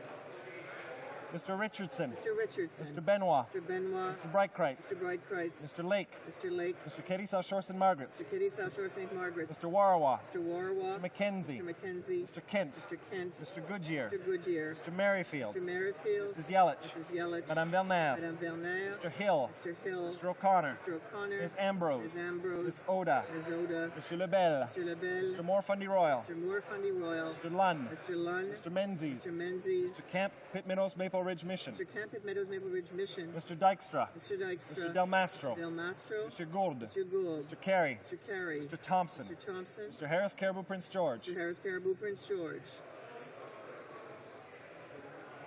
Mr. Cummins. Mr. Cummins. Mr. Anders. Mr. Anders. Mr. Casson. Mr. Casson. Mr. Goldring. Mr. Goldring. Mr. Mark. Mr. Mark. Mr. Bernier. Mr. Bernier. Mr. Chong. Mr. Chong. Mr. Kerr. Mr. Kerr. Mr. Obry. Mr. Obry. Mr. Petit. Mr. Petit. Mr. Hahn. Mr. Hahn. Mr. Poiliev. Mr. Poiliev. Mr. Lukiski. Mr. Lukiski. Mrs. Wong. Mrs. Wong. Mrs. Glover. Mrs. Glover. Madame Boucher. Madame Boucher. Mr. Anderson. Mr. Anderson. Mr. Jean. Mr. Jean. Mr. Kamarnicki. Mr. Kamarnicki. Mr. Lemieux. Mr. Lemieux. Mr. Saxton. Mr. Saxton. Mr. Deckert. Mr. Deckert. Mr. Velikov. Mr. Velikov. Mrs. Gallant. Mrs. Gallant. Mr. Lunny. Mr. Lunny. Mr. Rajat. Mr. Rajat. Mr. Reed. Mr. Reed. Mr. Sorensen. Mr. Sorensen. Mr. Schellenberger. Mr. Schellenberger. Mr. Allison. Mr. Allison. Mr. Bazan. Mr. Bazan. Mr. Brown leads Grenville. Mr. Brown leads Grenville. Mrs. Greywall. Mrs. Greywall. Mr. Hebert. Mr. Hebert. Mr. Cram Prince Edward Hastings. Mr. Cram Prince Edward Hastings. Mr. Miller. Mr. Miller. Mr. Preston. Mr. Preston. Mrs. Smith. Mrs. Smith. Mr. Tilson. Mr. Tilson. Mr. Trost. Mr. Trost. Mr. Tweed. Mr. Tweed. Mr. Watson. Mr. Watson. Mr. Albrecht. Mr. Albrecht. Mr. Lozon. Mr. Lozon. Mr. Allen to Mactaquac. Mr. Allen to Mactaquac. Mr. Blany. Mr. Blany. Mr. Brown Berry. Mr. Brown Berry. Mr. Bernouge. Mr. Bernouge. Mr. Calkins. Mr. Calkins. Mr. Cannon Colonial Lake Country. Mr. Cannon Colonial Lake Country. Mrs. Davidson. Mrs. Davidson. Mr. Fast. Mr. Fast. Mr. Gedipo. Mr. Galipo. Mr. Mays. Mr. Mays. Mr. Norlock. Mr. Norlock. Mr. Shipley. Mr. Shipley. Mr. Stanton. Mr. Stanton. Mr. Storseth. Mr. Storseth. Mr. Sweet. Mr. Sweet. Mr. Van Kesteren. Mr. Van Kesteren. Mr. Wallace. Mr. Wallace. Mr. Warkington. Mr. Warkington. Mr. Scheer. Mr. Scheer. Mr. DeVolen. Mr. DeVolen. Mr. Clark. Mr. Clark. Mrs. Block. Mrs. Block. Mr. Bowen. Mr. Bowen. Mr. Braid. Mr. Braid. Ms. Brown Newmarket Aurora. Ms. Brown Newmarket Aurora. Mr. Calandra. Mr. Calandra. Mr. Shorey. Mr. Shorey. Mr. Dreeshen. Mr. Dreeshen. Mr. Hoback. Mr. Hoback. Ms. Hepner. Ms. Hepner. Mr. Holder. Mr. Holder. Mr. Lobb. Mr. Lobb. Mr. McColman. Mr. McColman. Mrs. McLeod. Mrs. McLeod. Mrs. O'Neill Gordon. Mrs. O'Neill Gordon. Mr. Payne. Mr. Payne. Mr. Rathgaber. Mr. Rathgaber. Mr. Upal. Mr. Upal. Mr. Richards. Mr. Richards. Mr. Rickford. Mr. Rickford. Mr. Weston, West Vancouver, Sunshine Coast, Sea to Sky Country. Mr. Weston, West Vancouver, Sunshine Coast, Sea to Sky Country. Mr. Weston, St. John. Mr. Weston, St. John. Mr. Woodworth. Mr. Woodworth. Mr. Young. Mr. Young. Mr. Armstrong. Mr. Armstrong. Mr. Geneder. Mr. Geneva. Ms. Guarnieri. Ms. Guarnieri. Mr. Macaulay. Mr. Macaulay. Mr. Volpe. Mr. Volpe. Mr. Bevilacqua. Mr. Bevilacqua. Ms. Fry. Ms. Fry. Mr. Regan. Mr. Regan. Mr. Ray. Mr. Ray. Mr. Goodale. Mr. Goodale. Ms. Mina. Ms. Mina. Mr. Bélanger. Mr. Bélanger. Mr. Byrne. Mr. Byrne. Mr. Karagianis. Mr. Karagianis. Mr. Canis. Mr. Canis. Mr. Lee. Mr. Lee. Ms. Bennett. Ms. Bennett. Mr. Bryson. Mr. Bryson. Mr. Cordell. Mr. Cordell. Mr. Kotler. Mr. Kotler. Mr. McCallum. Mr. McCallum. Mr. Desange. Mr. Desange. Mr. Dryden. Mr. Dryden. Mr. Malley. Mr. Malley. Mr. Prue. Mr. Prue. Mr. Cusner. Mr. Cusner. Mr. Scrow. Ms. Scrow. Mr. McTague. Mr. McTague. Mr. Petrie. Mr. Petrie. Mr. Zabo. Mr. Zabo. Madame Folco. Madame Folco. Mr. McKay Scarborough-Gildwood. Mr. McKay Scarborough-Gildwood. Mr. Wilford. Mr. Wilford. Mr. Bagnall. Mr. Bagnall. Mr. Iking. Mr. Iking. Mr. Leblanc. Mr. Leblanc. Mr. Murphy Charlottetown. Mr. Murphy Charlottetown. Ms. Neville. Ms. Neville. Mr. Tonks. Mr. Tonks. Mr. Pachetti. Mr. Pachetti. Mr. Baines. Mr. Baines. Mr. Damour. Mr. Damour. Mr. Holland. Mr. Holland. Mr. McGinty. Mr. McGinty. Ms. Ratansi. Ms. Ratanzi. Mr. Rodriguez. Mr. Rodriguez. Mr. Rota. Mr. Rota. Mr. Savage. Mr. Savage. Mr. Scarpalagia. Mr. Scarpalagia. Mr. Silva. Mr. Silva. Mr. Sims. Mr. Sims. Mr. Jesnevsky. Mr. Jesnevsky. Mr. Russell. Mr. Russell. Mr. Murphy Moncton Riverview Dieppe. Mr. Murphy Moncton Riverview Dieppe. Mr. Pearson. Mr. Pearson. Ms. Hall Finley. Ms. Hall Finley.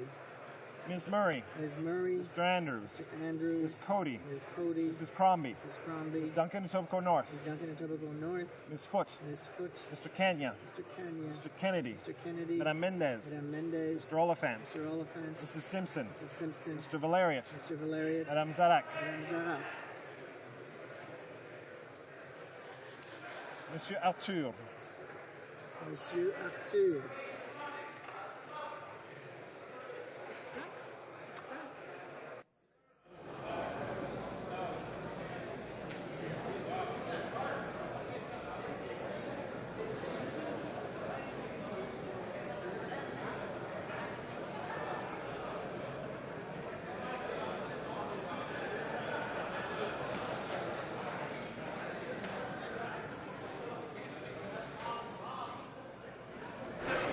Yeas pour 45, 45. Nays contre 208, 208. Je déclare la motion. I declare the motion defeated. The House will now proceed to the taking of the deferred recorded division on the motion at second reading stage of Bill C 429 under private members' business. La question est la suivante. Question is as follows. Mr. Aslan, seconded by Mr. Bouchard, moved that Bill C-429, an act to amend the Department of Public Works and Government Services Act, use of wood, be now read a second time and referred to the Standing Committee on Government Operations and Estimates. All those at my left in favor of the motion will please rise. Fifth row to my left. Ms. Murray. Ms. Murray. Mr. Andrews. Mr. Andrews. Ms. Cody. Ms. Cody. Mrs. Crombie. Mrs. Crombie. Ms. Duncan and Etobicoke North. Ms. Duncan and Etobicoke North. Ms. Foote. Ms. Foote. Mr. Kenya. Mr. Kenya. Mr. Kennedy. Mr. Kennedy. Madame Mendez. Madame Mendez. Mr. Oliphant. Mr. Oliphant. Mrs. Simpson. Mrs. Simpson. Mr. Valeriot. Mr. Valeriot. Madame Zarak. Madame Zarak. Monsieur Dufour. Monsieur Dufour. Monsieur Ouellet. Monsieur Ouellet. Monsieur Guimont, Rimouski-Neigette, Témiscouata-les-Basques. Monsieur Guimont, Rimouski-Neigette, Témiscouata-les-Basques. Monsieur Pailly-Louis Hébert. Monsieur Pailly-Louis Hébert. Monsieur Dorion. Monsieur Dorion. Monsieur Desnoyers. Monsieur Desnoyers. Madame Baudin. Madame Baudin. Monsieur Pomerleau. Monsieur Pomerleau. Mr. Donnelly. Mr. Donnelly. Ms. Duncan Edmonton Strathcona. Ms. Duncan Edmonton Strathcona. Monsieur Gravel. Monsieur Gravel. Madame Hughes. Madame Hughes. Mr. Stauffer. Mr. Stauffer. Quatrième rangée. Fourth row at my left. Holland. Mr. Holland. Mr. McGinty. Mr. McGinty. Ms. Ratanzi. Ms. Ratanzi. Mr. Rodriguez. Mr. Rodriguez. Mr. Rhoda. Mr. Rota. Mr. Savage. Mr. Savage. Mr. Scarpalegia. Mr. Scarpalegia. Mr. Silva. Mr. Silva. Mr. Sims. Mr. Sims. Mr. Jesnevsky. Mr. Jesnevsky. Mr. Russell. Mr. Russell. Mr. Murphy Moncton Riverview Dieppe. Mr. Murphy Moncton Riverview Dieppe. Mr. Pearson. Mr. Pearson. Mr. Carrier. Mr. Carrier. Mr. Lévesque. Mr. Lévesque. Monsieur André. Monsieur André. Madame Mourani. Madame Mourani. Monsieur Godet. Monsieur Godet. Madame Deschamps. Madame Deschamps. Madame Bonsant. Madame Bonsant. Monsieur Vincent. Monsieur Vincent. Madame Tillac. Madame Tillac. Madame Savoie. Madame Savoie. Mr. Dewar. Mr. Dewar. Mr. Malloway. Mr. Malloway. Mr. Alan Wellens. Mr. Alan Wellens. Miss Ashton. Ms. Ashton. Mr. Davies, Vancouver Kingsway. Mr. Davies, Vancouver Kingsway. Mr. Adamanenko. Mr. Adamanenko. Rangé à ma Third row at my left. Mr. McTague. Mr. Patry. Mr. Patry. Mr. Zabo. Mr. Zabo. Madame Folco. Madame Folco. Mr. McKay Scarborough Guildwood. Mr. McKay Scarborough Guildwood. Mr. Wilford. Mr. Wilford. Mr. Bagnall. Mr. Bagnall. Mr. Iking. Mr. Iking. Mr. Leblanc. Mr. Leblanc. Mr. Murphy Charlottetown. Mr. Murphy Charlottetown. Ms. Neville. Ms. Neville. Mr. Tonks. Mr. Tonks. Mr. Pachetti. Mr. Pachetti. Mr. Baines. Mr. Baines. Mr. Damour. Mr. Damour. Mr. Blais. Mr. Blais. Mr. Cardin. Mr. Cardin. Madame Faye. Madame Faye. Madame Lavallée. Madame Lavallée. Mr. Plamondon. Mr. Plamondon. Madame Freeman. Madame Freeman. Mr. Saint-Cyr. Mr. Saint-Cyr. Mr. Malot. Mr. Malot. Mr. Nadeau. Mr. Nadeau. Mr. Julian. Mr. Julian. Mr. Cullen. Mr. Cullen. Mr. Sixay. Mr. Sixay. Ms. Matheson. Ms. Matheson. Mr. Bevington. Mr. Bevington. deuxième rangée. Second row at my left. Giannis. Mr. Karagiannis. Mr. Canis. Mr. Canis. Mr. Lee. Mr. Lee. Ms. Bennett. Ms. Bennett. Mr. Bryson. Mr. Bryson. Mr. Codal. Mr. Codad. Mr. Kotler. Mr. Cochran. Mr. McCallum. Mr. McCallum. Mr. Desange. Mr. Desange. Mr. Dryden. Mr. Dryden. Mr. Malley. Mr. Malley. Mr. Prou. Mr. Pou. Mr. Cosner. Mr. Cosner. Ms. Scrow. Ms. Scrow. Monsieur Lessard. Mr. Lessard. Madame de Bellefeuille. Madame de Bellefeuille. Monsieur Guimond Montmorency Charlevoix Côte-Nord. Mr. Guimond Montmorency Charlevoix Côte-Nord. Madame Gagnon. Madame Gagnon. Monsieur Lemay. Monsieur Lemay. Madame Brunel. Madame Brunel. Madame Gay. Madame Gay. Madame Bourgeois. Madame Bourgeois. Madame Demers. Madame Demers. Mr. Martin Sault Ste. Marie. Mr. Martin Sault Ste. Marie. Monsieur Godin. Mr. Godin. Mr. Camartin. Mr. Comartin. Ms. Crowder. Ms. Crowder. Mr. Angus. Mr. Angus. First row on my left. Ms. Guarnieri. Ms. Guarnieri. Mr. Macaulay. Mr. Macaulay. Mr. Volpe. Mr. Volpe. Mr. Bevilacqua. Bevilacqua. Ms. Fry. Ms. Fry. Mr. Regan. Mr. Regan. Mr. Ray. Mr. Ray. Mr. Goodale. Mr. Goodale. Ms. Mina. Ms. Mina. Mr. Bélanger. Mr. Bélanger. Mr. Byrne. Mr. Byrne. Monsieur Laframboise. Mr. Framboise. Mr. Payet-Hochelaga. Mr. Payet-Hochelaga. Monsieur Duceppe. Mr. Giuseppe. Monsieur Paquette. Mr. Paquette. Madame Lalonde. Madame Lalonde. Monsieur Bachan. Monsieur Bachan. Monsieur Bigras. Monsieur Bigras. Monsieur Ménard. Monsieur Ménard. Monsieur Bouchard. Monsieur Bouchard. Monsieur Mucaire. Monsieur Mulcair. Mr. Layton. Mr. Layton. Ms. Davies, Vancouver East. Ms. Davies, Vancouver East. Ms. Washalisha Lease. Ms. Wazalisha Lease. Mr. Massey. Mr. Massey. Row on my right. Monsieur Arthur. Quatrième rangée à ma droite. Fourth row to my right. Troisième rangée. Third row to my right. Second row on my right. Mr. Thibault. Ms. Leslie. Mr. Rafferty. First row on my right. Ms. Chow. Ms. Chow. Mr. Martin, Winnipeg Central. Mr. Martin, Winnipeg Central. À l'ordre. Order. Those to the motion will please rise. Fifth row on my left. Quatrième rangée à ma gauche. Fourth on my left. Third on my left. Second row on my left. Mr. Christopher. First row on my left. Cinquième rangée. Fifth row on my right. Mr. Shear. Mr. Shear. Mr. DeVolen. Mr. DeVolen. Mr. Clark. Mr. Clark. Mrs. Block. Mrs. Block. Mr. Bowen. Mr. Bowen. Mr. Braid. Mr. Braid. Ms. Brown, Newmarket Aurora. Brown, Newmarket Aurora. Mr. Calandra. Mr. Calandra. Mr. Shorey. Mr. Shorey. Mr. Dreeshen. Mr. Dreeshen. Mr. Hoback. Mr. Hoback. Ms. Hepner. Mr. Holder. Mr. Holder. Mr. Lobb. Mr. Lobb. Mr. McColman. Mr. McColman. Mrs. McLeod. Mrs. McLeod. Mrs. O'Neill Gordon. Mrs. Ariel Gordon. Mr. Payne. Mr. Payne. Mr. Rathgaber. Mr. Rathgaber. Mr. Upal. Mr. Upal. Mr. Richards. Mr. Richards. Mr. Rickford. Mr. Rickford. Mr. Weston St. John. Mr. Weston St. John. Mr. Woodworth. Mr. Woodworth. Mr. Young. Mr. Young. Mr. Armstrong. Mr. Armstrong. Mr.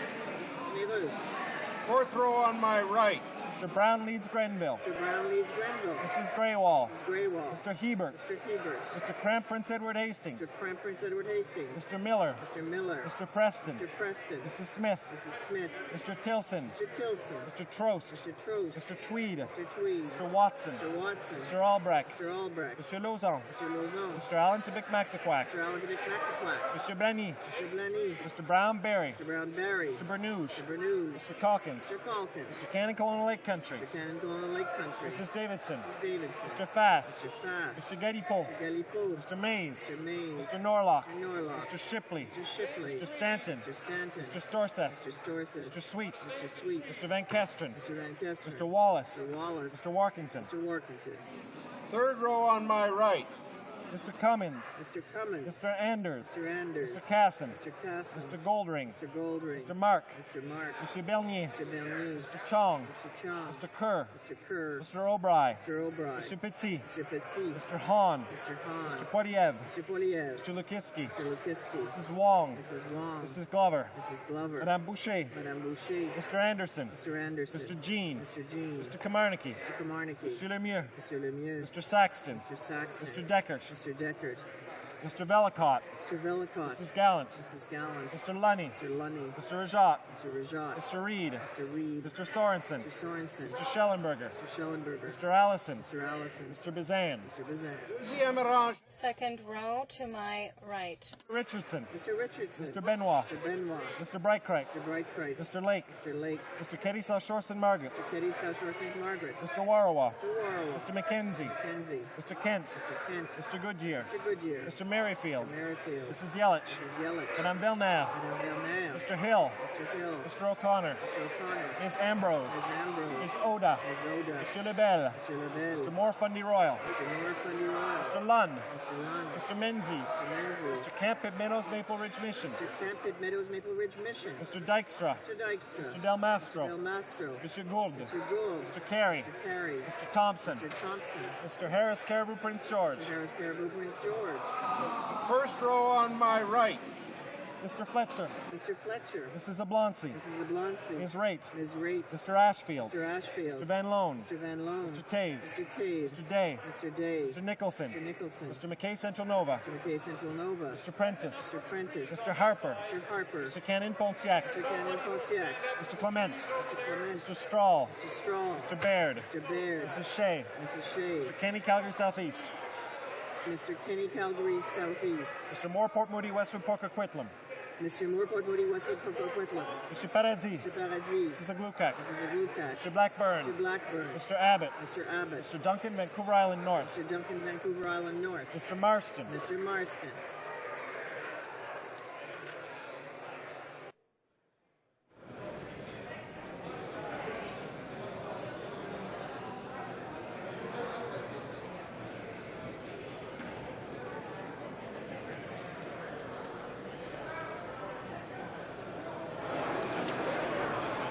Yeas pour 144, 144.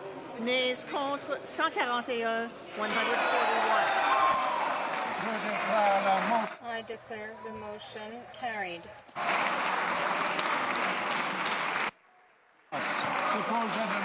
Accordingly, the bill stands referred to the Standing Committee on Government Operations and Estimates. House will now proceed to the taking of the deferred recorded division on the motion at second reading stage of Bill 470 under private members' business. The question is as follows. Ms. Guarnieri, seconded by Mr. Dhaliwal, move that Bill C-470, an act to amend the Income Tax Act, revocation of registration, be now read a second time and referred to the Standing Committee on Finance. All those on my left in favor of the motion will please rise. Ms. Guarnieri. On my left. Ms. Murray. Ms. Murray. Mr. Andrews. Mr. Andrews. Ms. Cody. Ms. Cody. Mrs. Crombie. Mrs. Crombie. Ms. Duncan and Etobicoke North. Ms. Duncan and Etobicoke North. Ms. Foote. Ms. Foote. Mr. Kenya. Mr. Kenya. Mr. Kennedy. Mr. Kennedy. Madame Mendez. Madame Mendez. Mr. Oliphant. Mr. Oliphant. Mrs. Simpson. Mrs. Simpson. Mr. Valeriot. Mr. Valeriot. Madame Zarak. Madame Zarak. Monsieur Dufour. Monsieur Dufour. Monsieur Ouellet. Monsieur Ouellet. Monsieur Guimont, Monsieur Guimont, Rimouski, Neigette, Témiscouata, les Basses. Monsieur Guimont, Rimouski, Neigette, Témiscouata, les Basses. Monsieur Paillet, Louis Hébert. Monsieur Paillet, Louis Hébert. Monsieur Dorion. Monsieur Dorion.